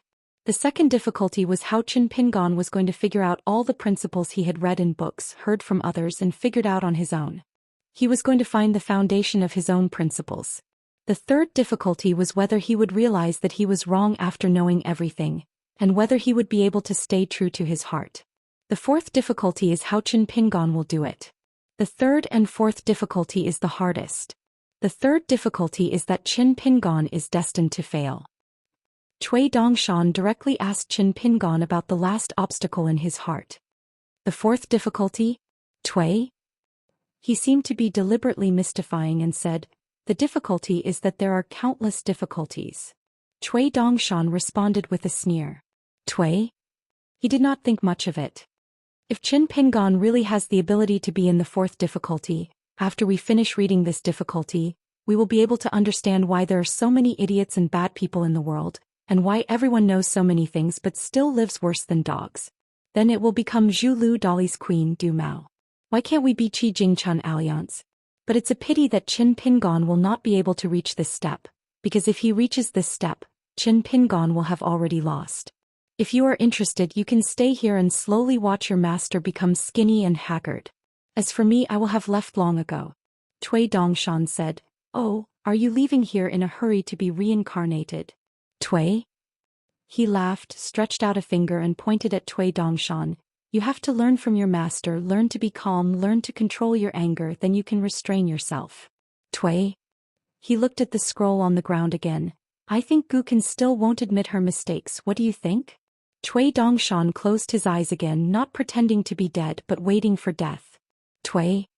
He said to himself, it's said that there is no banquet in the world that lasts forever. Some banquets are still there when the people are not there, just waiting for them to take their seats. But at this table in Verdant Canyon Island, even if the people are still there, the banquet has already ended. Everyone is talking about their own things, drinking their own wine. What kind of reunion banquet is this? Forget it. S3. Qin Pingon led Guken to a luxurious house. It was not a house with a courtyard by itself. It was right next to the room that Guken and Jay would occasionally stay in. Qin Pingon asked Guken to accompany her mother and chat more. After Guken closed the door, she thought for a while and did not go to find her mother, but went alone to relax. Soon the little loach followed behind her. It told Gu Kan with the voice of the Heart Lake. Lu Ximao didn't believe it at first when he saw the jade token, but after confirming its authenticity he seemed to be scared silly.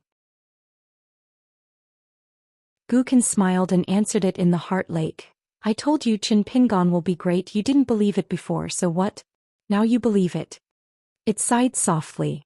Gu Kan really wanted to slap that core formation F person who was already imprisoned in the water prison to death right now. But after chatting with Qin Pingon, she knew that killing that assassin from the Zhuang dynasty was meaningless and wouldn't make any difference. Qin Pingon wasn't angry at these assassins. He wasn't angry at those hostile cultivators, but rather at those little girls who died in the little loach's mouth and the ants on various islands who were implicated and had their entire families executed. He was angry at those slugs from Clay Bottle Alley and the apprentices of the Dragon Kiln. Gu Kan suddenly asked, I have some things I want to talk to Qin Pingon about, but is it appropriate for me to go find him now? It scratched its head. Gu Kan had learned this from Qin Pingon, and it had learned it from Gu Kan. Gu Kan laughed and said, You're so silly. It hurriedly withdrew its hand and blushed with a smile. Gu Kan waved her hand, Let's go. He is Qin Pingon. Alas, what can't you say? Gu Kan looked around and felt that the repulsive verdant canyon island had become charming and adorable after that person's arrival. If one day Qin Pingon was no longer angry and was willing to stay in his new home, then this place would definitely be the most beautiful place in the world. Back outside the house before Gu Kan knocked on the door, Qin Pingon had already said, Come in. Gu Kan found Qin Pingon standing at the door of the study. On the desk there was a pen and paper, a carving knife and a pile of bamboo slips. Qin Pingon seemed to want to write something. Before Gu Kan returned, Qin Pingon was introspecting, trying to really put himself in Gu Kan's position and point of view to see this book slip lake. Qin Pingon tried to return to the original point. He started with the smallest principle. This was the first step of the order of the theory. Qin Pingon knew that talking to himself would not work. The two of them sat at the table in the living room. The shelves around them were full of dazzling treasures and antiques. Those were all carefully selected and prepared by Gu Kan for Qin Pingon. Based on Gu Kan's original idea, the place should have been filled with naked girls, and she would say to Qin Pingon, What do you think? I told you years ago that one day I would help you choose 17 or 18 girls who are as beautiful as that B*Tfjigui. Now I've done it. But of course, Gu Kan did not dare to do it now. After Gu Kan sat down, she said directly, Qin Pingon, I roughly know why you are angry. It's just that my mother was there at that time, so I couldn't say it directly. I was afraid that she would think that it was all her fault. And even if you were angrier, I still think that I did nothing wrong to make you angry. Qin Pingon said softly, It doesn't matter. This time we don't have to say everything in one breath. I will tell you slowly and you can answer me slowly. Gu Kan nodded. Qin Pingon suddenly said, Gu Kan, are you disappointed? Gu Kan shook her head and said, I don't listen to anyone's reasoning with me. If anyone dares to nag about this in front of me, I will either beat them or kill them. The latter is more often than not. Anyway, you will find out about this sooner or later. And you said it yourself that no matter what, I have to tell you the truth. You can't be angry with me because of this. Qin Pingon nodded and asked, First of all, that consecrator who should have died back then and your eldest senior brother, as well as the cultivators, servants and maidservants in their mansions. Little Loach had already killed so many people, but when he left he still killed all of them. Let's not talk about what I think about these people. Tell me, is it really that important to kill them or not? Gu Kan really told the truth. It's not that important, but it's better to kill them. So I didn't stop Little Loach. In this book Slip Lake, this is the best way to do it. If you want to kill someone and take revenge, you have to kill your enemy until there is nothing left of them. You have to raze an entire island to the ground. Otherwise, there will be endless troubles in the future. In this book Slip Lake, there are really a lot of people who escaped from that time. 10 or 100 years later, they suddenly appear and kill that person's entire family. This is very normal. I'm already prepared to be killed inexplicably one day. At that time I, Gu Kan, won't kneel and beg for mercy, and I won't ask who those people are or why they want to kill me. So this year I've already started to prepare for my mother's future. I've thought about a lot of things, but for the time being I don't think it's a foolproof plan, so I'm still thinking. In any case, the only people I care about in this world are my mother, you, Qin Pingon, and of course my father, who is already a ghost, although I don't have any memories of him. As long as I know that nothing will happen to the three of you because of me, even if I die one day, I will die without regret. Qin Pingon listened to Gukin carefully. He didn't say whether she was right or wrong but continued to ask, then when you can protect yourself on Verdant Canyon Island, why did you deliberately let an assassin go and deliberately let them continue to kill you? Gukin said, this is also a way to frighten the bad guys. I have to kill them until their hearts tremble and they are scared out of their wits. Only then can all the little signs and evil thoughts of the potential enemies be eliminated. In addition to little loaches fighting, I also have to show that I'm worse and smarter than them. Otherwise, they would be stupid and think that there's an opportunity to take advantage of them. I'm not talking nonsense. Qin Pingon, you saw it yourself. Even I did that. Little Loach is fierce enough, right? But until today there are still assassins from the Zhuing dynasty who don't give up and still want to kill me, right? Today it's an 8th realm sword cultivator. Next time it will definitely be a 9th realm sword cultivator. Qin Pingon thought for a while and drew a line on the table with his finger. He said to himself, according to the ins and outs of your story, I now somewhat understand your thoughts. Well, this is your principle and it works in Book Lake. Although it doesn't work in my place, not all roads in the world are occupied by me, Qin Pingon. My principle is not suitable for everyone and everywhere, so I still can't judge who is right and who is wrong. Then let me ask you another question. If it will not hurt you and Aunt, forget it. According to the relationship between you and Book Lake, it won't work. Gukin was confused. Qin Pingon hadn't finished his thoughts, but he had already denied himself? Was there anyone in the world who could reason with others like this? Wasn't the reason to quarrel with others, or to put it in a nicer way, to reason with others? Wasn't it to be reasonable in every aspect and not give up an inch of land? Wasn't it to talk the other party to death? This was the same as fighting and wanting to kill the other party in one breath. Then Gukin couldn't help but laugh, but he quickly restrained himself. If he dared to laugh at this moment, he was afraid that Qin Pingon would slap him again. Could he, Gukin, fight back? He could only endure it. Besides, Gukin wasn't angry at all when he slapped Qin Pingon. In the world, even his mother wouldn't hit him, Gukin. Only Qin Pingon would. It wasn't that he hated Gukin, but that he really felt sorry for him, was really angry and was really disappointed. Only then would he hit him. Gukin knew it when he was in Mud Bottle Alley. Why was Gukin the one closest to that idiot Fan Yen among the 10 heroes of the book Slip Lake? Only an idiot like Fan Yen, who was really simple-minded and brainless, could say that kind of stupid thing. If my mother slapped me lightly, I would feel sorry for her. Immediately, a smile appeared on the little Loach's face. No matter what, Qin Pingon hadn't changed. Even if I, Gukin, had changed so much, Qin Pingon was still Qin Pingon. At this moment, Qin Pingon wasn't in a hurry to speak. When he was at the desk and was about to write, he remembered something he once said to Pei Qian. It was about the 3 moons carp and the 3 spring bird. At that time, Qin Pingon explained to Pei Qian that a person who was full of food, warm and clothed was a very precious kind heart. However, he couldn't say these kind hearts to a person who was about to starve to death. It was unreasonable. The reason why people were human was that they didn't even pity a person who was about to die. They would jump over and pity a bird and a frog. According to the order and theory that old Mr. Wenxing taught Qin Pingon, this was wrong. So when Qin Pingon said what he had said in the book Slip Lake in the Verdant Canyon Island, it was the same. This wasn't a matter of doing good or not. This was a matter of how Gukin and his mother should live. Therefore Qin Pingon suddenly began to reflect on himself. Right and wrong, first and last. Small and big. Good and evil. He couldn't casually skip a step to explain his own principles to Gukin. If he didn't think it through thoroughly, then whatever he said would be wrong.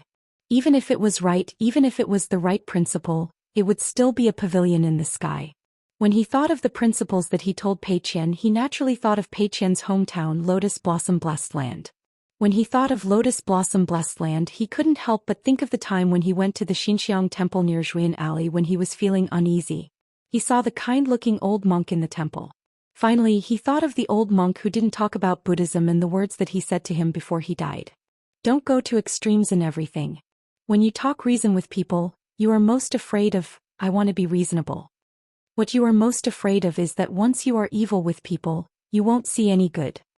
Finally, Qin Pingon thought of the old Mr. Wenxing who was drunk and said, "How many books have you read to dare say that the world is like this? How many people have you met to dare say that men and women are all like this?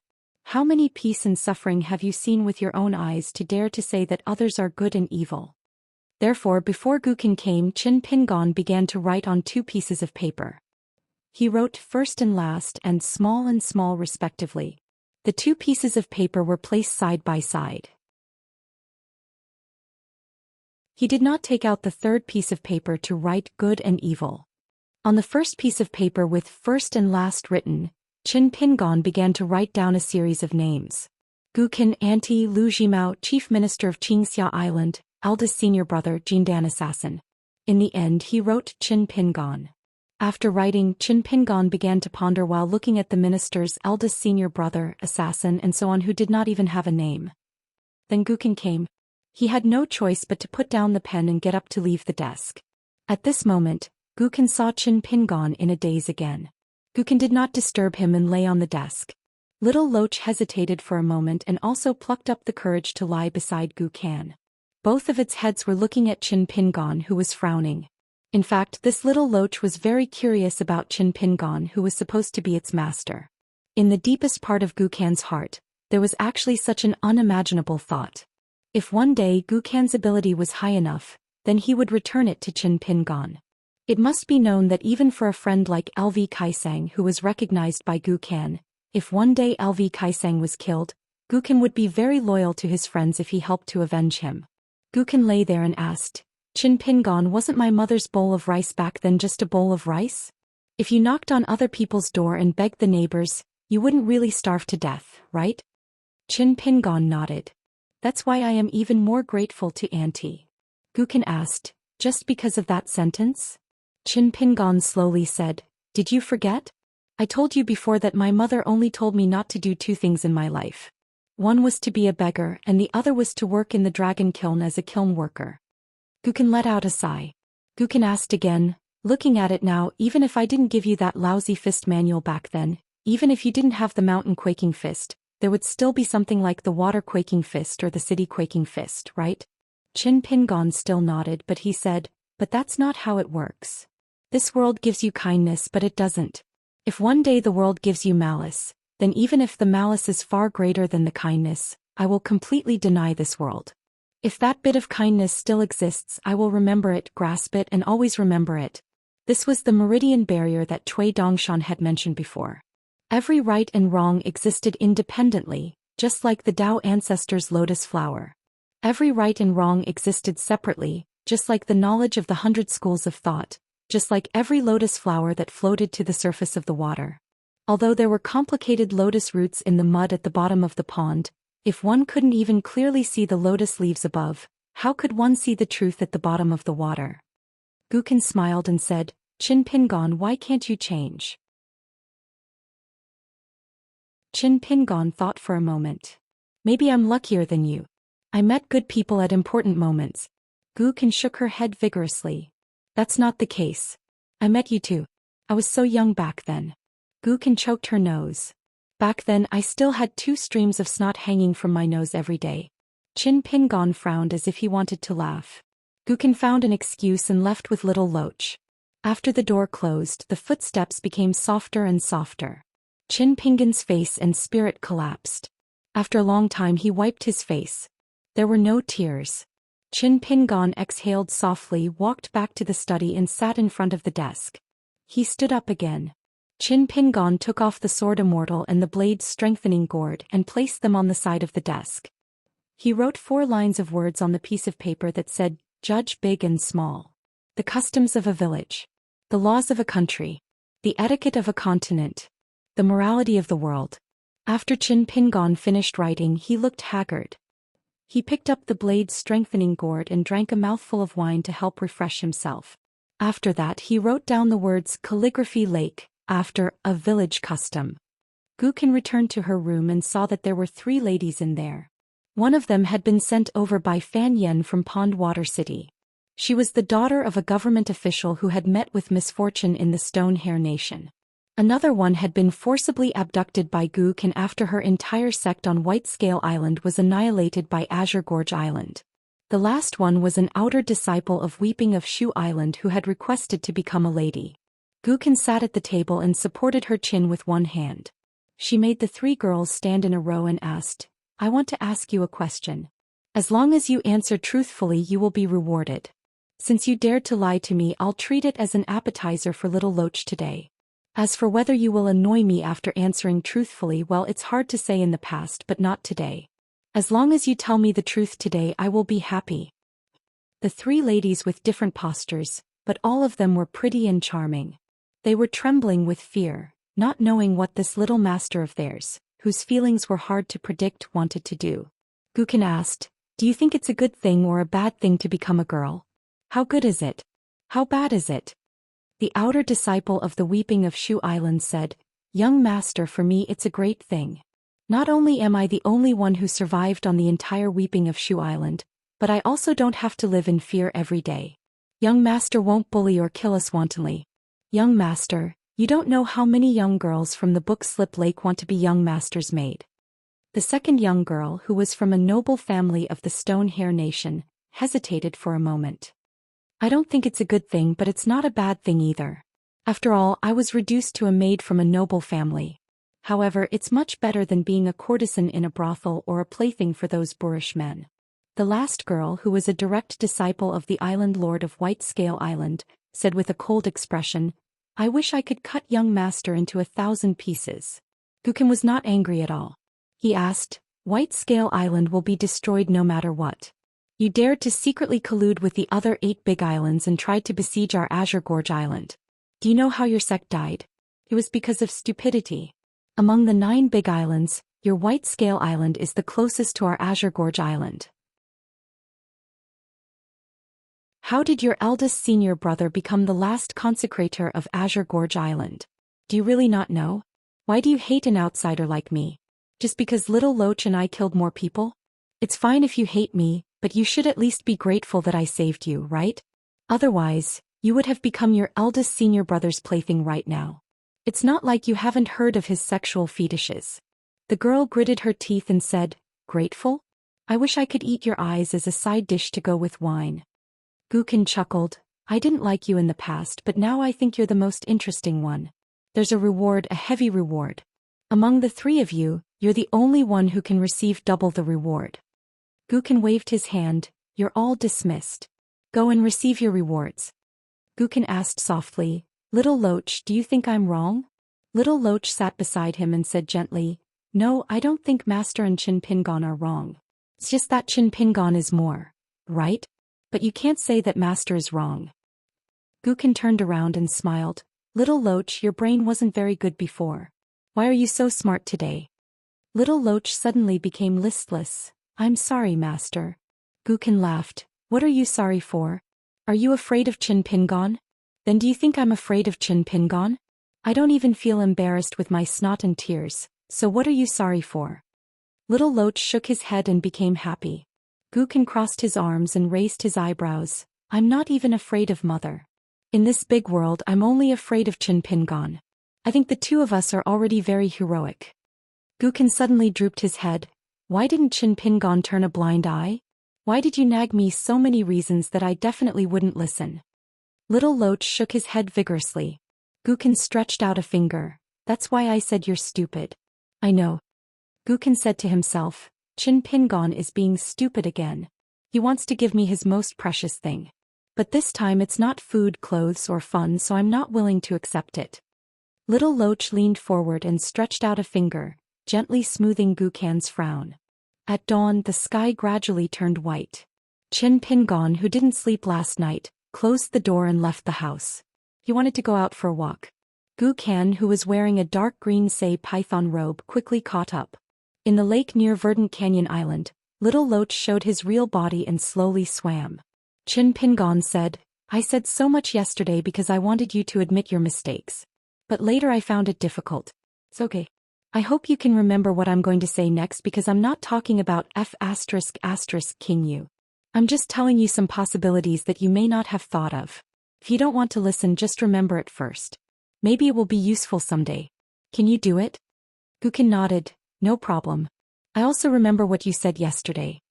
Qin Pingon gently poked the ground with a branch in his hand and walked slowly. In the world not everyone can be me Qin Pingon and not everyone can be Gukan. It's wrong.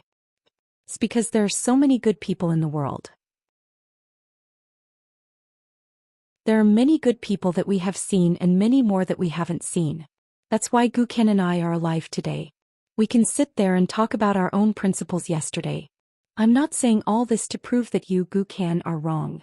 Instead, I hope that you'll understand more about this world and know more about it. The world of martial artists isn't just book slips lake. One day you'll have to leave this place just like how you left your hometown. Speaking of this, Qin Pingon walked out of the white jade flagstone path and walked toward the lake. Gukan followed closely behind. Qin Pingon squatted down and used the branch as a pen to draw a circle on the ground. Let me tell you a principle that I came up with blindly. It's not perfect yet. It's because I heard from a good friend I met in Jianghu in Tongye continent. I accidentally heard about the division of sages, gentlemen, and saints in the academy for the first time. Gukan muttered, why didn't I meet any good friends in Book Slip Lake? Gukan wished that he was Qin Pingon's only friend in the world. Qin Pingon smiled and wrote 2 words in the small circle he drew, sage. The academy has its own rules on how to become a sage of the 72 academies. That is, the knowledge that the sage has come up with through reading and thinking can be applied to the land of the country and become a strategy that will benefit the country's mountains and rivers. Then Qin Pingon drew a slightly larger circle and wrote down the word gentleman. If the knowledge proposed by a sage of the academy can be applied to a continent, he can become a gentleman. Finally, Qin Pingon drew an even larger circle and wrote down the word saint. If the gentleman's knowledge becomes greater and greater and can propose universal knowledge that covers the world, he can become a saint of the academy. Qin Pingon pointed to the 3 circles. Look, just by looking at these 3 circles, it seems to be saying that even the Confucian Academy advocates standpoints. Sages, gentlemen, and saints each have their own standpoints. Then why is it wrong for the common people, officials, soldiers to fight, mountain cultivators, and immortal masters to talk about standpoints and not right and wrong? Do you know why? Gukan felt a headache coming and shook his head. Qin Pingon said, first, you can have standpoints and it's difficult to not have one. However, it doesn't mean that you can ignore everything just because you talk about your standpoints. That kind of clear conscience is narrow. Whether it's knowledge or conduct, the most fundamental foundation is the same. Sages, gentlemen, and saints are the same. The common people are the same as the emperors, generals, ministers, and chi cultivators. Therefore, in the temple, the Confucian sages of the past generations asked the most important questions. The more important it is, the more unbreakable it is. I heard that even so, there have been cases in history where the golden words of the great saints began to lose their brilliance with the passage of time. Gukan became more and more confused. Qin Pingon twitched the corner of his mouth and smiled.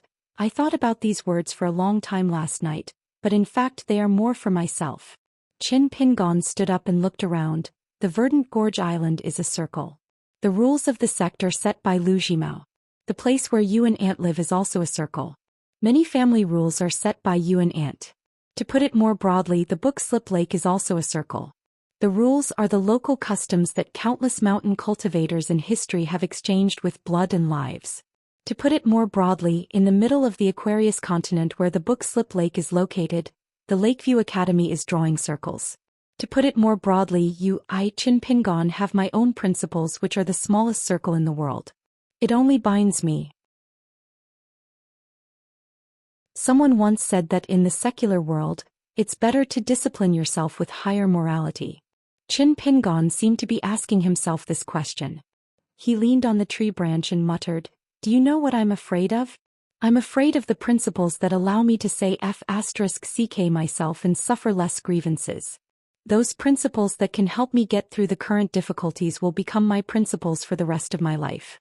The river of light is everywhere, but it's hard for you and me to see. It's always flowing. Just like what I said earlier, in this irreversible process, many of the sage's principles left behind by the golden words will also lose their light. Yesterday's principles will become unreasonable. Gukan suddenly tilted her head and said, today you're saying all this because you, Qin Pingon, want me to know that I'm wrong, right? Qin Pingon did not answer Gukan. he said to himself, but I feel that something's at the bottom, the lowest thing that fell on the dirt road of our clay bottle alley, which is full of dog dung, and dog dung will never change. What it was 10,000 years ago is what it is today, and what it will be 10,000 years later. For example, when we were about to starve to death, I Chin Pingon did not think of stealing or robbing. I would open the door to my aunt. I will remember the bowl of rice that she gave me for the rest of my life. I Chin Pingon still think that when someone gave me a stick of candied haws, I would endure it and not take it. Do you know what I told myself as I ran away at that time? As long as it did not involve her admitting her mistakes, Gukin would be more interested. He was very curious. What is it? Chin Pingon looked into the distance. If I took it, it would be wrong. Because at that time I still had J copper coins in my hand, so I wouldn't starve to death immediately. I couldn't take that stick of candied haws because I was afraid that after eating such delicious food, I would feel that a bowl of rice was enough to satisfy my life. It would be very unbearable. It would make my life even more difficult in the future. I would be unhappy even after eating a meal of rice that was 60% full. Did I have to ask that person for candied haws every day? Even if he was still willing to give me alms every time, one day his stall would disappear. What would I do then? Chin Pingon was absent-minded. But do you know? At that time these principles could not resist the temptation of that stick of candied haws. At that time I really wanted to turn my head and tell the person who sold the candied haws that he regretted it and that he should give me another stick. Do you know how I stopped myself from turning my head? Chin Pingon answered his own question. I told myself, Chin Pingon, why are you so greedy? Say, maybe one day your father will come back. When that time comes, I'll eat until I'm full. Dad promised you that he would bring candied haws the next time he came home. So later, when I secretly ran over there and didn't see the vendor, I was a little sad. It wasn't that I didn't get to eat the candied haws for free, but that I was a little worried. If Dad came home, he wouldn't be able to buy candied haws anymore. Gukin reached out and wanted to tug at the sleeve of the person beside her, but she did not dare to. Chin Pingon muttered, as long as you're alive, you have to have some thoughts, right? Do you think I don't know that my father definitely won't come back? I know. But I still think that way. Do you know that when you were young, you always asked me why I wasn't afraid of ghosts at all when walking at night? It's not that I wasn't afraid at all from the beginning. It's just that one day I suddenly thought that if ghosts really exist in this world, would I be able to see my parents? When I thought of this, I became much bolder. It's just that I'm a little worried. My parents are so good. If they really become ghosts, will they be bullied by evil ghosts? They won't be able to see me because they're good ghosts. After Chin Pingon said this, he turned around and rubbed Gukin's head. Let me walk by myself. You go do your own thing. Gukin nodded and left quietly. After Gukin had walked far away, he turned his head and looked back. Suddenly, a very strange thought appeared in his mind. It seemed that Chin Pingon was not as angry and sad as yesterday. However, Chin Pingon seemed to be even more disappointed. But it was not towards Gukin. That night, Gukin found that Chin Pingon's room was still lit, so she knocked on the door. Chin Pingon walked around the desk and walked to the table in the main hall. He asked, "Why aren't you sleeping?" Gukin said with a smile, "Aren't you the same?" Gukin saw that the table was full of paper filled with writing, but there was not a single paper ball in the wastebasket. She asked, "Are you practicing calligraphy?" Chin Pingon shook his head and said, "I'm just thinking about it and writing casually. All these years I've been watching and listening. I still haven't thought about it enough." Gukin asked, "Have you come up with anything?" Chin Pingon thought for a moment. "I was just thinking about a sentence. The freedom of the real powerhouses in the world should be limited by the weak." Gukin rolled her eyes and said, "What kind of powerhouse am I? And I'm only J years old now." Chin Pingon said, "It has something to do with how old a person is, but it doesn't necessarily have anything to do with it. I've encountered many powerful opponents in the past. Empress Dolly, an old flood dragon who was even more powerful than Little Loach's current cultivation base, and an Ascendant Realm cultivator. I can't say that they are purely bad people. In the eyes of many people they are also good and kind people. But at least they don't understand this principle. This is one of my most precious principles. I'm telling you because you are Gukin. It's your business whether you want to listen or not. But it's precisely because you are Gukin that I hope you can listen carefully. You're so young but you're able to protect your mother. You're a powerhouse. Many adults can't compare with you. Gu Kan leaned on the table and said with a smile, my mother said that you did so many things for her when you were young. She always used this to say that I have no conscience. She said that she gave birth to me for nothing and raised an ingrate. Qin Pingon said slowly, let's not talk about right and wrong, good and evil. If everyone in the world thinks like you now, what do you think it will be like? Gu Kan shook her head and said, I never think about these things. Qin Pingon nodded. This was Gu Kan's true thought. Gu Kan was afraid that Qin Pingon would be angry, so she explained, I'm just telling you the truth. Qin Pingon said it himself.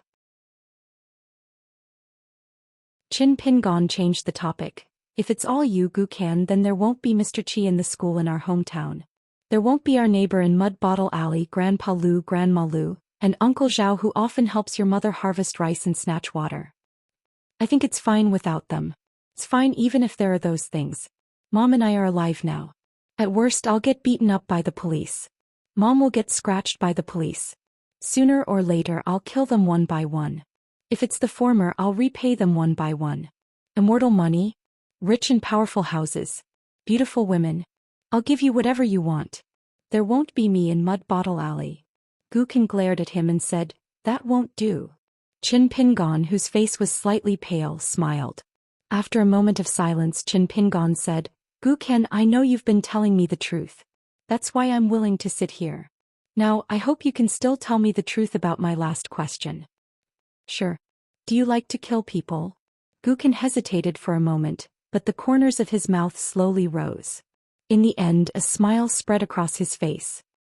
His face was full of smiles and his eyes were burning with sincerity. He said resolutely, yes. Gu Kan's smile was bright, but she began to cry. Qin Pingon, I don't want to lie to you. Qin Pingon also smiled. He reached out his hand and helped Gu Kan wipe her tears. It's fine. I think I'm wrong. My principles can't tell right from wrong. But I'm still Qin Pingon and you're still a slug. Gu Kan asked worriedly, are you angry with me? Qin Pingon shook his head. I'm not angry with you. Gu Kan muttered, but you're still angry. Qin Pingon said, I'll give it a try. I won't be angry with anyone. After Gu Kan left, Qin Pingon stood up and walked towards the desk, but he stopped. Just as he was about to turn around and sit at the desk to rest, he didn't want to go. He just stood there. Qin Pingon folded his hands in his sleeves and bent slightly as he thought. The old monk in the small temple in the Nanyuan kingdom once said, lay down the butcher's knife and become a Buddha. However, Gu Kan didn't feel that she was wrong. She held the knife in her heart tightly in her hand, and she had no intention of letting it go.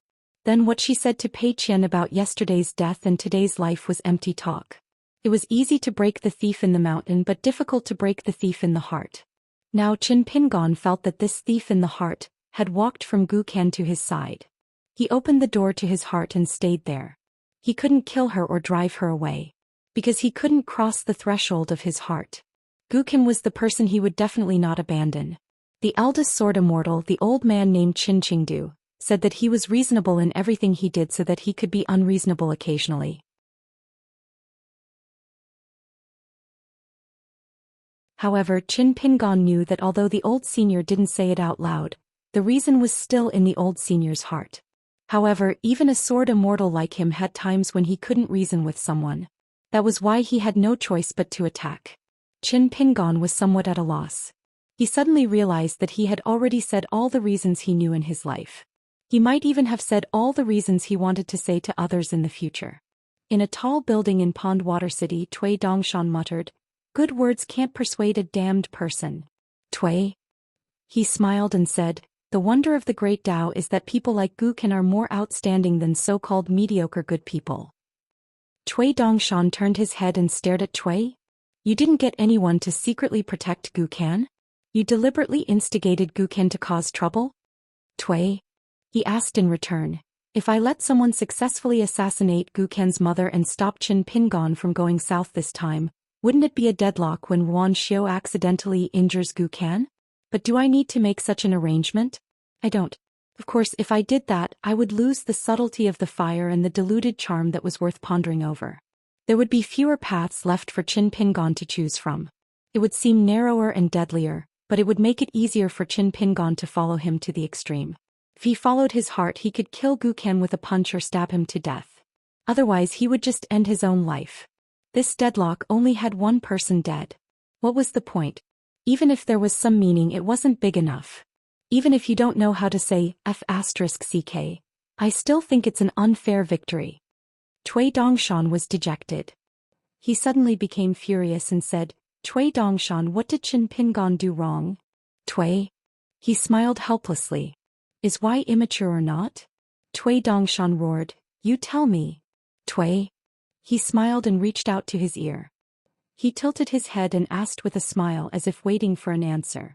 The Holy Master, the Sage of Rites, you two are the most knowledgeable. Come, tell me.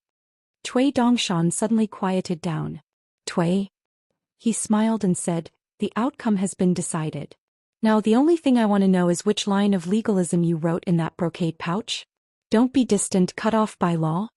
Cui Dongshan was dazed and shook his head. It's not legalism. Cui? He nodded. It seems that it's not Buddhism either. Cui Dongshan was dumbfounded. It's not the knowledge of the 3 religions and 100 schools of thought. It's not one of the many principles. Cui? He frowned. Qin Pingon reached out with a trembling hand and took out the brocade pouch from his sleeve. Pei Qian gave it to him before they parted in Red Candle Town. He said it must be when he was at his angriest. Qin Pingon opened the brocade pouch and took out a note. It said, Qin Pingon, please don't be disappointed in this world. After Qin Pingon read it, he put it back into the brocade pouch and put it back into his sleeve. Qin Pingon turned his head to look at the night sky outside the window and muttered, I'm just disappointed in myself. Inside the tall building, Cui laughed heartily. Cui Dongshan's heart was dead. Cui? His laughter continued and he was extremely happy. This Dali Imperial tutor Cui? It had been a long time since he was so happy. Cui Dongshan was about to stand up and walk out of the golden lightning pool that he had drawn a circle around himself. Cui suddenly narrowed his eyes. In the picture scroll, Qin Pingon picked up the blade's strengthening gourd and drank all the wine in one gulp. Then he took out the golden wine robe and stood on the spot. The robe put on itself. Qin Pingon took out a filth-dispelling talisman and pasted it on a pillar of a house. He closed his eyes. Using the inner vision method of cultivators, Qin Pingon's spiritual consciousness came to the gate of the mansion where the golden wine robe was. The gate slowly opened. After successfully refining the second natal item, the little man in the golden robe with a sword and a book on his back said something to Qin Pingon that even Mao Xiaodong couldn't understand. It's great that you can admit your mistakes and correct them. That was actually deep in Qin Pingon's heart. Qin Pingon had a deep hidden concern for Gukan. That was Qin Pingon's hint to himself. If he made a mistake, he couldn't not admit it. If it wasn't someone close to him, Qin Pingon, he wouldn't think that he was wrong and he would side with him. However, those mistakes could be made up for. However, so many people had died. Gukan wouldn't be wrong. Now how could he make up for it? Right and wrong were right there. Qin Pingon could make an exception if he couldn't do it. He couldn't deceive himself. Many people were doing and saying things, but they might not be right. The gate of the mansion slowly opened. Qin Pingon bowed to the little man in the golden robe to say goodbye. Originally, the gold Sei Wen Dan, who had already formed the embryonic form of his gold core and was expected to reach the realm of having morals in his body, the gold Sei Wen Dan, who was dressed in a Confucian robe, had a million words to say. He only sighed and bowed respectfully with Qin Pingon. There was a bang. In the small world of the little man, it sounded like a funeral bell, resounding between heaven and earth. The Golden Sei scholar's gall shattered with a bang.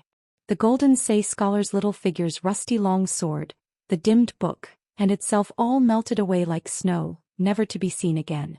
In this room of the mansion on Green Canyon Island, there was a bloody smell. Qin Pingon staggered and fell to the ground, sitting cross-legged. He struggled to stand up, pushed away all the papers and began to write 3 letters. Cui Dongshan's eyes were cold. I lost.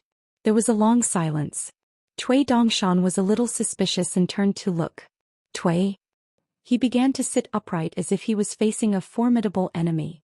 The next day, a very strange person suddenly appeared on Green Canyon Island. First, 3 secret letters were sent by flying sword. As for what was written and who was sent to, this person was Gu Qian's distinguished guest, who dared to pry. The 3 letters were sent to Wei Pai of Longquan County, Zhong Kue of Tongye County, and Fan Junmao of Old Dragon City. He asked if there was a shortcut to quickly master the immortal spell of condensing and gathering souls. There were many things about how a person became a ghost after death or how to reincarnate.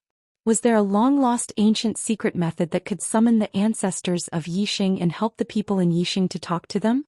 After that, the person asked for a small house near a mountain gate on Green Canyon Island. There was a pen, ink, paper, and an ordinary abacus on the table. The person was young, but he looked very dispirited and pale, but he cleaned himself up well. No matter who he looked at, his eyes were bright. He asked for the files of all the cultivators and handymen on Green Canyon Island from Lord Tianhu. He was like a bookkeeper.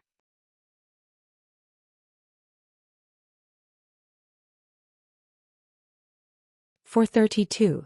Today the Book Lake's verdant canyon island was calm and tranquil. The lake's surface was like a mirror, surrounded by some large and small islands. Occasionally, one could hear the cries of the cranes in the immortal's mansion. From time to time, 1 or 2 rainbows would pass by in the distant sky, accompanied by the faint rumbling of thunder. The scenery was pleasant. It was an immortal's cave. Senior Sister Tianhu wore a red half-sleeved shirt embroidered with a cloud pattern with golden thread. She walked slowly with a stack of files in her hand, heading to the house near the gate of the verdant canyon island. All the cultivators who met Tianhu along the way stepped aside and saluted this beautiful female cultivator. Mr. Tianhu never responded. She was now a powerful figure in the verdant canyon island. In the past few years, the strength of the verdant canyon island had increased greatly. Tianhu followed Master Lu Jimao and junior brother Gu Qian to fight everywhere. Not only did she improve her cultivation through continuous bloody battles, but she also received a lot of dividends after the battles. Together with Lu Jimao's rewards, Tianhu successfully became an earth immortal of the Jindan realm at the end of last autumn.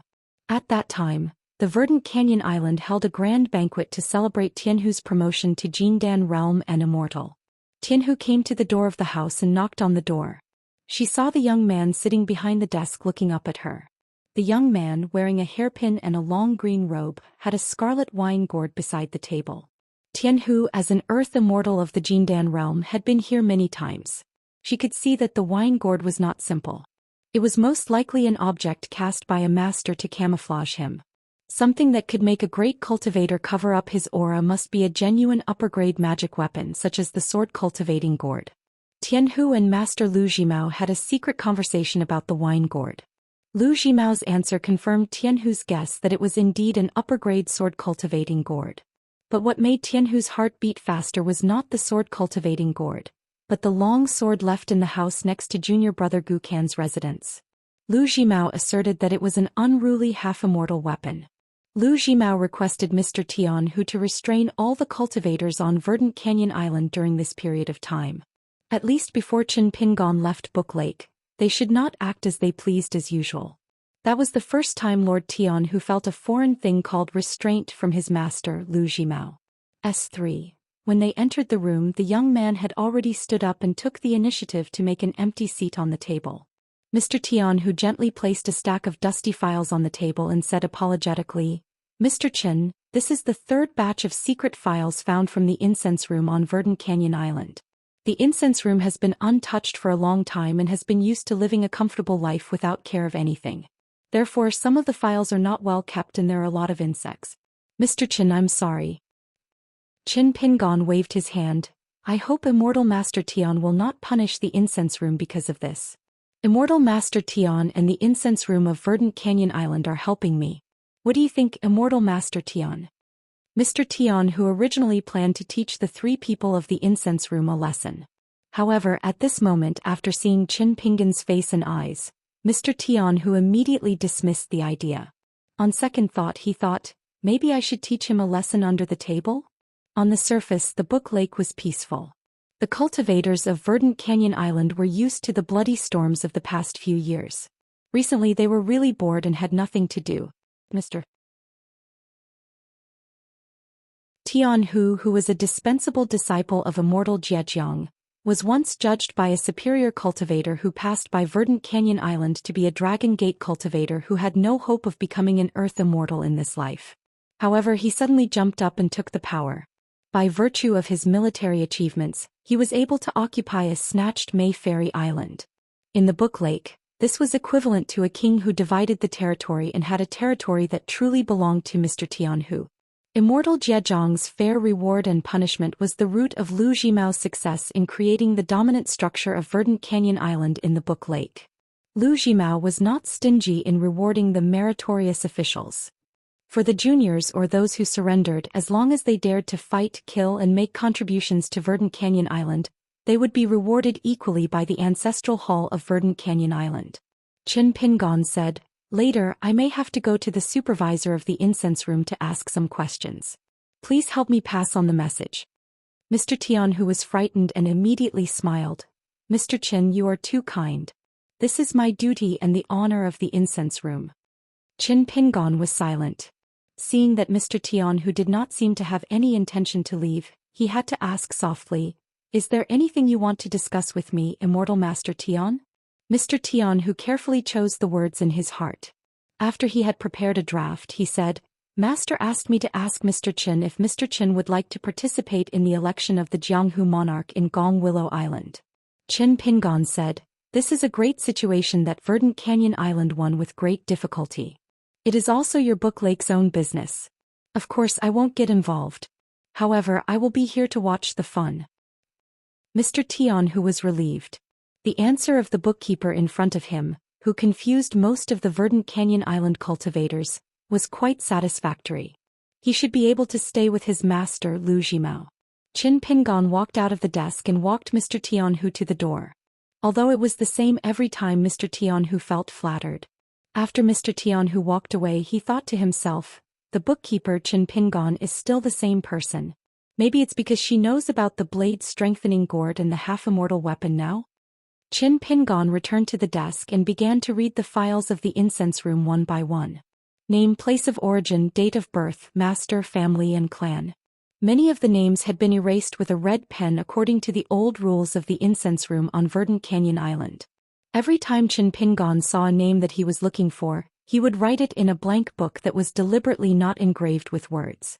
In addition to the place of origin, there were also the positions that these people had held on Verdant Canyon Island. In the files of the incense room, the thickness of the content of each Verdant Canyon Island cultivator or handyman was only related to the level of cultivation. If the cultivation was high, there would be more records. If the cultivation was low, there would be only the name and place of origin, which was less than 10 words. There were also many dead people who actually did not even appear in the files of the incense room. When they died, not a single name was left. Next, Qin Pingon went to the incense room and asked the group of people whose names he wrote down their reputation and the general impression of others. He also followed the clues to find the melon. He asked the names of the cultivators of Verdant Canyon Island, the stewards of the mansions and the prostitutes, and wrote them down one by one in the book. Perhaps during this period he would trouble some of the important figures of Verdant Canyon Island, just like how he troubled Mr. Tianhu to go to the incense room. Otherwise, Qin Pingon would not have to worry about it, but would consume too much of his energy on the way back and forth. On the way to report this to Lu Jimao, Mr. Tianhu happened to meet his junior brother Gu Kan, who was wearing a dragon robe. As for the rest of Qin, "You see, you flattered, nay?" There were also the 10 guests who lived on the 12 major islands, including Verdant Canyon, Mei Xian and Su Lin. They were the confidants and capable G-generals of Verdant Canyon Island. As the alliance meeting of Gonglu Island approached, the higher-ups of Verdant Canyon Island were not relaxed on the outside but tense on the inside. They needed to act as lobbyists under the guise of immortal Zhejiang. Like the school of vertical and horizontal, they ran around and tried to rope in allies. When Gukan saw Lord Tianhu, who still looked like a young farmer whose hands were hidden in his dark green boa, she said with a smile, "Eldest senior sister, you've gone to see Qin Pingon again. I have to remind you out of the kindness of my heart that you shouldn't have any improper thoughts. Don't think that you can climb into Qin Pingon's bed one day and have a good taste of me calling you sister-in-law. Otherwise, after I call you sister-in-law, I won't care about the relationship between us." Mr. Tianhu smiled bitterly and said, "Junior brother, I'm not obsessed.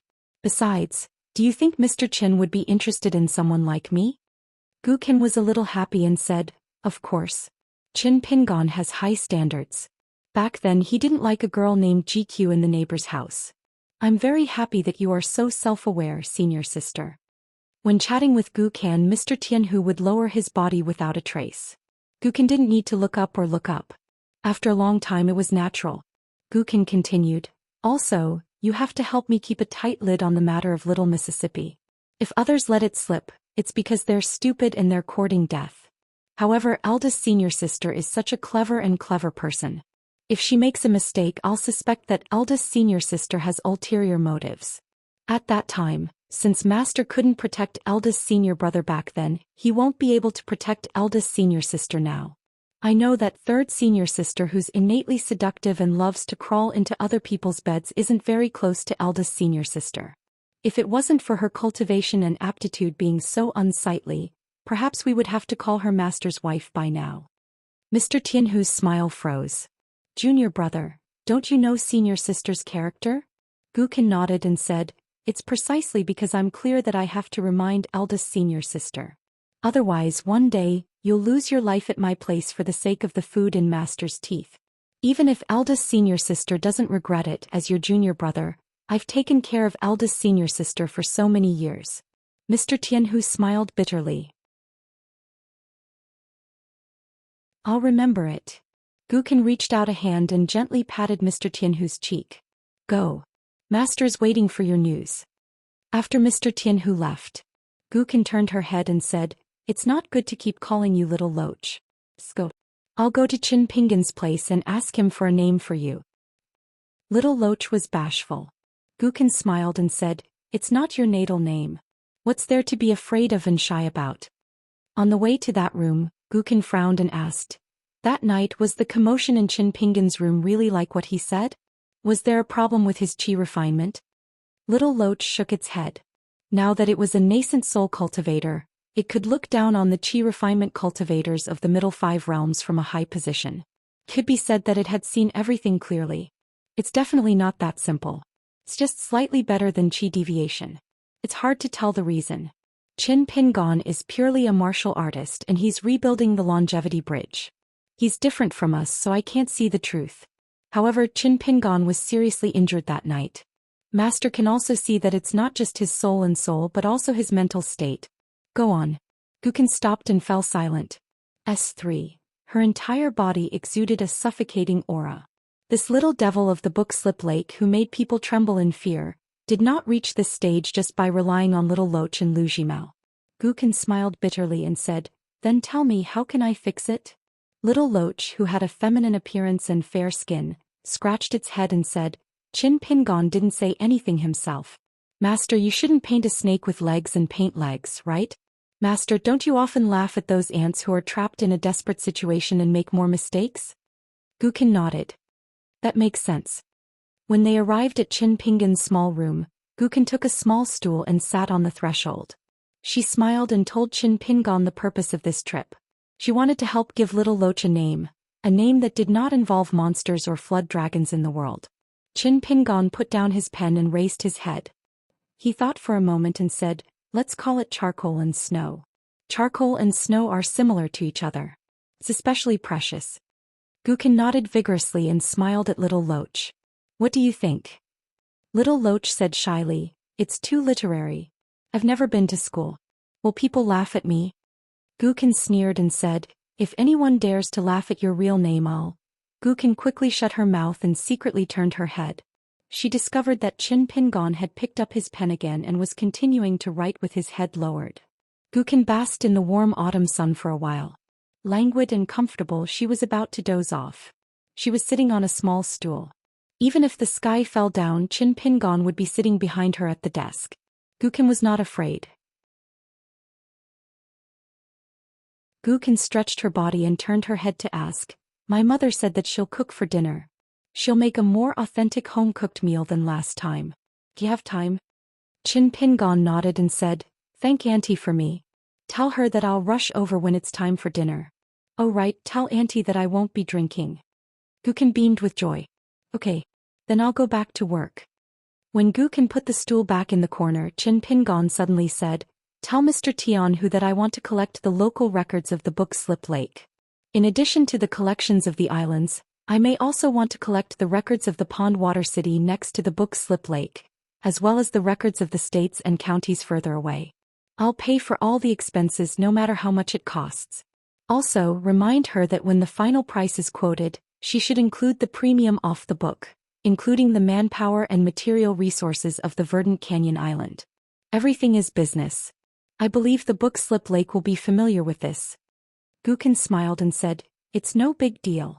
Now the 12 islands of the Verdant Canyon have raised a bunch of cunning guys who only know how to wave flags and shout but do not put in effort. It's a good time to send them out to do something serious. Qin Pingon looked at Gukin. Gukin thought for a moment and said, I'll tell you in advance that business is business. I dare not use the name of the Verdant Canyon Island to force people to buy or sell. Qin Pingon said, If there are any accidents, tell me immediately and I'll deal with it myself.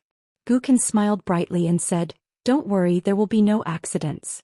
This is the Verdant Canyon Island, the book Slip Lake. There are many rules here and many people like to break the rules. But if you really break the rules, everyone knows what kind of price to pay. Gukin left the mountain gate of the Verdant Canyon Island with Little Loach. Gukin suddenly said, Little Loach, why do I feel that Qin Pingon's last look was strange? Were you nervous at that time? Little Loach said timidly, A little. Gukin swaggered, I've said it before. Qin Pingon is suitable to stay in the book Slip Lake. With him here I'm afraid of him at most, but I'm really not afraid of anything. Who do you think will benefit more from this deal? Of course it's me. Little Loach smiled shyly, Charcoal Snow thinks you're right. Gukin turned her head and saw Little Loach lowering its head and twisting the corner of its clothes. Gukin laughed and scolded, You're so shameless. You're so eager to use your name now? Gukin suddenly put on a sad face. But Little Loach, we have to take it easy these days. We can't fight and kill like before. Qin Pingon may have become an accountant, but he's been watching us. Little Loach patted its stomach. I'm not hungry for the time being. Gukin rolled her eyes and said, You just ate that golden core F man. If you say you're hungry again, who will I catch for you? My master? Little Loach's eyes were shining. Gukin smiled and looked up with her hands in her sleeves. Little Loach, I'm very happy. I'm happier than killing people. Little Loach learned from her and recently learned how to be honest with others. Before I go hungry, I'm very happy when my master is happy. Gukin asked, What do you think Qin Pingon is doing? Little Loach shook its head. I don't even dare to get close to Qin Pingon and his desk. I don't like to think about things, so I don't know. Gukin sighed. It doesn't matter. As long as we have Qin Pingon, what's there to be dissatisfied with? Inside a tall building in Pond City, Cui Dongshan had recently begun to stand up and often paced around the golden lightning pool. On the other hand, Cui Dongshan closed his eyes and closed his eyes. Occasionally he would receive a message from the highest grade flying swords, asking him to personally deal with some military and political affairs related to Dolly's future. Cui Dongshan stood at the edge of the circle and looked down at the two scrolls. One was the words and actions of Gu Kan and the servant girl Little Loach, while the other was the scene in the accountant's room, Qin Pingon. Cui Dongshan began to comment on Gu Kan. Those with high bones will die young, those with exposed bones will not be able to stand, those with strong bones will have a fierce aura, those with bones like gold and stone will have an extreme life. Hey old bastard, if Gu Kan leaves Pearl Grotto Heaven and never sees Qin Pingon again, do you think it's possible for her to become the second Upper Five Realms cultivator in Aquarius continent after Lu Laoqing? Cui? He opened his eyes and nodded. It's possible. In this chaotic world, Gu Kan is like a fish in water. Cui Dongshan smiled and said, Old bastard, what do you say now? Although my master's vitality has been greatly damaged and damaged the foundation of his Tao in this deadlock, there's no more death. Are you more disappointed than my master? You spent so much effort to arrange the 4 hardships, but in the end my master admitted defeat in the 3rd hardships. Since he insisted that Gu Kan's actions were wrong, he couldn't kill Gu Kan with one punch and couldn't leave Gu Kan alone. Then he first crossed the threshold of his heart and resolutely shattered the 2nd natal item that he refined with great difficulty. Using this opportunity, Not only did he turn your first two hardships into a joke, my master was also able to cut off and circle again. He chose a winding path with the least forked roads, temporarily putting aside emotions and laws, and not fussing over laws and principles. Instead, he began to trace back to the source. While thinking about this, my master began to try to walk out of his infallible circle for the first time. It's equivalent to breaking through the barrier, no longer being restricted by principles, and began to walk into the big world. As long as his mind can reach, there's no place in the world that he can't go. Tui? He didn't answer the question.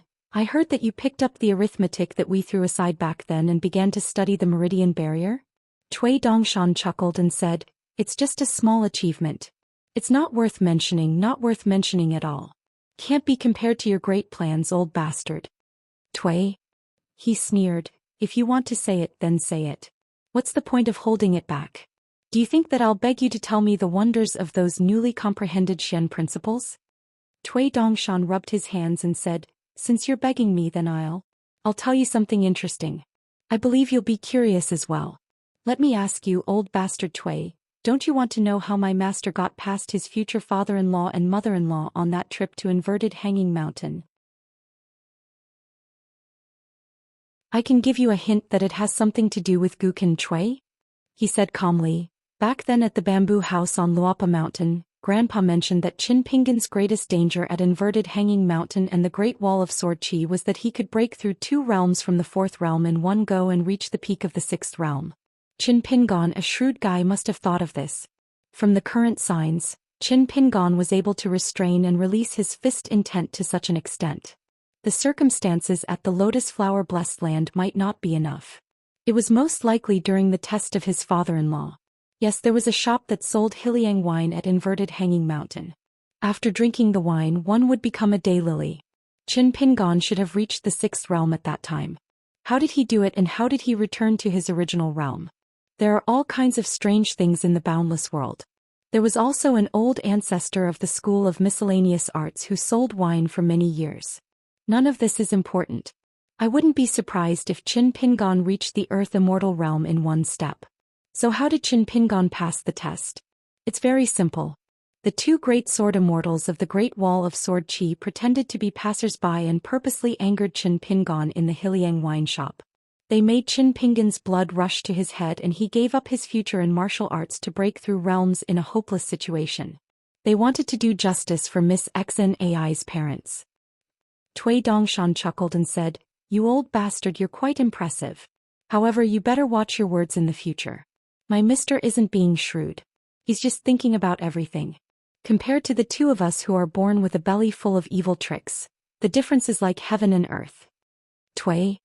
He sneered and said, I reckon that everyone at the Great Wall of Sword Qi thinks that Qin Pingan isn't good enough for Ning Yao. Cui Dongshan said suspiciously, old bastard, what's wrong with you? Why are you saying good things for my mister? What? You want to surrender and lose half of it? If that's what you think, it's not impossible. Why don't we treat it as a tie? Tui?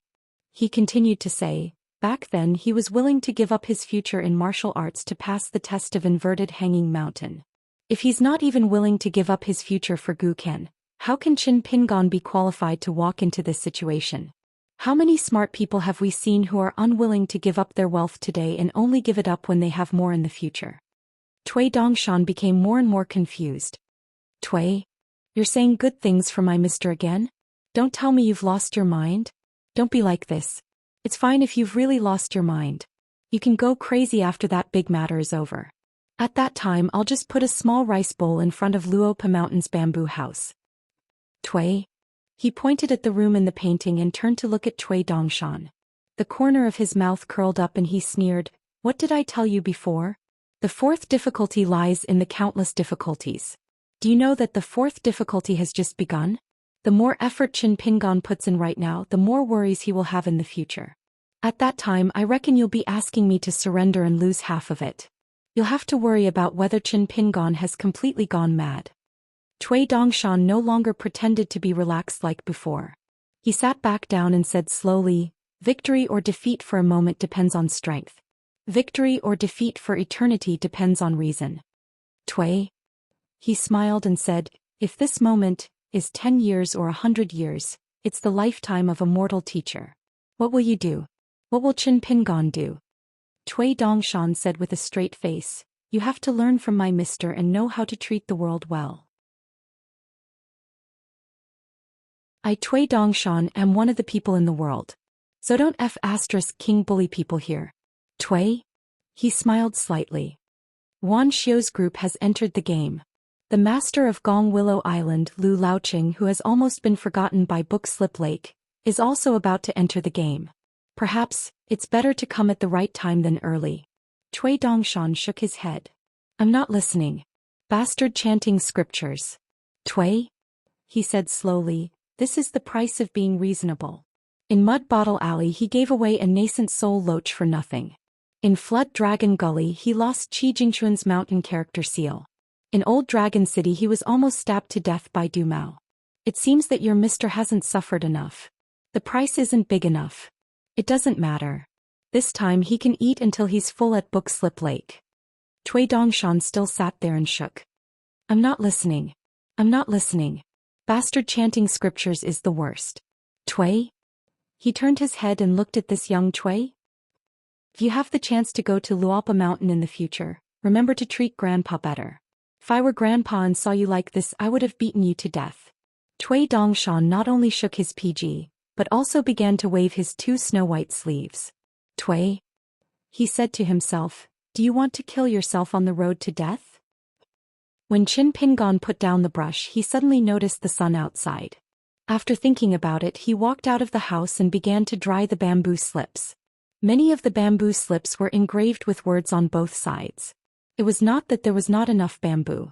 After traveling for thousands of miles, there was naturally no lack of bamboo along the way. It was just that some of the more books he read, the more he would discover many principles. Even if the 3 religions and the 100 schools of thought had different literature, some of the sentences on the bamboo slips were still close. The literature within Confucianism was different, but they were still like direct descendants. The 3 religions were different, but they were like close neighbors. The 3 religions and the 100 schools of thought outside were like Jianghu friends who met by chance, or distant relatives who had not contacted for many years. When Qin Pingon was drying the bamboo slips he picked up one of them. On the front there was a sentence from Confucianism, things have a beginning and end and things have a beginning and end. If you know the sequence you will be close to the Tao. On the back there was a sentence from Taoism, heaven and earth have great beauty but do not speak of it. The 4 seasons have clear laws but do not discuss them. Everything has its own reason but do not speak of it. However, this bamboo slip was a little special. After Qin Pingon had read the Buddhist scriptures, he had used a carving knife to engrave a sentence on the side of the bamboo slip, which was a little smaller than the letter T. In Buddhist language, the mysteries of Buddhism are not related to words. There was a bamboo slip with the words, a gentleman upholds the foundation is established and the Tao is born, and a sentence from Buddhism, there is no fixed law, the Buddha can speak of it. After picking it up he silently recited it and gently put it down. Qin Pingon picked up another bamboo slip. The law is equal, there is no superiority or inferiority. There is north and south for man, there is no north and south for Buddha. And on the back, the monarch and his minister are all nobles and follow the law. Finally Qin Pingon picked up a bamboo slip. On the front there was a sentence, there is no sorrow greater than the death of the heart, the death of man is second. On the back there was a sentence, poverty leads to change, change leads to success and success leads to longevity. The autumn air was refreshing and the sun was high up in the sky. Qin Pingon hung up all the bamboo slips and squatted in the empty space in the middle. He covered his sleeves with his hands and looked around. He kept squatting like this until the sun shone on the mountain. Qin Pingon began to put away the bamboo slips one by one into the Fengsuan object. There were so many principles in the books, but he decided to put them aside for now. Principles were in the books but people were not. This was a principle that Qin Pingon had already known before the Lizhu cave collapsed and fell. Moreover, he did not read it from a book. He listened to it carefully when others taught him seriously. Qin Pingon had just put away all the bamboo slips when he saw Gukan come over with little Loach and waving at him. Qin Pingon closed the door and walked towards Gukan together. They went to the rich and noble mansion. There were 2 painted portraits of the door gods on the door. Qin Pingon looked at them and muttered in his heart, "It can stop ghosts but it can't stop people." Gukan asked, "What's wrong?" Then he complained, "You just had to move to the mountain gate and live there. You can't even hang a decent door god. How shabby." Qin Pingon smiled. "Let's go eat." When they arrived at the dining table, they found that Gukan's mother had already poured wine for Qin Pingon, and Gukan little Loach sat beside Gukan. It actually did not like to eat, but it liked to sit here and eat with the mother and daughter. Eating made it more human. Gukan had actually agreed with her mother that she would not drink tonight. She was a little worried that Qin Pingon would be angry. However, she saw that Qin Pingon had already picked up his wine glass and toasted his aunt. Not only that, he also poured himself a glass. After taking a sip, he began to pick up the food. During the meal, most of the people in Lizhu Cave were talking about the trivial and interesting things in the past. Qin Pingon did not stay silent. He would talk about some of the lively things in Longquan County. It was a happy and harmonious atmosphere. After Gukan finished a glass of wine, she felt that she could drink 1,000 caddies and not get drunk. Unexpectedly, Qin Pingon poured cold water on her. "You're still young. Even if you're a qi refinement warrior now, the woody wine can still benefit your cultivation. You should drink less. If you're really happy, just drink 3 glasses." Gukan made a face and nodded in agreement. Person F covered her mouth and laughed. If Qin Pingon could take care of her son, Gukan, on these trivial matters, she would still be very willing to see it. S3. Especially after the matter of the "I'm good at nurturing the Great Spirit" jade token, Person F thought about it alone for half a night and felt that it was a good thing.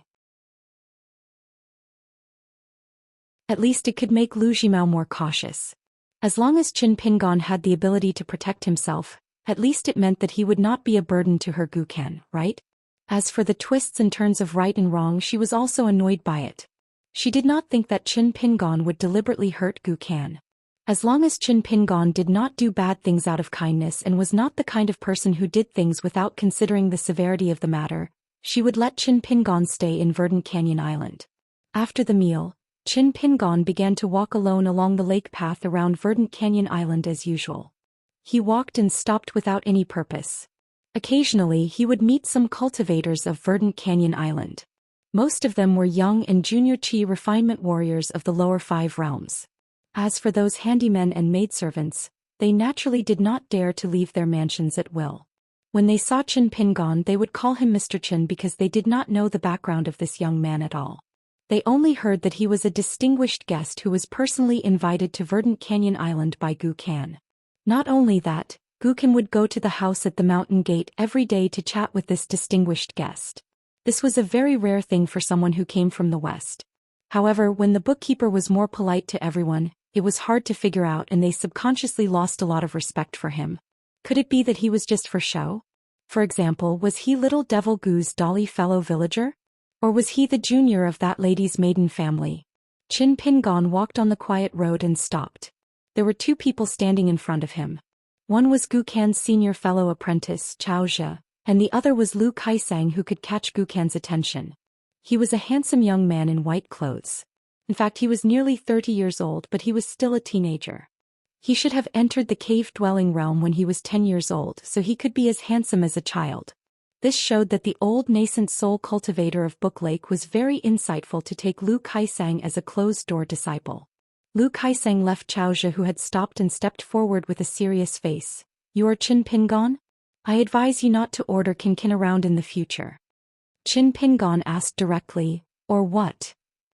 Lu Kaisang was slightly stunned and was about to speak. Qin Pingon's sight had already passed Lu Kaisang and looked at Xiaozhe, who thought he was an outsider. He hesitated and said something strange. "Forget it, just this once." Xiaozhe stopped talking. Qin Pingon shook his head and said, "No need to explain. I know. I just don't want to hear it." Lu Kaisang looked at the haggard young man with haze between his eyebrows and sneered, "What a big tone. Did Kinkin lend you the courage?"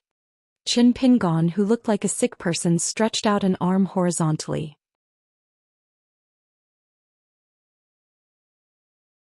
Xiaozhe instinctively wanted to retreat, but he didn't want to show his fear in front of Lu Kaisang, an outsider of Xianxia Island, so he forced himself to calm down. The world was silent. Lu Kaisang laughed and said, "Is this AG?" Qin Pingon frowned and said to himself, "You don't want to come? You have to think about it." When he finished speaking, a golden silk thread rose from Guken's mansion in an instant.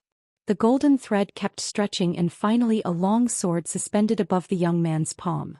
Even if the flying sword was an inch above the man's palm, it was still. But the long golden thread brought out by the flying trajectory of the long sword. It never retreated. Lu Kaiseng narrowed his eyes.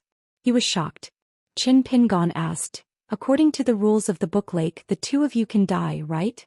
Qin Pingon glanced at the slightly trembling semi-immortal weapon sword fairy and said indifferently, "Go back. The next time I unsheath you will be satisfied." The sword fairy flashed away, and the golden thread of more than 10,000 feet long disappeared. Lu Kaiseng still stood in place and refused to back down. Xianxia had already made way and stood aside. Qin Pingon glanced at LV Kaiseng, who looked as if she was facing death calmly. The fatigue on her face did not lessen at all, but he smiled unexpectedly. "Guken should really treat you as a friend." After that, Qin Pingon turned around and went back to the house. Lu Kaiseng, who was a little scared, turned his head and looked at Xianxia, who was in a cold sweat. Lu Kaiseng asked, "Is this guy out of his mind?" Xianxia did not dare to say a word. Lu Kaiseng could run back to his master's place to hide, but once he provoked such a low-profile sword fairy, where could he run to? Qin Pingon returned to the house and lit the lamp on the table. The local records of various places in Book Lake were sent one after another, and there were also many records of the ancestral halls of various islands. The reason why Mr. Tian who could send them so quickly was very simple. They were all the trophies seized from Verdant Canyon Island, and they were the least valuable ones. If Qin Pingon did not mention it, sooner or later they would be burned as a pile of waste paper. The 11 vassal islands of the Verdant Gorge Island had all been wiped out by the pair of master and disciple. They all needed to be read one by one, and they also needed to make excerpts. After that, they needed to ask more details, and then it would not be a matter of sitting here and writing. But Qin Pingon did not think it was a difficult thing. First of all, he was good at grinding. He just had to put down the practice of boxing and do something else. Second of all, if he felt it was difficult just at the beginning, he could have quit long ago. Late at night, the full moon outside the window was bright and clear. Qin Pingon put down the pen, rubbed his wrist and walked out of the door. He paced in a circle to relieve his boredom. He had sent 3 letters to Cloud Mountain in Longquan Prefecture, Taiping Mountain in Tongya Prefecture, and Fan Family in Old Dragon City. It was estimated that he would not get a reply from the Flying Sword for a while. Qin Pingon was not in a hurry, and he could not be in a hurry. In the past he had traversed the mountains and rivers one step at a time. Flying swords that were as fast as lightning were much faster. Qin Pingon suddenly walked out of the circle, passed through the gate of Verdant Canyon Island and went to the ferry. Standing on the shore, he squatted down, scooped up a handful of water, washed his face, raised his head and looked into the distance. For some reason at this moment, Qin Pingon looked at the infamous Book Lake in Aquarius Continent, but he thought of a good saying that he had forgotten its origin, and was not willing to delve into it. The heroic spirit of heaven and earth, awe-inspiring for thousands of years.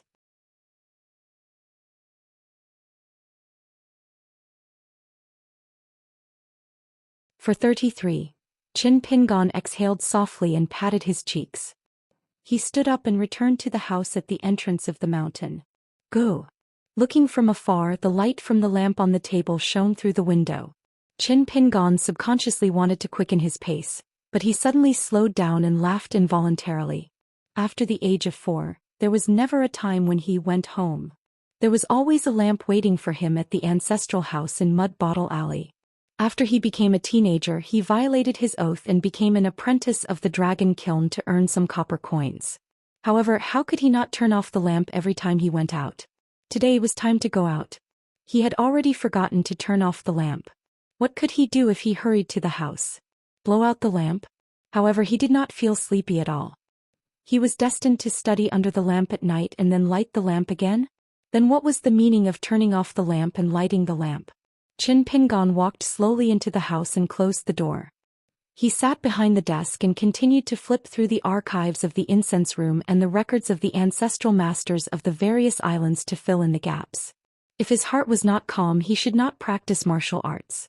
As for the cultivation of qi, it was even more impossible. Qin Pingon knew in the lotus flower-blessed land that when his heart was not calm, it was meaningless to practice martial arts. Therefore he often went to the small temple near Zhuangyan Alley to chat with the old monk who did not talk about Buddhism. Moreover, Qin Pingon could not lift his spirit and qi. It was more complicated than having a disturbed heart.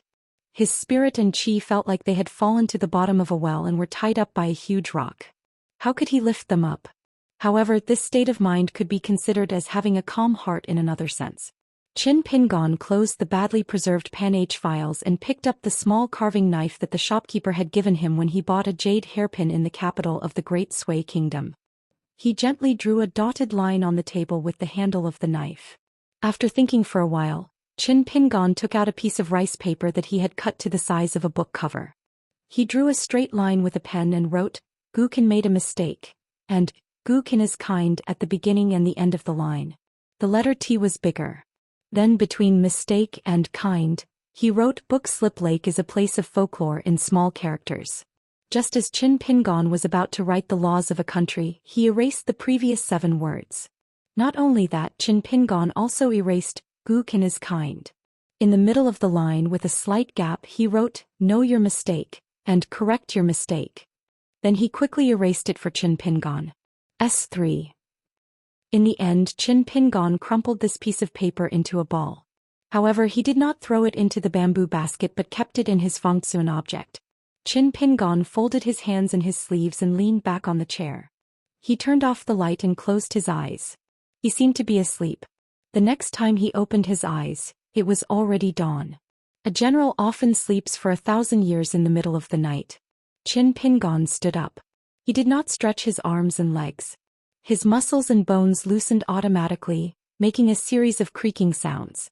Qin Pingon walked out of the house and planned to walk around the Verdant Canyon Island. The Verdant Canyon Island was the largest island in the Book Slip Lake. He estimated that it would take him half a day to walk around. Now there was a young female cultivator on the Verdant Canyon Island who was responsible for his food, clothing, and shelter. Qin Pingon went to an old cultivator who lived nearby and guarded the mountain gate. When he met the young female cultivator, he told her that she did not need to send food boxes here today.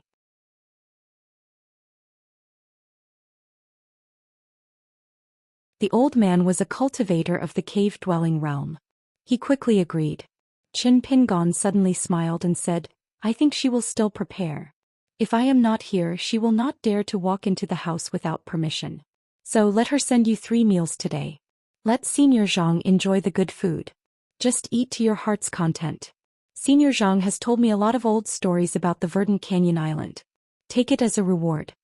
The old cultivator said nervously, "Mr. Qin, I won't lose my life because of gluttony, right?"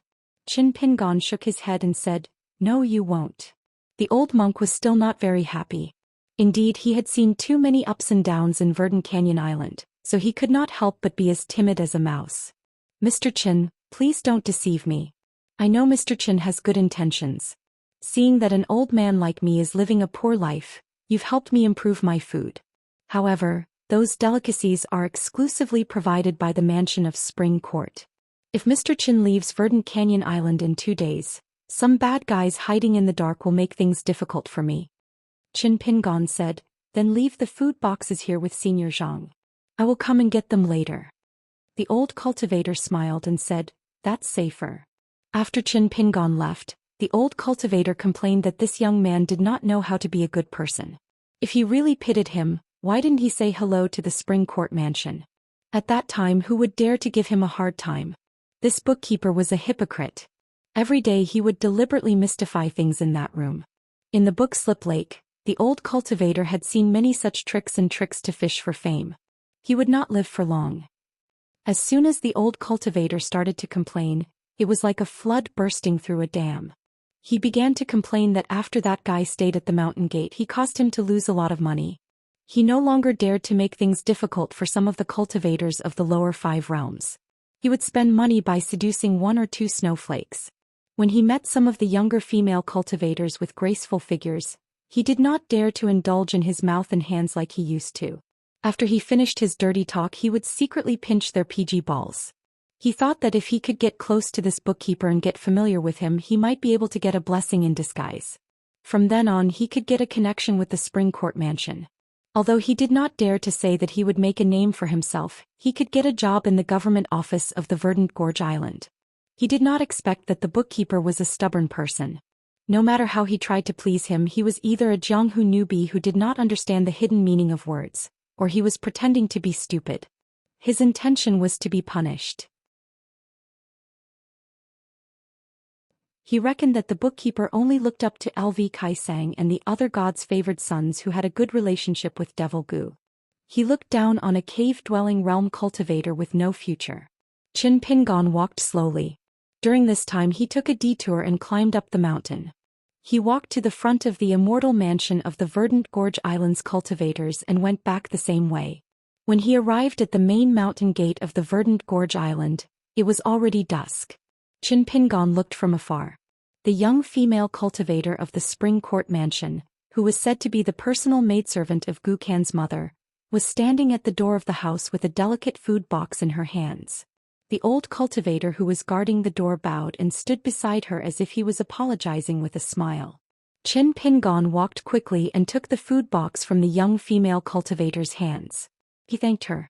The young female cultivator of the Spring Court mansion, who had fair skin and an oval-shaped face, bowed to Mr. Qin and left without saying anything.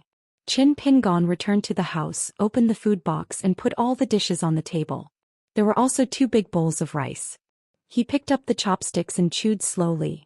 Finally he cleaned up the bowls and chopsticks, put them back into the food box one by one and closed the lid. Life and death matters, right and wrong, were not things that could be done without reasons or excuses. Gukan could say F***ck me in her heart, but it could be erased like the words on the paper. It was precisely because Gukan didn't admit her mistakes and didn't think it was wrong that it became a dead knot in Qin Pingon's heart. Since he couldn't give up on Gu Kan, he wouldn't deny the fundamental right and wrong in Qin Pingon's heart because of the local customs. He wouldn't deny the principles that were so low that they couldn't be any lower. Qin Pingon wanted to take the first step forward and try to correct his mistakes and make up for it.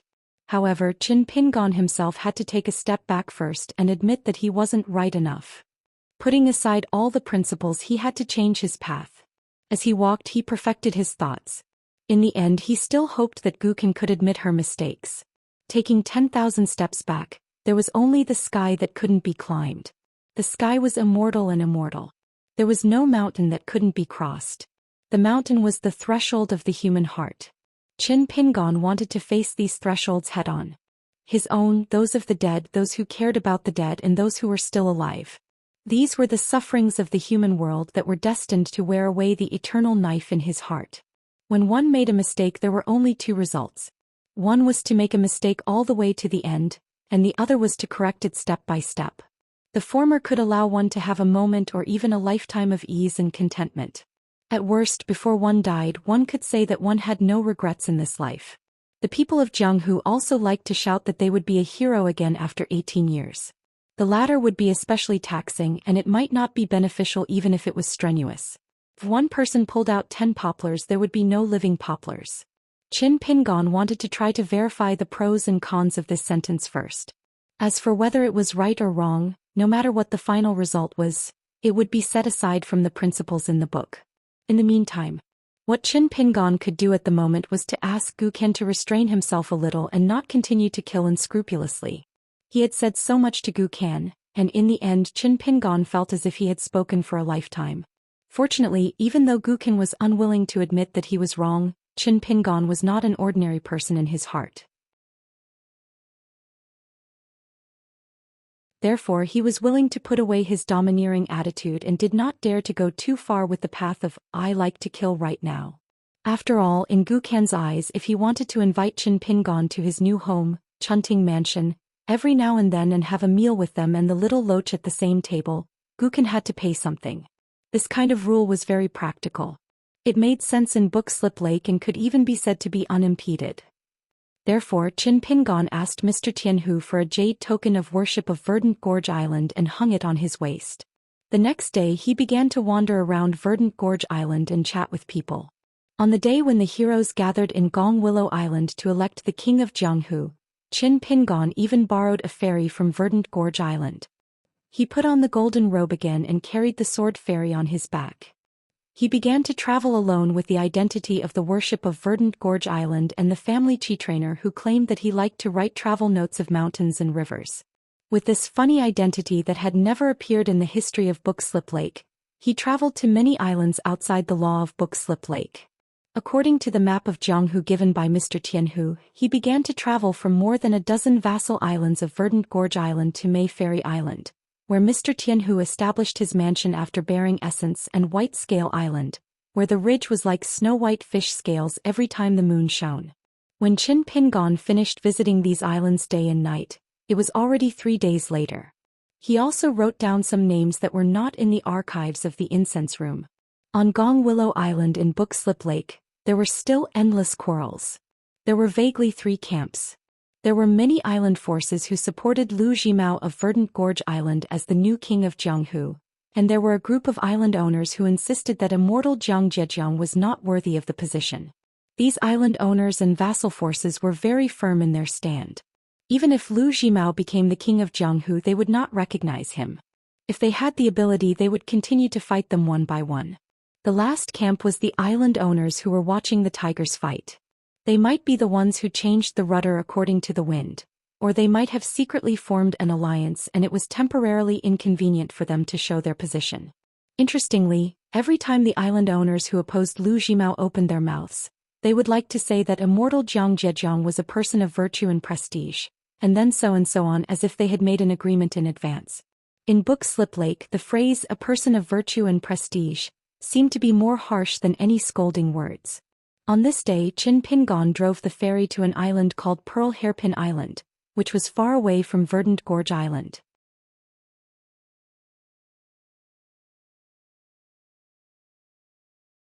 When he heard that the guest of Devil Gu, the youngest minister of worship of Verdant Gorge Island, was coming, he quickly jumped up from the fragrant and gentle village, dressed neatly in a hurry, and rushed to the ferry. He personally showed up and greeted the guest with a smile. Actually, the young island master was a little disappointed when he saw the young minister of offerings who was hiding in the Verdant Canyon Island. The young island master did not look like a master who was good at killing, but more like a teacher in a rural school. Now, all the islands around the Verdant Canyon Island were secretly discussing this matter. However, the Verdant Canyon Island was tight-lipped and no useful information was leaked. They only heard that the young man was a ruthless person who had slapped the great demon Gu twice in public in the Pool Water City. Gukin did not fight back, but treated the young man with courtesy and took him to the Spring Court Mansion of the Verdant Canyon Island. Now the young island master and his friends, including the young island master, were betting that the young man would live for a few days. The young island master of the Flower Screen Island bet that the young man would die within a month. Who did not know that the great demon Gukin was known to be temperamental and kill people at will? The chi cultivators who were eaten by the big loach in Book Lake were not enemies. They were guests of honor on Verdant Gorge Island, and many of them drank with each other. Qin Pingon drank a lot in Flower Screen Island. He drank very little, but the other party drank a lot. 1,000 cups of wine were not enough for a bosom friend. They chatted about many of the drunken mantras of the young island owner. Back on the ferry, Qin Pingon, who was rowing the boat, thought about the temperament of those words and knew that Book Lake was not easy to deal with. Away from Flower Screen Island, Qin Pingon anchored the boat in the middle of the lake. He took out a pen and paper and wrote down some people and things. After that, he walked and stopped every day like this. He saw different sceneries and people from island to island. Like Pearl Hairpin Island, there were many people who closed their doors and refused Qin Pingon to climb the mountain. On the map of Book Lake in Qin Pingon's arms, a circle was constantly drawn on the island. Every day he would row the boat and leave Verdant Gorge Island before dawn and return to the house on Verdant Gorge Island late at night. Book Lake not only gathered the mountain and swamp cultivators from all over the Aquarius continent, it was also a place where witchcraft and demonic arts flourished. All kinds of unheard of evil arts emerged one after another. There was also the Flower Screen Island, where the cultivators liked to indulge in extravagance and immerse themselves in the happy days of drunken stupor. On the road, gold was chiseled into lotuses and the flowers were stuck to the ground. There was also an island called Yi City, where the island owner opened a coliseum.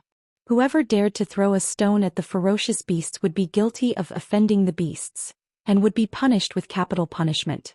Every day the cultivators from other islands would throw the disciples of their sects who committed crimes or their enemies who were captured into the cages of the most famous Colosseum in Yi City.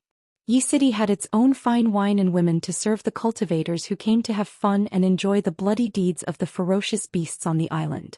There was also the island owner of Dress Island, who was said to be a great scholar from a country in the southwest of the Aquarius continent.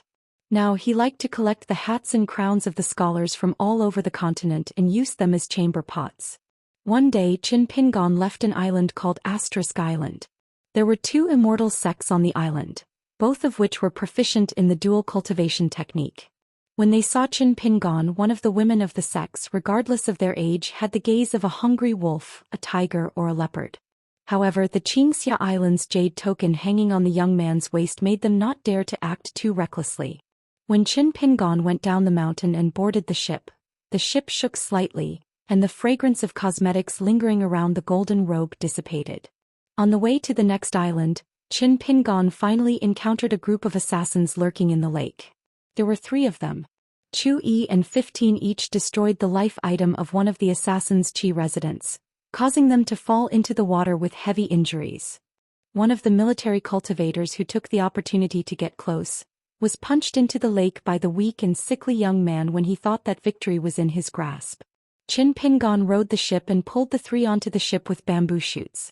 He asked some questions, and one of the assassins took advantage of Qin Pingon's contemplation to launch a sneak attack. He was easily killed with a punch. Qin Pingon then sent the 2 living people and the cold corpse tea to the shore near Yunlu City of Bookslip Lake. After one person carried the corpse tea and the other staggered ashore, Qin Pingon turned the ship around and slowly returned. An hour later, dozens of Qi cultivators stormed out of Yunlu City. They were led by a 7th realm sword cultivator. They surrounded Qin Pingon and the fairy in the middle. Qin Pingon asked the sword cultivator, "Do you know who I am? What's my name?" Was it because of a friend's loyalty that he went out of the city to fight, or did he already have a grudge against Verdant Canyon Island? The sword cultivator boasted that he was not even familiar with the 2 people and could only be considered as a friend of a friend. However, Verdant Canyon Island cultivators were worthy of death. Qin Pingon hesitated for a moment. He did not use the sword immortal on his back. Instead he took out a talisman with 2 fingers. The talisman of the true body of the day and night wandering god. He killed the Realm 7 sword cultivator and the righteous warriors of Yunlu City who were at the front. He also used his flying sword to kill one of the earliest assassins who had survived the calamity. Ignoring the dispersing cultivators of the Cloud Tower, Qin Pingon, who was increasingly dispirited, did not head to the Verdant Canyon Island. He cut off the 2 heads and hung them on his waist. Instead he docked the boat again and tied it to the ferry at the ferry port. He walked into the Cloud Tower and came to a mansion with a high gate. He said he was looking for someone, an acquaintance he had just met near the Bookslip Lake. No one stopped him. After Qin Pingon crossed the threshold, he found the assassin who carried the corpse ashore in a courtyard. Beside him was the flying sword Chu Yi that had quietly followed him into the city. Qin Pingon turned his head and looked in a direction. He called softly, "Charcoal Snow." A young woman appeared on the wall. S3. Qin Pingon said, "Don't follow me anymore. Protect Guken. Also tell Guken to stay out of this. He is not allowed to vent his anger on Yunlu City." The little loach nodded vigorously. As if he had been pardoned, he hurriedly flew away. Qin Pingon placed the 2 heads on the stone table in the courtyard. He sat aside and looked at the assassin who did not dare to move. He asked, "What do you want to say?" The man probably knew that he was going to die. After his last bit of hope was gone, he was suddenly full of courage. He laughed loudly and said, "I will be waiting for you underground." Qin Pingon asked, "What if I go back on my word and kill everyone who knows you in Yunlu City?" The man stared at Qin Pingon. "I am going to die. Why should I care about this?" Qin Pingon turned his head and looked at the people of the mansion standing at the gate of the courtyard. He retracted his gaze and stood up. "I will come and see you again in a few days." Qin Pingon tiptoed and stepped on the wall. It seemed that he had left Yunlu City.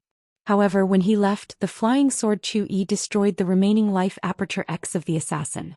In fact, Qin Pingon secretly returned to the mansion after that. Then he saw a farce. It turned out that the assassin was not a member of the mansion, but an immortal who had a close relationship with the previous family head.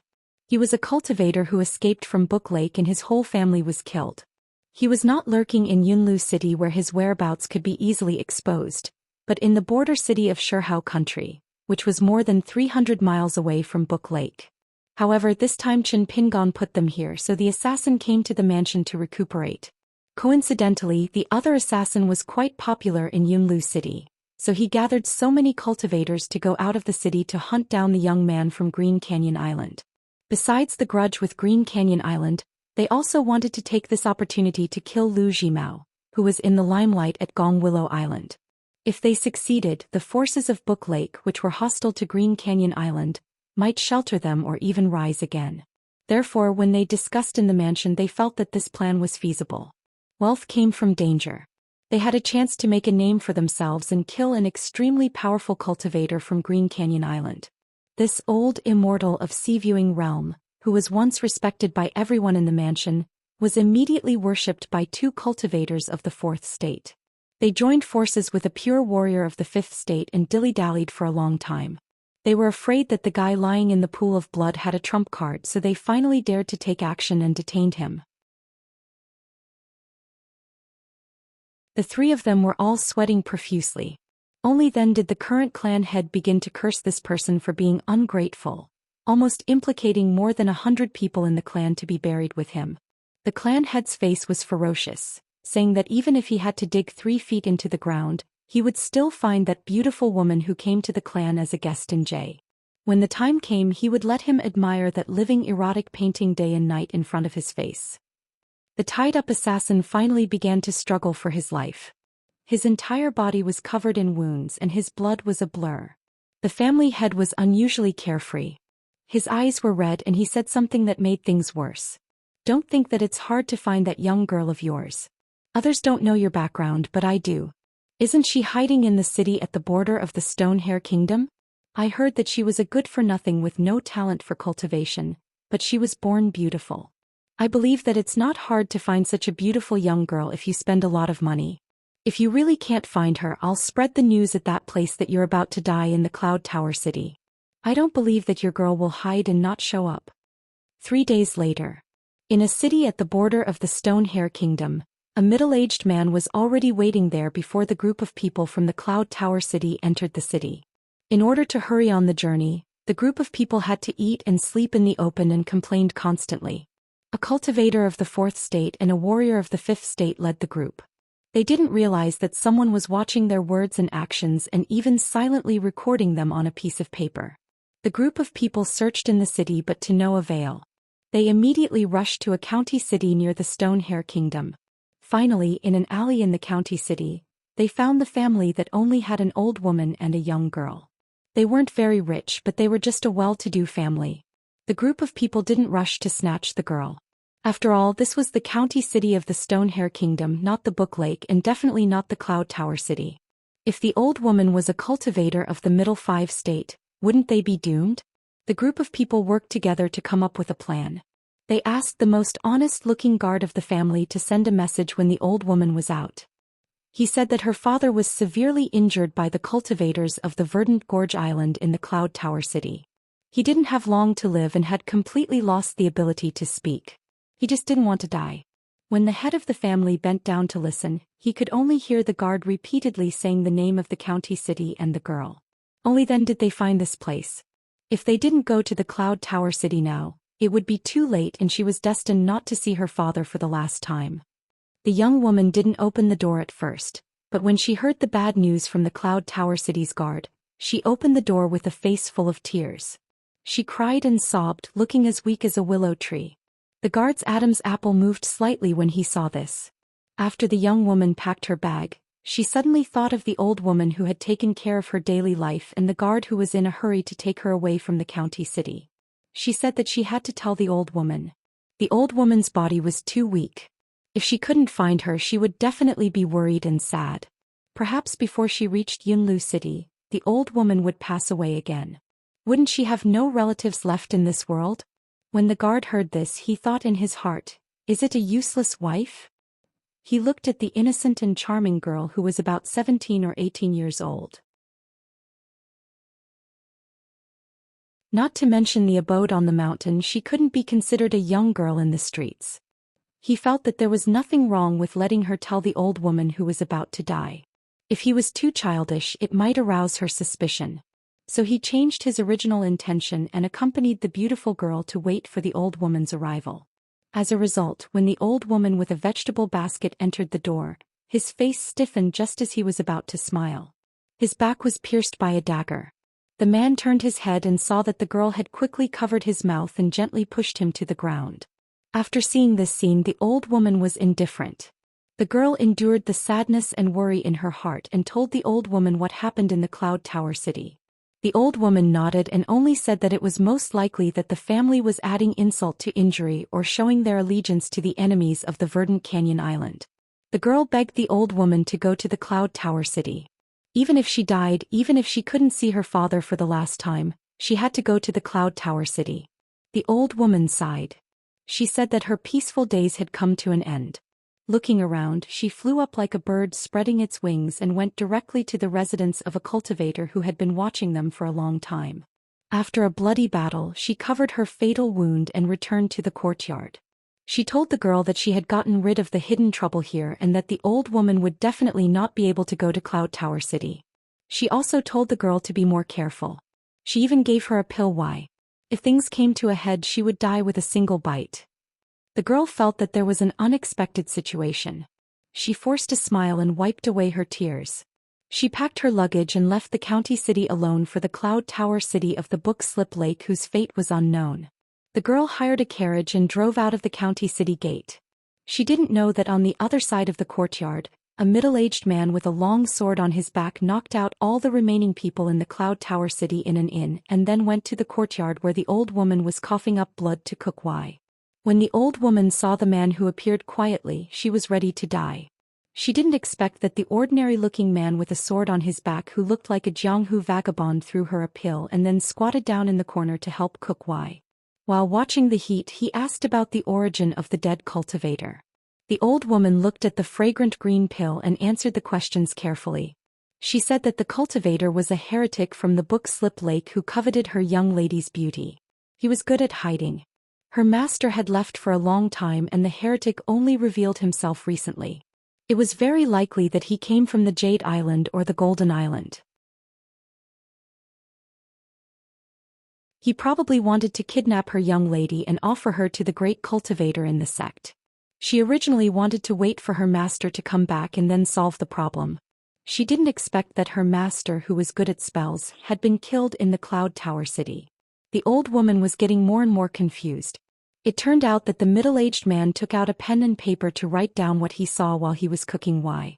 After the middle-aged man finished cooking why, he stood up, but before he left, he pointed at the corpse that he didn't have time to hide and asked, "Do you think this person deserves to die?" The old woman hesitated for a moment and chose to be honest. "If he doesn't die, my young lady will suffer. When she reaches the Cloud Tower City, she will suffer a fate worse than death. Maybe this person will be among the people who make my young lady suffer." The middle-aged man didn't say anything and left the courtyard. In the middle of the night, a graceful figure jumped over the wall of the mansion in the Cloud Tower City. Although she only stayed in the mansion for a few days, she had a good memory. She was only a third-realm martial artist, but she could enter the mansion as if there was no one around. Of course, this was also related to the fact that the 3 consecrators in the mansion were now on their way back to the Cloud Tower City. However, when she landed quietly in a courtyard, the entire mansion suddenly lit up, and lanterns were lit and hung up high. This woman who sneaked into the mansion at night was temporarily consecrator hired by a 6th realm swordsman with a large sum of money. He deliberately pressed a natal flying sword against her chest instead of between her eyebrows or neck.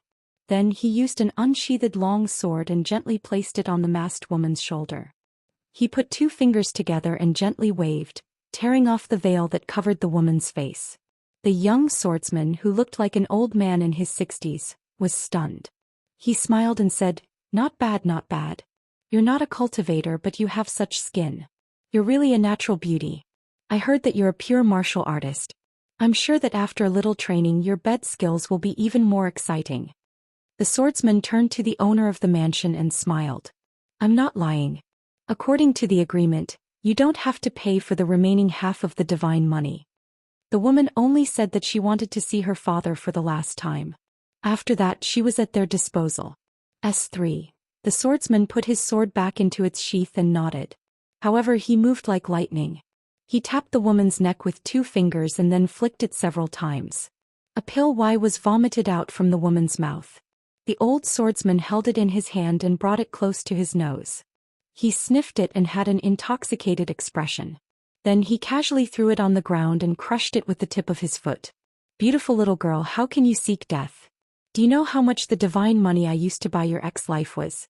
200,000 taels of silver." For some reason the woman, whose entire body was numb and soft, could not even bite her tongue to commit suicide. She could only be pressed by the swordsman's shoulder and dragged to a side room in the courtyard. When the door was kicked open, she saw a man with round eyes covered in blood. The woman cried out. The 6th realm swordsman said proudly, "After reuniting with father and daughter, it's time to..." At this moment the swordsman's body instantly tensed up. His natal flying sword had just left his vital chi residence when it made a trembling sound. It turned out that it had collided directly with the tip of another natal flying sword. At the tip of the sword, the swordsman's flying sword was caught between 2 fingers. Swordsman Zombie Y turned his head and immediately gave a fist salute. Junior Du Shu of Cloud Tower City greets the Sword Immortal of Verdant Gorge Island. It turned out that a pale-faced young man with a sword and a gourd was standing beside the 6th realm swordsman at some point in time. The man released his fingers and handed the swordsman 2 small coins. The 6th realm swordsman Du Shu trembled as he accepted the 2 small coins. Without another word he immediately left the mansion. The tip of his natal flying sword was shattered. It was not something that could be repaired with 4 small coins. How could the divine coins used to repair the natal flying sword be more valuable than his own life? However, it was a pity that the little girl with fair skin was destined to not have the fortune to enjoy it. That night, a carriage slowly drove out of Cloud Tower City towards the city gates of Shihao Nation. It was already far away from Cloud Tower City in the early morning. Qin Pingon stopped the horse and jumped off the carriage, preparing to return to the ferry outside Cloud Tower City. He hoped that the ferry tied to the shore had not been stolen. Otherwise there would still be some minor trouble. The girl lifted the curtain and sat in the driver's seat. Her father was already fast asleep in the back carriage. Her life was not in danger, but it would be difficult for her to return to the middle 5 realms in this lifetime. She looked at the young man's back and held back her tears. She said in a deep voice, "One day I will find you for revenge." However, the young man did not pay attention to her at all. He did not even look at her. This made the girl even more bitter and resentful. Suddenly she felt a chill down her spine. That was because the man stopped and turned around. Qin Pingon said, "I might have to stay at Bookslip Lake for at least 2 or 3 years. If the time is too short for you and you're not confident in your revenge, you can come to Dali's Longquan County to find me in the future." The girl was stunned. Qin Pingon said to her, "You can bring more friends to help you collect your body, because I will only kill you when the time comes." The girl stared blankly at the man gradually disappearing. In the carriage her father seemed to be awakened by the noise. He coughed and said, "Don't think about revenge." She wiped away her tears and turned to ask, "Father, he was here before so I didn't ask you. How did we become enemies with him?" In the carriage the man was speechless. They went around Cloud Tower City and came to the ferry. Not only was the ferry still there, but there were also 2 cultivators who were not recognized by Cloud Tower City. They were specially guarding it to prevent the blind thieves from killing themselves for the sake of money, which would cause the Xianxia Island's consecrator to vent his anger on the entire Cloud Tower City. Qin Pingon thanked the 2 cultivators and left with the ferry. As they went further and further, Qin Pingon's thoughts drifted away. After he came back to his senses, he freed one hand and drew a circle in the air. It was a long way to go to Xianxia Island. Qin Pingon did not plan to go to the nearby Book Lake Island for the time being. However, on the way he met the huge ship that came to pick him up. Qin Pingon flew to the bow of the ship. Gu Kan and Little Loach stood side by side. Gu Kan scratched her head and said, "Qin Pingon, I haven't seen you for a few days. You've lost weight again?" Qin Pingon asked, "How's the situation on Gonglu Island?" Gu Kan rolled her eyes and covered her sleeves with her hands. "It's so boring." They beat the table and stared at each other, quarreling all day long. But it's not surprising. The longest time in the history of Book Lake to elect a Jianghu monarch was half a year. They were just short of building a hut or sleeping on the floor of the council hall on the island. The shortest one was only a month or so. Because they quarreled and quarreled, it annoyed someone to death. That person killed more than 20 island masters at that time in one breath. Then, on the same day, there was a new sovereign of the Jianghu. She was that person's lover, and also the only cultivator in the Book Slip Lake who sat on the sovereign of the Jianghu as a woman. Qin Pingon nodded. Gu Kan asked curiously, "Did anything fun happen on the shore after leaving Book Lake?" Qin Pingon thought for a moment and said, "I saw a line." Gu Kan and Little Loach looked at each other. Gu Kan did not want to ask for trouble, so she changed the topic and said with a smile, "Xianxia Island has received the first message from the Flying Sword. It's from the nearest cloud mountain in our hometown. That flying sword has already been ordered by me to be enshrined as an ancestor in the sword room. No one will open the secret letter without permission." Qin Pingon looked back at Gu Kan and nodded. He squeezed out a smile and reminded her, "The quieter Gong Willow Island is, the more careful you and Little Loach have to be. I guess Dali and Zhuing dynasty will secretly compete with each other in Book Lake. If you encounter such a situation, you'd better take a step back and not rush to take action as long as either party is involved. Whether Lu Jimao of Xianxia Island can become the Jianghu monarch or not is not something you and Little Loach can decide by eating one or two earth immortals of Jindan realm." Gu Kan said, "I'll remember it. I know what's important. I'll think about who can be killed and who can't be provoked before I take action." Little Loach rubbed his belly. He was actually a little hungry. Then Qin Pingon withdrew his gaze and continued to look at the lake in the distance. He did not know if he would have another chance in this life to look back at the beautiful jade.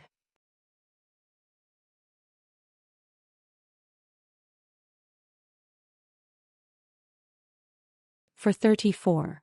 Riding with a runny nose, I feel a bit uncomfortable. When he arrived at the Verdant Gorge Island, Qin Pingon went to the sword room to retrieve the reply letter that Wei Ba had sent from the cloud-padding mountain. The flying sword flashed and disappeared, returning to the Longquan County of Great Li. After parting ways with Gu Kan, Qin Pingon went to the room at the entrance of the mountain alone. He opened the secret letter and saw that it was a reply to Qin Pingon's questions. As expected of Wei Ba, he answered 3 of the questions that Qin Pingon had asked the gentleman Zhong Kue and the old Fan Ju Mao of Dragon City. The letter was filled with more than 10,000 words. It explained the rules of the separation of yin and yang, how a person could become an otherworldly item after death, the reason and opportunity of reincarnation, the many complicated procedures that involved the 2 forbidden lands of Fengdu and Hell, the deviation of the entrance to the Yellow Springs Road caused by the local customs of various places, the difference between ghost servants and so on. It explained everything in detail to Qin Pingon. At the end of the secret letter, Wei Pai added 2 secret techniques that he had written himself. One of them was a heretical technique that Wei Pai had collected in the royal family of Holy Water Country. It used the essence of water between heaven and earth to quickly find the light of the true spirit, condense the scattered souls and reconstruct the soul. After this technique was completed, it could be used to order all ghosts near water. Therefore, it was a secret technique of Holy Water Country that only the imperial tutor and the consecrated immortal masters could study. The other secret technique was a heretical Taoist technique that Wei Pai had inadvertently obtained from the armory of Holy Water Country. This technique was similar to witchcraft, but it was mixed with some sword techniques of the ancient Shu kingdom. It was used to break the barrier between yin and yang, and use the area where the sword light reached as a bridge and a path to connect the world of the living and the underworld to communicate with the deceased ancestors. However, it needed to find a living person who was born with a strong yin qi as the resting place for the otherworldly item to return to the world of the living. This person was called Xingting by Wei Pai in the secret letter. It had to be a person with a strong ancestral yin qi or a cultivation genius who was born with a good talent to cultivate ghost techniques. The latter was the best. After all, the former would damage the ancestral yin qi, while the latter could use it to cultivate and turn a disaster into a blessing. Qin Pingon repeatedly browsed through the secret letter from Cloud Mountain. What the bookkeeper didn't know was that the Verdant Gorge Island would soon be exposed after the two battles in the Yellow Moon Island and the Cloud Tower City. Now the Book Lake was abuzz with the news that there was a young foreign consecrator in the Verdant Gorge Island with amazing combat capability. Not only did he have 2 talisman divine puppets that could easily kill a 7th realm sword cultivator, but he also had 2 natal flying swords. The most terrifying thing was that he was also proficient in close combat. He had once killed a 6th realm military cultivator with 1 punch. Talisman Immortal Master, Earth Immortal Sword Cultivator and Martial Arts Grandmaster? What was the background of this bookkeeper of the Verdant Canyon Island? For a time, Lu Jimao's momentum on Gong Willow Island skyrocketed, and many fence-sitters began to flock to Verdant Gorge Island. At the Spring Court Manor, a woman said to Gu Kan, who rarely came home for dinner, "King Ken, don't learn from Qin Pingon." Gu Kan was wolfing down his food. He said vaguely, "No, of course I won't." The woman smiled with relief. She picked up a silk handkerchief and wiped the oil stains on the corner of her son's mouth. She said in a low voice, "Qin Pingon is such a good man. I liked him very much. But in the Book Lake, good people don't live long, but scourges live for thousands of years." It's not a bad saying. Although I have never left the Spring Court Manor to see the outside world, I have chatted with the maids every day. I know the difference between the Book Lake and the Mud Bottle Alley better than Qin Pingon. Gu Kan nodded and said, "Mother, don't worry. I know. There is only one Qin Pingon in the world. I can't learn from him. I don't look like him." Finally, Gu Kan raised his head and said, "What's more, there is only one Gu Kan in the world."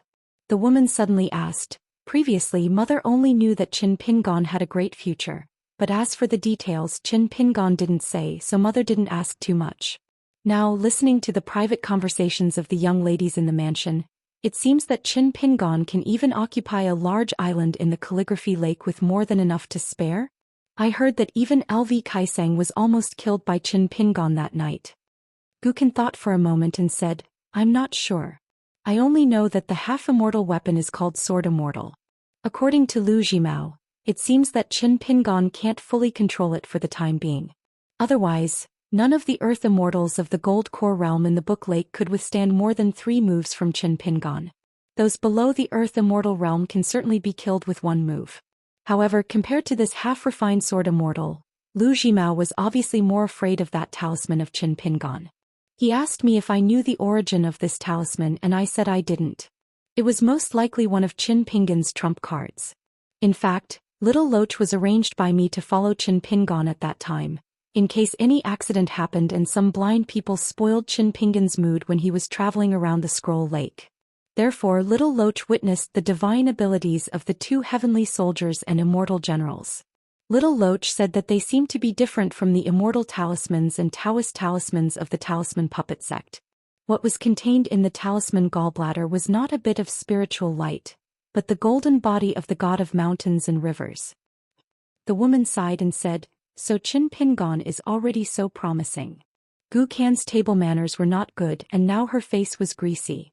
She tilted her head and said with a smile, "Yes, as long as Qin Pingon wants to do something he can do it. It has always been like this.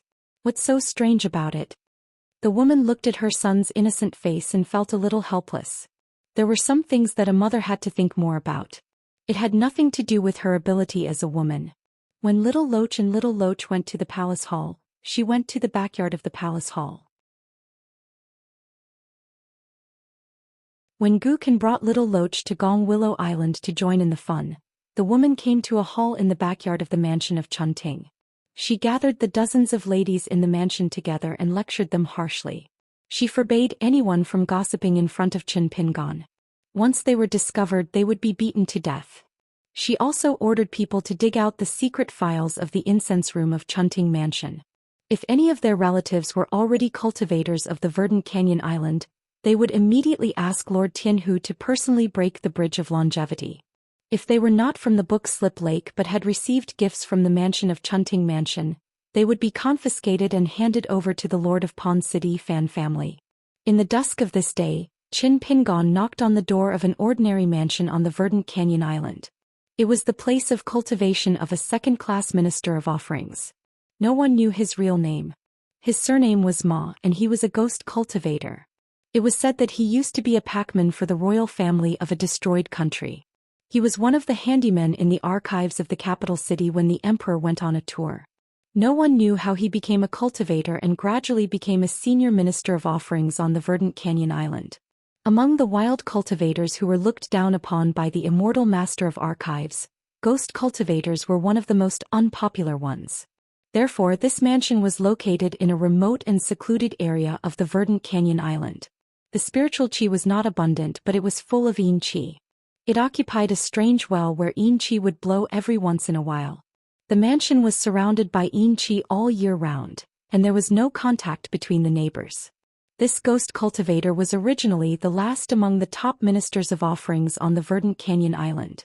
As the verdant canyon island annexed more than a dozen large islands belonging to the vassal states, some big island owners and ministers of offerings cherished their lives and chose to rely on immortal Zhejiang, who was at the peak of his power.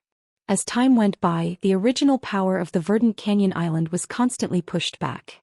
Fortunately, Liu Zhimao did not deduct the meritorious service of the ministers of offerings. Instead, he increased their salaries by 10 to 20%, which did not disappoint the soldiers. The gatekeeper was a skinny old woman who was full of stench. However, she had a head of black hair and snow-white eyes.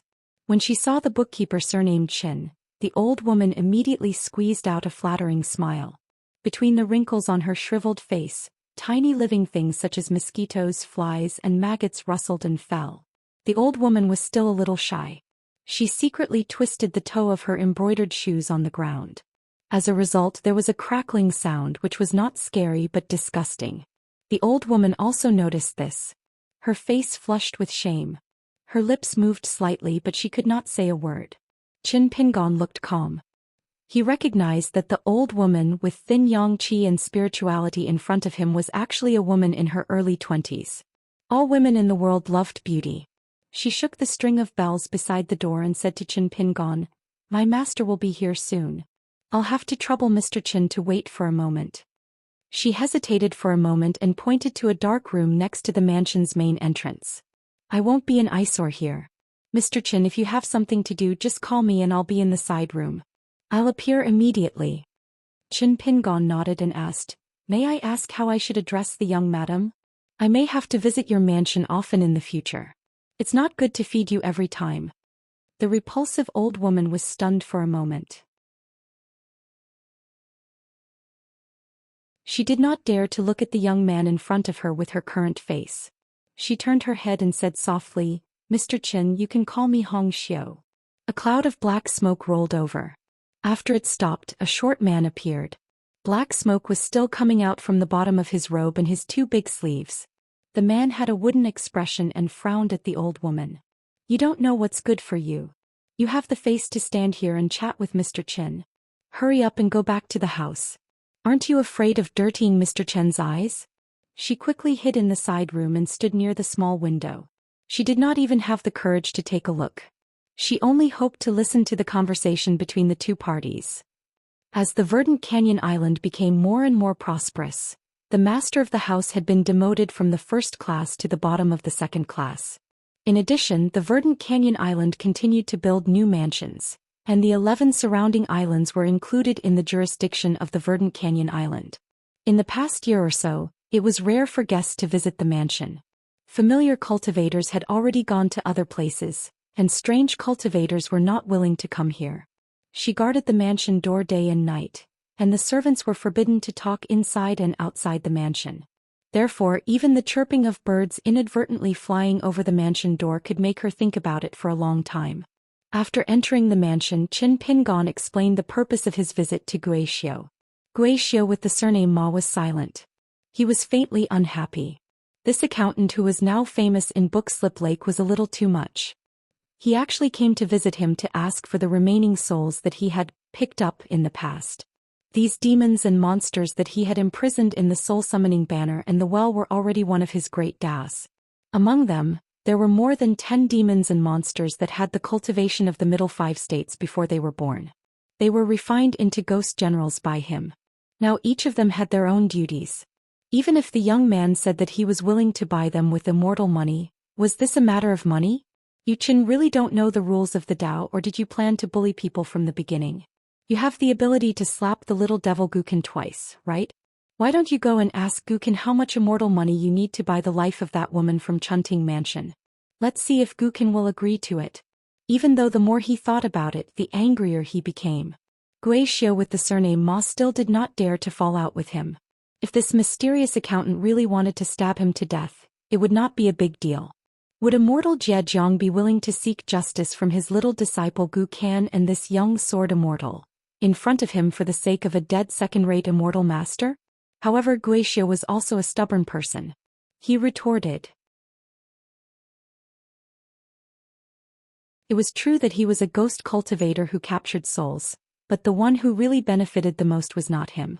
Instead, it was Yu Hui who called himself the Ghost King of the mountains and lakes on Moon Hook Island, one of the vassal islands. As the top warrior under the command of the Lord of Moon Hook Island, not only was he the first to betray Moon Hook Island, but he also followed immortal Jie Jiang and Gu Kan.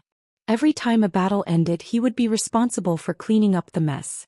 Now, Immortal May Island, White Scale Island, and many other vassal islands that were occupied by Lord Tianhu, most of the souls of those who died in battle had been divided between him and another Earth Immortal Master from the Yinyang School who was currently in charge of Jade Pot Island. He did not even have the chance to get a share. He could only spend money to buy some demons with strong yin qi and strong backbone from the 2 top Immortal Masters of Green Gorge Island. There was no business deal in the world that could not be negotiated. In the end, it all depended on whether the person who paid was sincere enough and whether the person who paid was ruthless enough. In the end, the ghost cultivator said that since Mr. Qin gave the price according to the realm of the otherworldly items and souls, it was fair. However, it was an important matter related to the great path of the ghost cultivator. It was not a matter of giving face to the ghost cultivator. The ghost cultivator would only agree if Mr. Qin could accomplish one thing.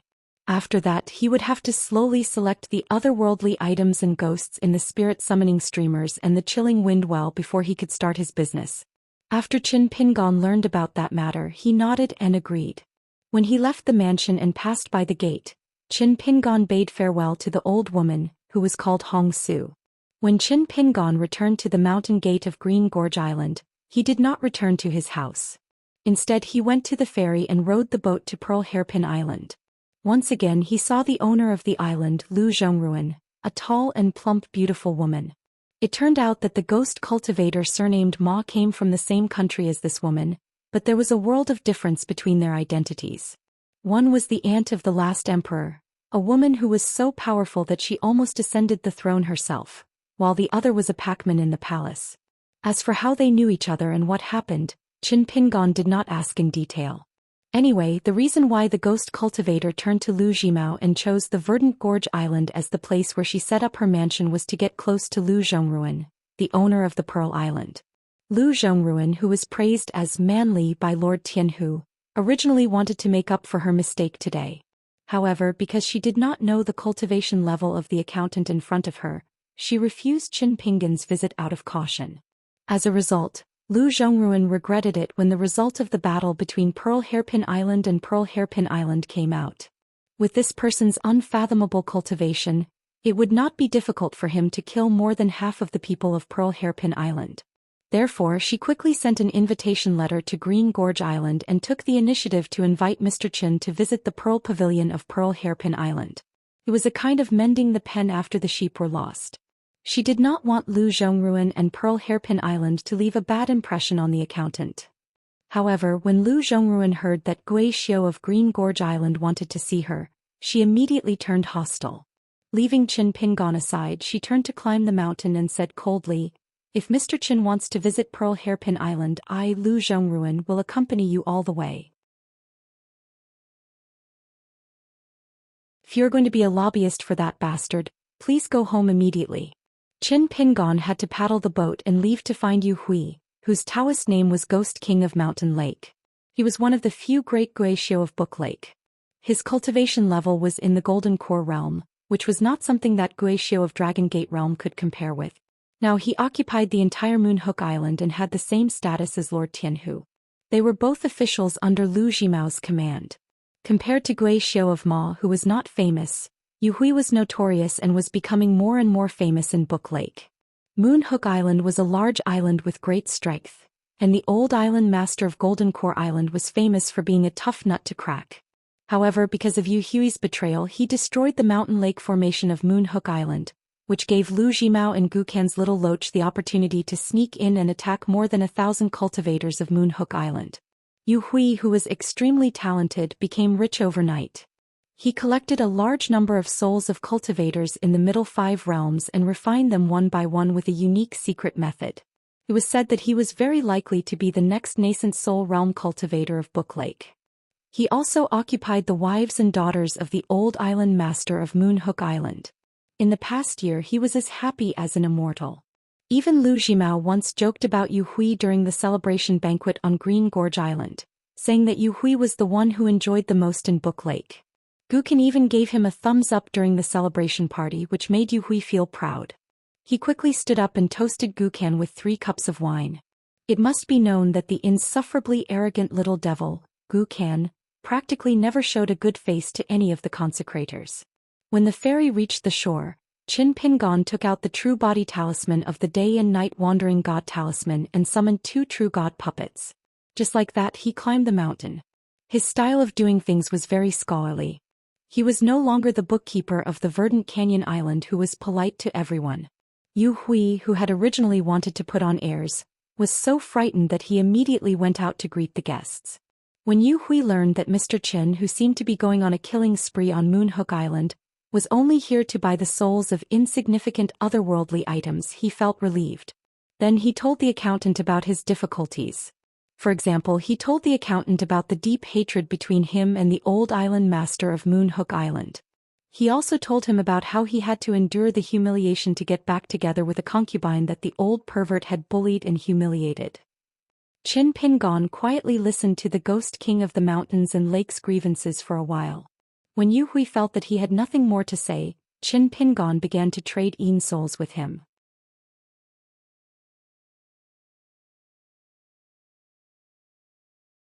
It was unknown whether it was because Yu Hui felt that he had a large business, or because he was more farsighted and courageous than the ghost cultivator surnamed Ma from the Verdant Gorge Island.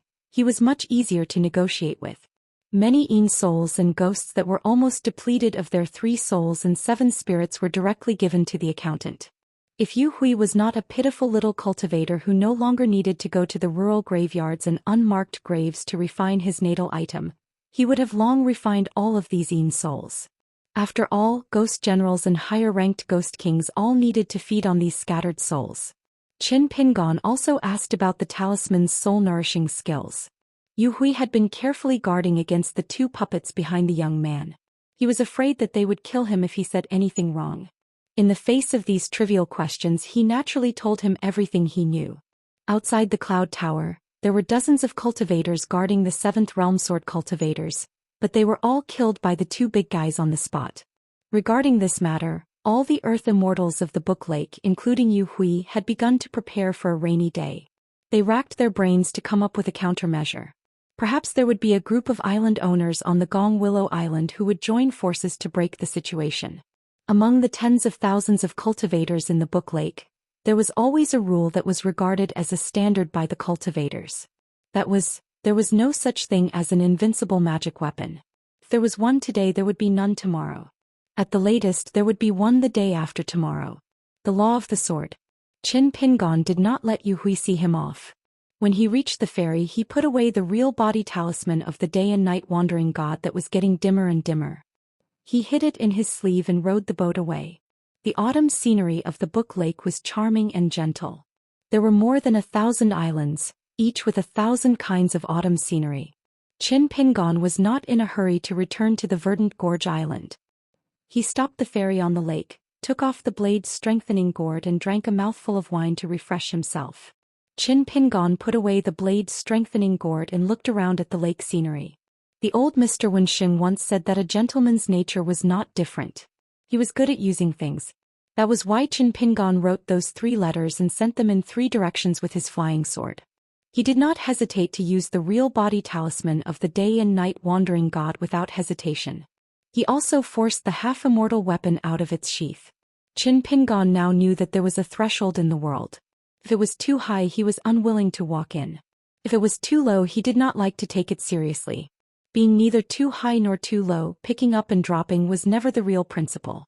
In the end, it was still following one's inner view of the world, the vertical and horizontal ridges of one's heart, to conduct oneself in the world.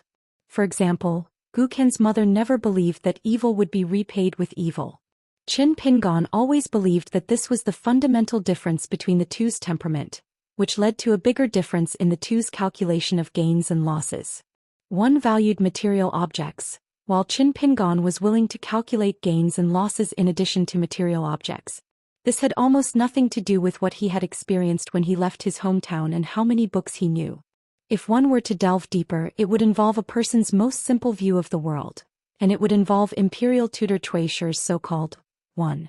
Qin Pingon had actually thought of this step before, but he chose to stop and turn back. It was useless to think too much. All the fundamental cognition that determined a person's nature and behavior, whether it was broad or narrow, big or small, right or wrong, thick or thin, all fell on the word line. It was a competition of martial arts. Qin Pingon now had no choice but to stop practicing his fists and put aside his sword. He did not even think about the important future of the promise of 10 years and the promise of 60 years.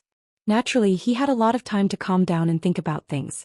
When he looked at the scroll lake again, he thought more and saw further than when he stood on the railing of the Xiang prefecture in Huangting country. For example, Qin Pingon could be sure that the scroll lake was a place that military strategists would fight for. Before the Dali cavalry went south, it was a place outside the law for mountain and swamp cultivators to take refuge. It was a place of little value in the eyes of the Zhou dynasty. Now that the balance had been broken, it was bound to usher in a world-shaking change. Qin Pingon was also waiting. Whether it was the Zhou dynasty that occupied the Scroll Lake, or the Dali cavalry at the northernmost tip of the Aquarius continent that took over the Scroll Lake, or the Lakeview Academy that mediated between them, a new delicate balance would appear if they did not want to see one party dominate. There would be signs that the law of one country was enough to cover the customs of another country. On the Willow Palace Island, they still quarreled with each other every day. This was an extremely rare scene at the Scroll Lake. In the past, there was no need to talk.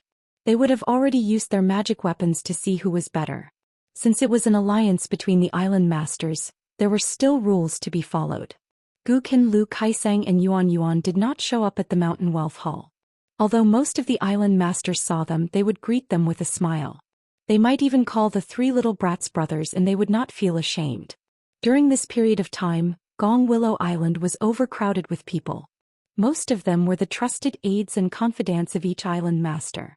After the female cultivator who was the previous ruler of Bookslip Lake suddenly died on the way out, Gong Willow Island, which was originally under her care, had not been taken care of for more than 200 years. Only a few old wild cultivators who were still sentimental would occasionally send people to clean up Gong Willow Island. Otherwise, Gong Willow Island would have long become a dilapidated ruin overgrown with weeds and foxes and rabbits. The old island master of the Willow Palace Island was the only Upper 5 Territories wild cultivator in the Aquarius continent, Lu Laocheng. He was born in a small broken place called Betail Ferry in the southeast of the Aquarius continent.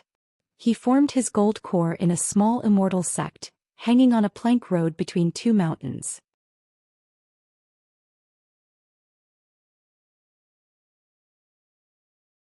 He was famous in the Scroll Lake. When Lu Laocheng reached the Upper 5 Territories, he should have been able to establish a sect according to the mountain etiquette set by the Confucian Academy. However, Lu Laocheng only pushed a female cultivator of the Scroll Lake who was close to him to the throne. He left the Scroll Lake and did not have a fixed residence.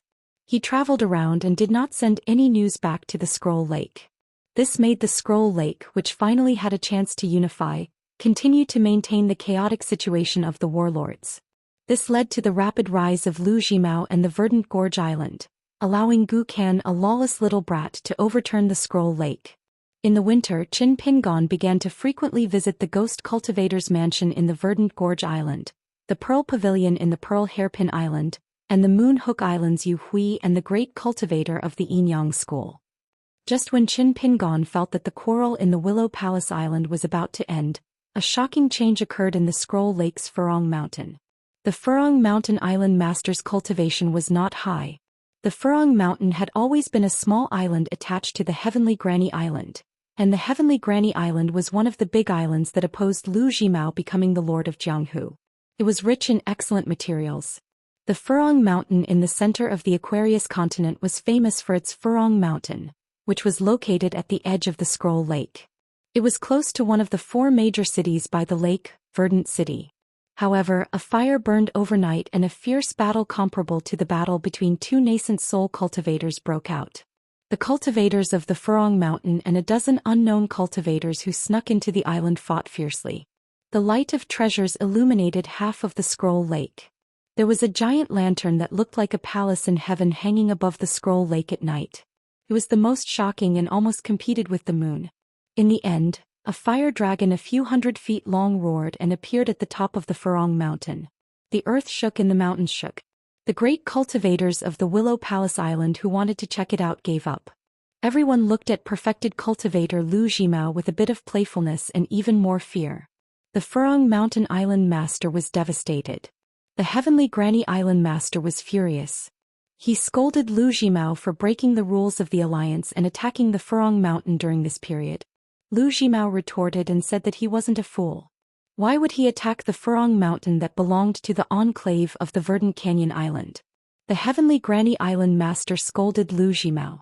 Lu Zhimao didn't say anything and started a fight with the Heavenly Granny Island Master, who wasn't a nascent soul cultivator but had an extremely rare Dharma treasure. That night, Gukan and Little Loach stood side by side and looked at the intimidating fire dragon on the Furong Mountain. Gukan smiled and asked, "Same kind?" Little Loach wiped its mouth and said, "If I eat it, I might be able to reach the upper 5 states and won't have to complain to my master for at least 100 years. Gukan's eyes were burning. He asked, "What's the chance of winning?" Little Loach stared fixedly at the dazzling flames on Hibiscus Mountain while drooling. It had no choice but to cover its mouth and chuckle. "If it's just a fight without any cultivators interfering, I'll have a slightly higher chance of winning in this calligraphy slip lake with a score of 6-4. Gukan thought for a moment and said, "It's not that simple. Let's listen to Qin Pingon this time. There's no hurry. If those people dare to attack it this time, they definitely aren't here to die."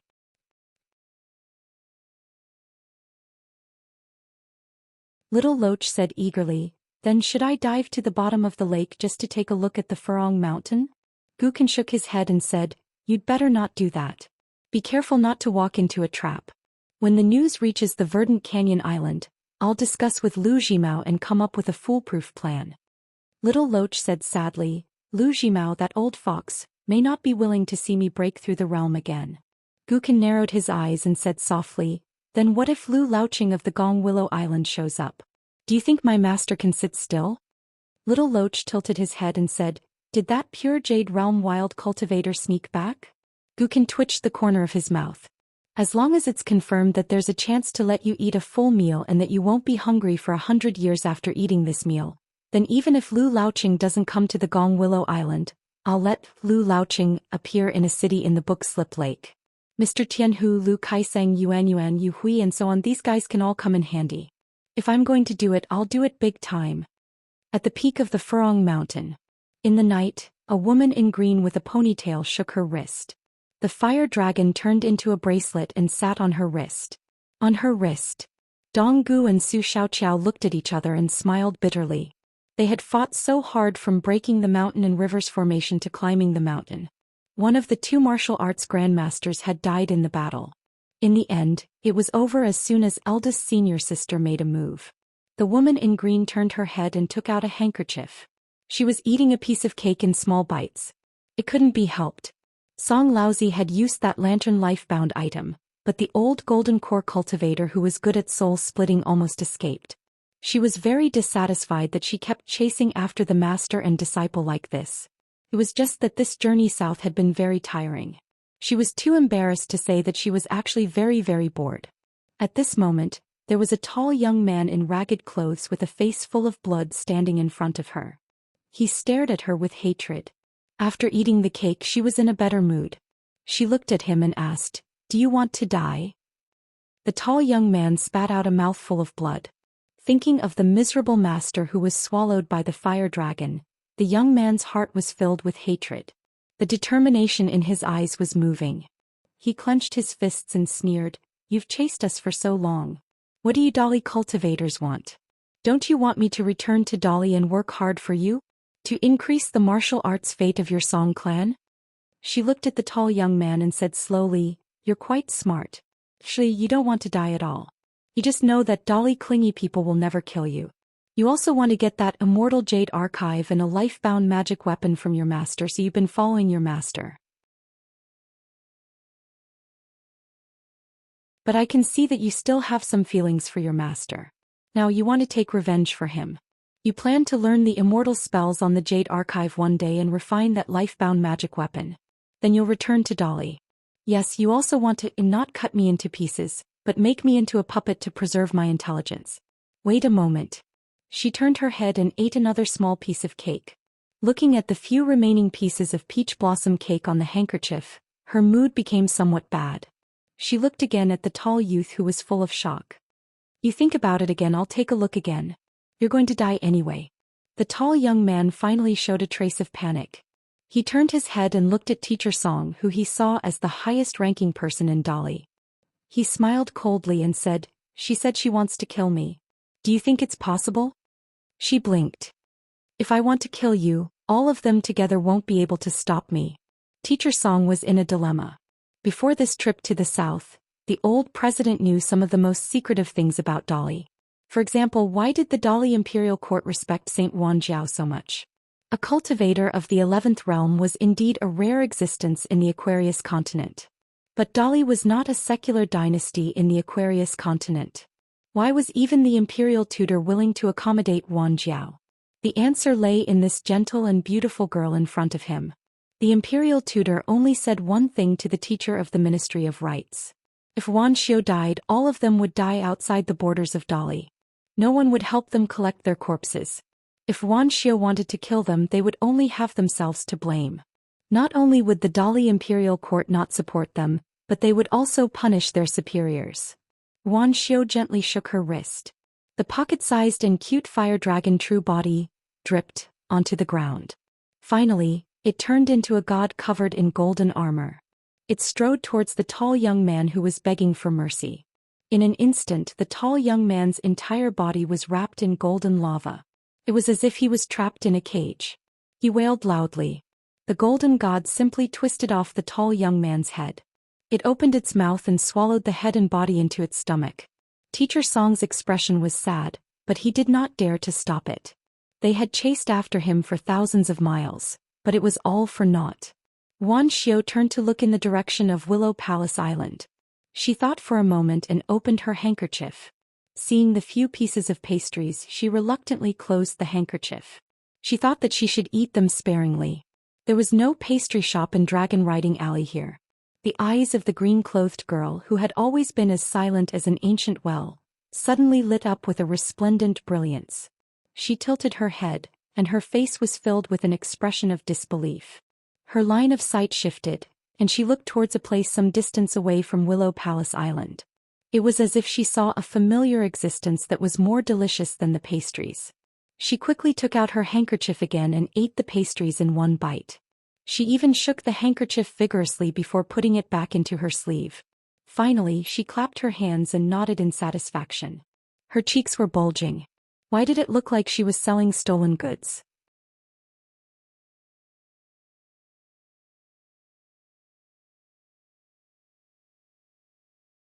For 35. Wan Xiu put away the bracelet again. A seemingly exquisite and cute fire dragon wrapped around her wrist, making a slight snoring sound. In the Battle of Furong Mountain, there were 2 Earth Immortals of the Jindan stage, and it even ate a young man with good martial arts, which made it a little full. Wan Xiu asked a question that caught Old Master Song off guard. "Can I move some Furong stones back to Longquan County?" I want to open a shop in the alley of the town. I want to open a shop with feng shui stone. Dr. Song of the Ministry of Rites had always been known for his quick thinking in the Dali imperial court.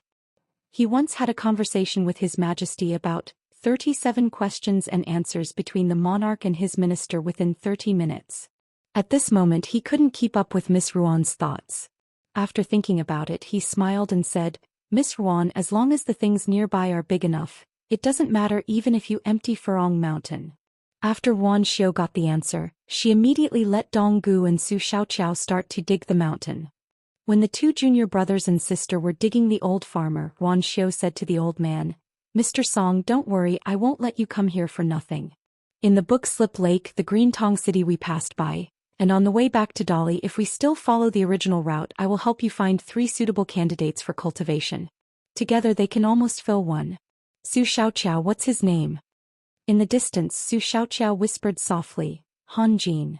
Wan Xiu nodded and said, yes, he is not worse than this Han Jin. One is the grandson of the old man who sells crisps at the Earth Temple in Green Tong City, which is the closest to us.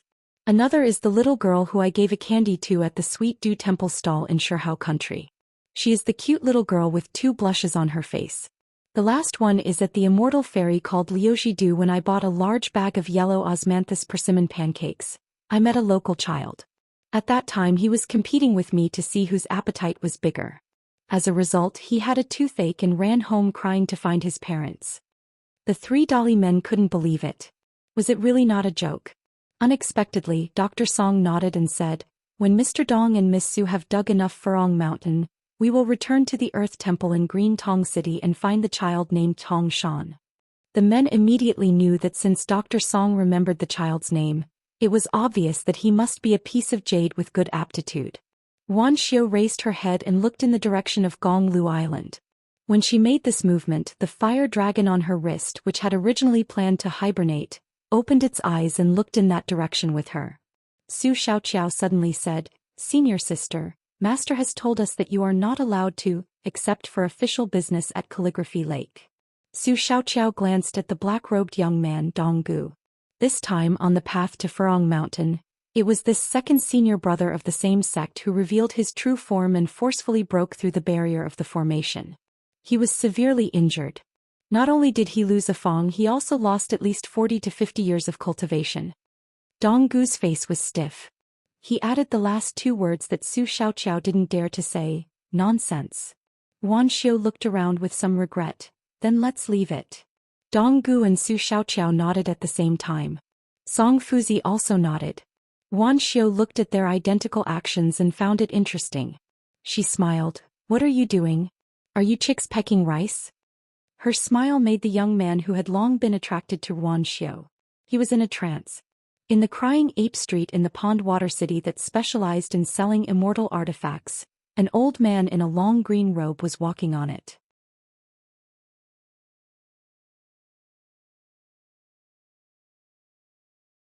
His face was ordinary and his aura was ordinary.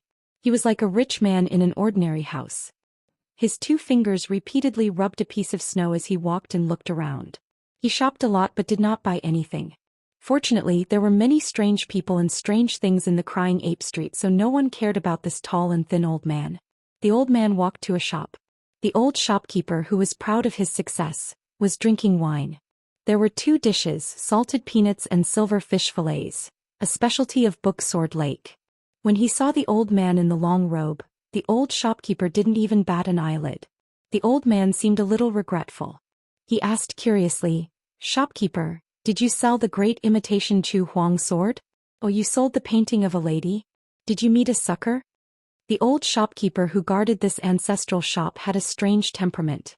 He didn't know how to do business. If an ordinary shopkeeper met a customer who didn't know how to speak, he would have rolled his eyes or directly chased him away. However, the old shopkeeper didn't. Instead, he was interested. He smiled. Yes, it's the same customer. A foreigner who knows his stuff. You can't be considered a sucker. You can't buy anything. The old man clicked his tongue and said, Not bad, not bad. You are much worse than your great-grandfather in business. But your luck is much better. You can even sell this. I thought you would eat dust for 100 years. The old shopkeeper glanced at the stranger. You talk big. Which immortal master of Booksword Lake are you? Haha, but if I remember correctly, any slightly capable island master is now on Gonglu Island. Who has the time to come here and pretend to be an old immortal? The old man said worriedly, there are hundreds of people eating and drinking on Gonglu Island. It's just a cesspool. The old shopkeeper was a little happy. Those immortals flying here and there aren't us mortal masters. Gonglu Island can't be turned into a toilet. Besides, Gonglu Island is like a graveyard. Who cares what it will become after the meeting? The old man sighed. I care quite a lot. The old shopkeeper found it more and more interesting. He waved his hand. Brother, want a drink? The old man shook his head. It's not much better than swill. I don't drink. The old shopkeeper laughed and scolded. Good intentions are treated as ill intent. Forget it if you don't want to drink. But your bad temper is to my liking. Take a look at the items in the shop. If you see something you like, I will give you a 10% discount. The old man waved his hand and walked out of the shop. He had walked through the entire Crying Ape Street. It had been too long since he returned to Book Lake. Things were still the same, but the people had changed.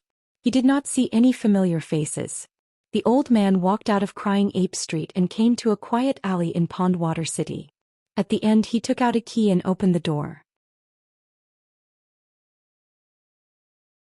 There was another world inside. No one lived here, but there were people in charge of taking care of it every once in a while. They were very hardworking and attentive. Therefore, the secluded mansion with winding corridors and deep courtyards was still spotless. The old man came to a waterside pavilion. He opened the window and listened carefully. There was the sound of spring water hitting rocks. About an hour later, a rich old man who was unknown in Pondwater City came to the waterside pavilion. He bowed and said respectfully, Junior Wang Guanfeng of Booty Alley greets old ancestor Lu. The old man turned around and smiled. You must be the great-great-grandson of Stonehair Country's Wang Water tribe, right? Come in and have a seat. I am indebted to your Wang clan. Your Pondwater City's Wang clan, which moved out of the Stonehair Country, and the successive heads of the Wang clan, know my character better than many of the young people in Book Lake. Therefore there is no need to be so reserved. There were no extra decorations in the waterside pavilion. There were only a few white chairs on the ground. Wang Guanfeng, who was actually richer than the Pondwater City's Lord Fan clan, sat on one of the chairs with trepidation. He did not think too highly of himself just because of the old man's amiable appearance. The old man with the surname Lu asked about Book Lake's situation in the past 100 years. Wang Guanfeng answered them one by one. After the old man with the surname Lu listened to the recent situation of Gong Willow Island, he smiled and said, I have heard about Lu Jimao and Gu Kan from Xianxia Island even when I was so far away from Betail Ferry. Wang Guanfeng carefully considered and answered, now the Song clan and Zhuing dynasty are competing with each other over Book Lake. We have bet on Xianxia Island.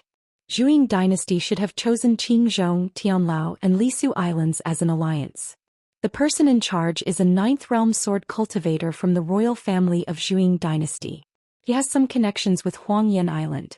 However, we can't find out where this person is hiding. However, there should be disagreements within Zhuing dynasty as to whether to draw Gu Kan to their side or to kill him. There is no consensus. Therefore, the assassination in Pondwater City has caused some forces in Zhuing dynasty to suffer a great loss. Lu Jimao himself is still in the nascent soul realm and there is no sign of a breakthrough. However, the flood dragon beside Gu Kan has already reached the nascent soul realm. Its combat power is so amazing that even Lu Jimao has to be wary of it. Perhaps in the future Lu Jimao and Gu Kan will share Book Lake. However, this is the result of our ancestor standing by and doing nothing. The old man smiled and asked, that little devil named Gu Kan, who is said to be invincible in Book Lake? Wang Guanfeng finally understood some of the hidden meaning. He asked cautiously, Ancestor, do you want us to bet on Zhuing dynasty? The old man shook his head and said, it's two different things. The reason why Lu Jimao is able to achieve what he has today is partly because of Gu Kan and that nascent soul flood dragon. Let him sit on the throne of Book Lake for a few days. When Gu Kan dies, Lu Jimao will be half crippled. Everybody kicks a man who is down. Book Lake will still have the same surname 200 years ago. The old man smiled and said, when did the wild cultivators of Book Lake become so fearless of death? A little kid dares to be so arrogant? Wang Guanfeng explained, It's not that Zhuang dynasty didn't have the idea of drawing Guqian to their side and restricting Lu Zhimao. Otherwise they wouldn't have allowed Guqian to run amok. However, the Flood Dragon's growth speed is so fast that it rose from the Earth Immortal realm to the nascent Soul realm in less than 3 years. It's really incredible. It's really shocking. Obviously, the old man was not the kind of cultivator who liked to criticize his subordinates. He nodded and said, "It's not your fault. I was traveling with 2 friends when we talked about this. Even though they are in a high realm and have high vision, they also had the same thought as you, Wang Guanfeng. It's almost unbelievable. It's not a problem to bet on Lu Zhimao. If you're not afraid that I'll cheat the Wang family of your money, just put all your money on him." The old man smiled and said, "As for that Guqian, I'll kill him myself. You just have to pretend to be deaf and dumb and wait for the changes. You don't have to do anything. Just wait for the money." Wang Guanfeng swallowed. The old man looked indifferent. "Since we're all wild cultivators, no one's life is more valuable. No one can kill from the beginning to the end. At least in the book Slip Lake there's no such logic in my place." Wang Guanfeng prostrated himself on the ground. In fact, there were rules in the book Slip Lake. If the old man of the book Slip Lake didn't mention it, the young people didn't know about it. The old woman at the gate of the ghost cultivator's mansion was a little livelier recently. Every day she hoped that the young accountant would come to visit her. Even though Mr. Qin came and went in a hurry every time, he didn't stop at the gate. He just greeted her and left. He didn't even chat with her. However, the old woman named Hong Su, who was neither human nor ghost, was still a little happy. After the accountant left this day, she stood at the gate of the mansion and looked at the back of the figure in the distance. She didn't even notice that her master appeared beside her. When she suddenly realized it, the ghost cultivator surnamed Ma snorted. "What? You still want a sparrow to fly to the branch? You want a master like Qin Pingon to favor you and take you in as a servant girl?" She hurriedly curtsied to the ghost cultivator and said miserably, "Master, you must be joking. How would this servant dare to have such improper thoughts? I deserve to be struck by lightning." The ghost cultivator threw a small bag of immortal money to her. "Qin Pingon will often come to the mansion as a guest. 1 piece of snow every day is enough to restore you to your previous appearance. Then you'll be able to maintain your appearance for about 10 years. This will prevent Qin Pingon from thinking that our Zhou Xian mansion is a Yama's palace that can't even afford to hire a living person as a concierge." She held the bag of immortal money with both hands and bowed to express her gratitude. Of course, she wouldn't really have any thoughts about the young and gentle accountant. No matter how beautiful or ugly a woman was, it didn't mean that she would like a man no matter how good he was. It also didn't mean that she wouldn't like him no matter how bad he was. Yu Lao, who was the matchmaker for men and women in the world, must be an old urchin. She had a head full of black hair but an aged face. She had only stayed in this lifeless mansion, guarding this door day after day, year after year. It was simply too boring. Now that she had finally seen a young man, she naturally had to cherish him a little. The ghost cultivator, who didn't like to talk to people, stayed at the gate for the first time today.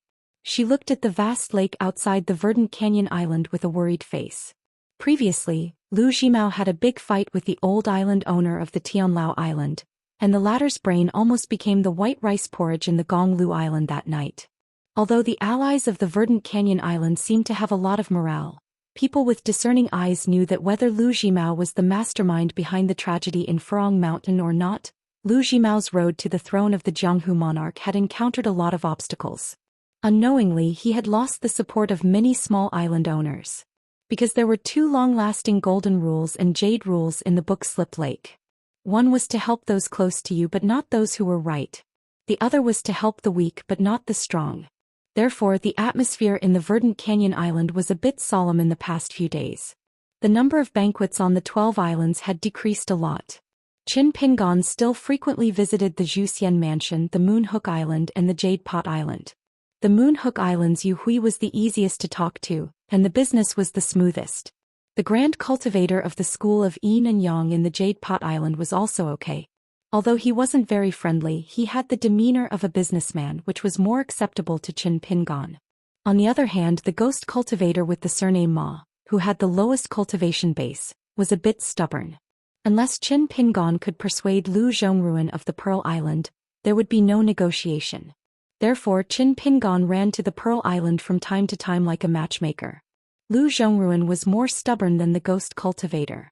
Even if Qin Pingon didn't mention that he was the Pac-Man, he was the distinguished guest of the Pearl Island. The Pearl Pavilion had good wine, good tea and beautiful ladies, and there was no place for him. However, if he was the one who persuaded the lowly handyman of the Lu royal family, he wouldn't even enter the mountain gate of the Pearl Island. The stubborn Qin Pingon did not cross the mountain gate. Every time he would exchange a few words with Lu Zhongruan at the ferry and then return home. In fact, the two of them could have a chat. Back then, they had wandered around the Lotus Blossom blessed land for nearly 300 years and had seen a lot of official affairs and royal affairs. However, Qin Pingon did not want to be distracted, and he could not afford to be distracted. In the future, when he was about to leave the Book Slip Lake, Qin Pingon would definitely pay a visit to the Pearl Hairpin Island and ask Lu Zhongruan, the female cultivator who almost became the first female emperor of the Aquarius continent. Although he did not successfully ask for the Yin souls from the ghost cultivator surnamed Ma, it was more meaningful to exchange some ghost Dao spells than to chat with Yu Hui, who could talk nonsense for 4 hours. As for the Yin-Yang cultivators of the Jade Pot Island, Qin Pingon could not pry open their mouths even if he wanted to. Therefore Qin Pingon went to the Verdant Canyon Island more often, and when he took a stroll after meals he would often arrive at the Verdant Canyon Island before he could figure out something. On this day Qin Pingon went to the sword room to receive a secret letter from the Flying Sword at dusk, and then came to the Verdant Canyon Island to relax. Fan Junmao of the Old Dragon City had replied, but it was only 4 words, no comment. Qin Pingon was at his wits' end. The future Nanyue god of Dali was a first-class god on the same level as Wei Pai. Moreover, Fan Junmao was much more narrow-minded than Wei Pai, so he could not afford to offend him. However, Qin Pingon had clearly written in the letter that he had sent. Since Qin Pingon was the one asking for help, and both sides were doing business, Fan Junmao shouldn't have done this. Today Qin Pingon greeted the old woman at the gate, and then went to find the ghost cultivator surnamed Ma. Without stopping or chatting, Hong Su, who had recovered her appearance to that of a 40-year-old woman, did not feel disappointed. Instead she felt that it was quite good. Inexplicably she felt more comfortable. After leaving the Verdant Canyon Island, Qin Pingon found Gu Kan and Little Loach standing at the end of the path. Gu Kan asked Qin Pingon if he was free tonight, and Gu Kan said that his mother cooked a home-cooked meal again. Qin Pingon said that he could not tonight, and that he had to go to 2 islands far away from the Verdant Canyon Island. When he came back it would be very late and he could not even have supper. Gu Kan was a little disappointed. Qin Pingon did not say anything. Gu Kan walked Qin Pingon to the outside of the house at the mountain gate and suddenly asked, "Qin Pingon, in fact you have some opinions about my mother, right?" Qin Pingon rubbed his head. "Don't think too much about these things. If there are any problems I will find time and opportunity to talk to your aunt. But on your side I will never say anything bad about your mother." Gu Kan seemed to understand and left with Little Loach. Qin Pingon went back to the house and buried his head in the desk. In the tall building of the Pond City, Cui Dong put down a secret letter. Cui Dong rubbed his eyebrows and thought carefully. Cui Dongshan still stayed in the Golden Thunder Pool and did not leave, but now he was imitating Qin Pingon's heaven and earth pillar. The direction of the world and the ups and downs of people's hearts were traceable, and this had always been Cui Dong's profound knowledge. Cui Dong said to himself, on the one hand Qin Pingon came earlier than expected because Gu Tao's brain and of course Qin Pingon's were better than the embroidery river god, so the possibility of Ruan Xiao and Gu Kan hurting each other in the Book Lake was strangled in the cradle. But this was part of Qin Pingon's plan. Even if you were not here I would not stop him. On the other hand I slightly underestimated Gu Kan's composure. I did not act rashly and directly drove the Loach to provoke Ruan Xiao that night. As for Ruan Xiao's affection for Qin Pingon, her attention was diverted from the Loach, and the ambition of Lu Laoqing, the owner of Gonglu Island, both of them were bigger than I thought. These were not small variables.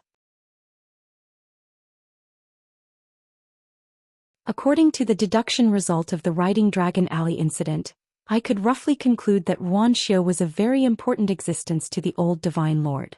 She was even more important than Li Lu and Fan Junmao. She was very likely to be one of the great spirits of the divine path, so she could see the karma of a person. With her, Qin Pingan knew the imperial examination questions in advance. The fourth difficulty was countless difficulties, and almost half of the difficulty could be reduced. But I still let Wan Xiu, who found many excuses and refused to move in Green Tong City, stay in the Book Lake justifiably, and let you accept your defeat wholeheartedly. Speaking of this, Cui Dong looked at Cui Dongshan with a smile. Since Lu Laoqing secretly entered the boundary of the Book Lake, he still did not communicate with Dolly's spy through any channels. This showed that Lu Laoqing, a wild cultivator of the upper five realms, had planned to cut off all means of retreat after climbing up the relationship with Sun Yuan, the Lord of Jade Grey sect. He chose to bet all of his belongings in the Book Lake as a sign of allegiance for the Jade Grey sect to establish their sect in the Book Lake. Generally speaking, Lu Laoqing, as the owner of Gonglu Island, had many old connections hidden under the surface. As long as the Jade Grey sect was located in the Book Lake, Lu Laoqing would not lose and would even make a small profit. It was just that Lu Zhimao and the behind-the-scenes Song clan would get the majority of the profits. However, as a wild cultivator, who would not bet on such a good bet? Not to mention Lu Laoqing, the #1 wild cultivator of the Treasure Bottle continent. Even if Lu Zhimao's wings were strong facing Lu Laoqing, who was deeply rooted in the Book Lake, once the latter disturbed the situation, the former might not be willing to die together. This was the general trend. Lu Laoqing had it. A single person could monopolize the power of the wind and clouds. How difficult it was. Lu Zhimao was still far from it. Half of his credit was due to his disciple, Gu Kan, and an animal. He was like a woman who had saved up bit by bit. How could he compare with an old bastard like Lu Laoqing, who had single-handedly slaughtered his way out? Cultivation, temperament, and skills were not on the same level. Lu Zhimao was given another 100 or 200 years to manage the territory and accumulate connections, then he would have to ascend to the upper five realms. On the other hand, Lu Laoqing was a hero that Cui Dong himself admired. Cui Dongshan walked upside down and said casually, "Wan Xiu stays in the Book Lake. You can also take advantage of the situation. The changes caused by 1 or 2 key chess pieces will not affect the overall situation at all. You can also reverse the general trend that you want." Cui Dongshan turned around and stood still again. He said indifferently, "Find an excuse for the Song clan and let them leave Green Tong City quickly." Cui Dong smiled and asked, "Why is that? It's obviously a small profit for you and you don't want it?" Cui Dongshan rubbed his cheeks with all his might. "Of course I want to gamble. If I lose, at most I will go bankrupt. If I win, I will leave Cliff Academy and help you plan the general trends south of the Aquarius continent." Cui Dong truly did not understand and could not help but ask, "Why is that?" Cui Dongshan acted shamelessly, "I like it. I like to see the look on your face when you calculate and calculate, only to realize that you have calculated nothing." Cui Dong laughed out loud, "Then you will be disappointed." After Cui Dongshan punched him, it was his turn to ask, "Why?" Cui Shi smiled and said, "You can take a guess."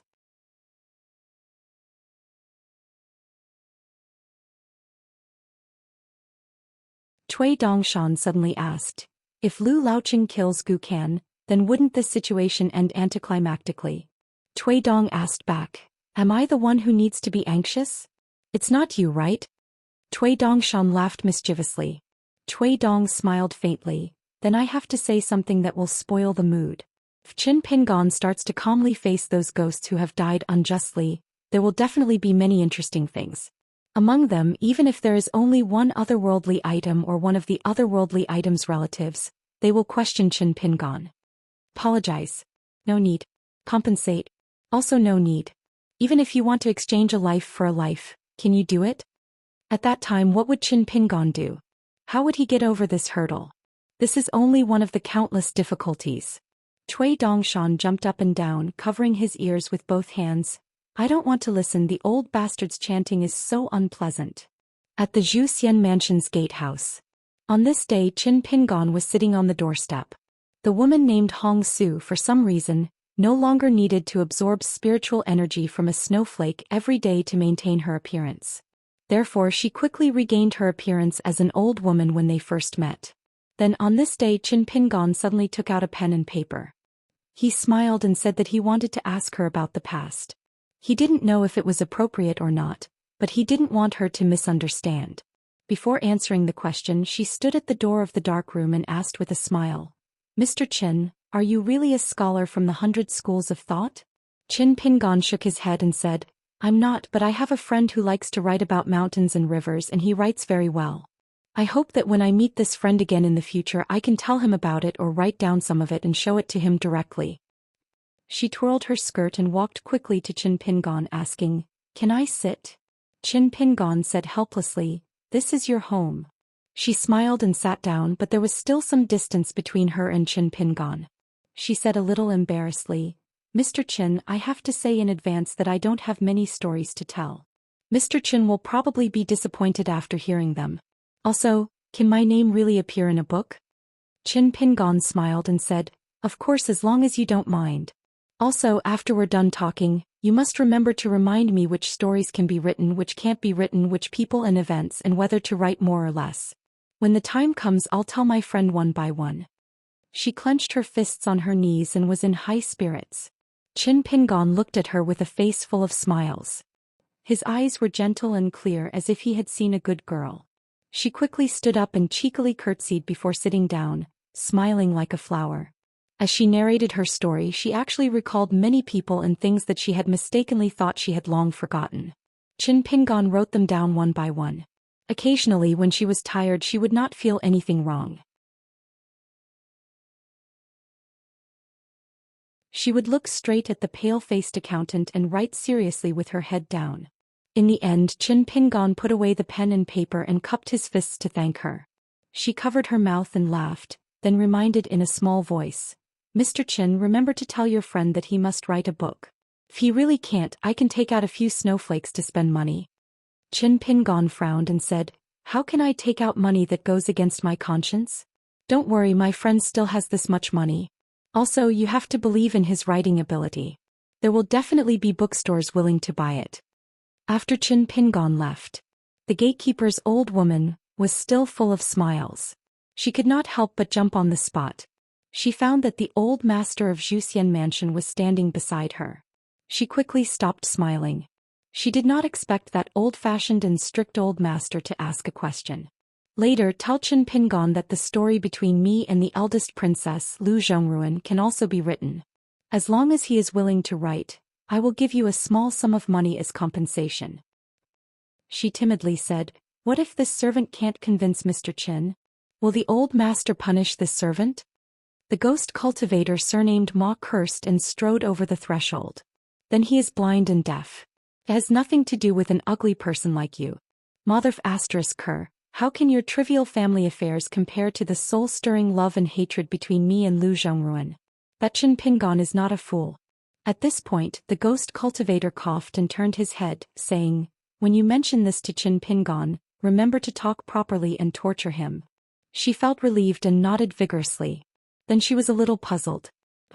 When did the old master become so reasonable? You're tuning in to the Zhou Xian's Legacy YouTube channel. Don't forget to subscribe and join us on this journey to catch the most captivating stories.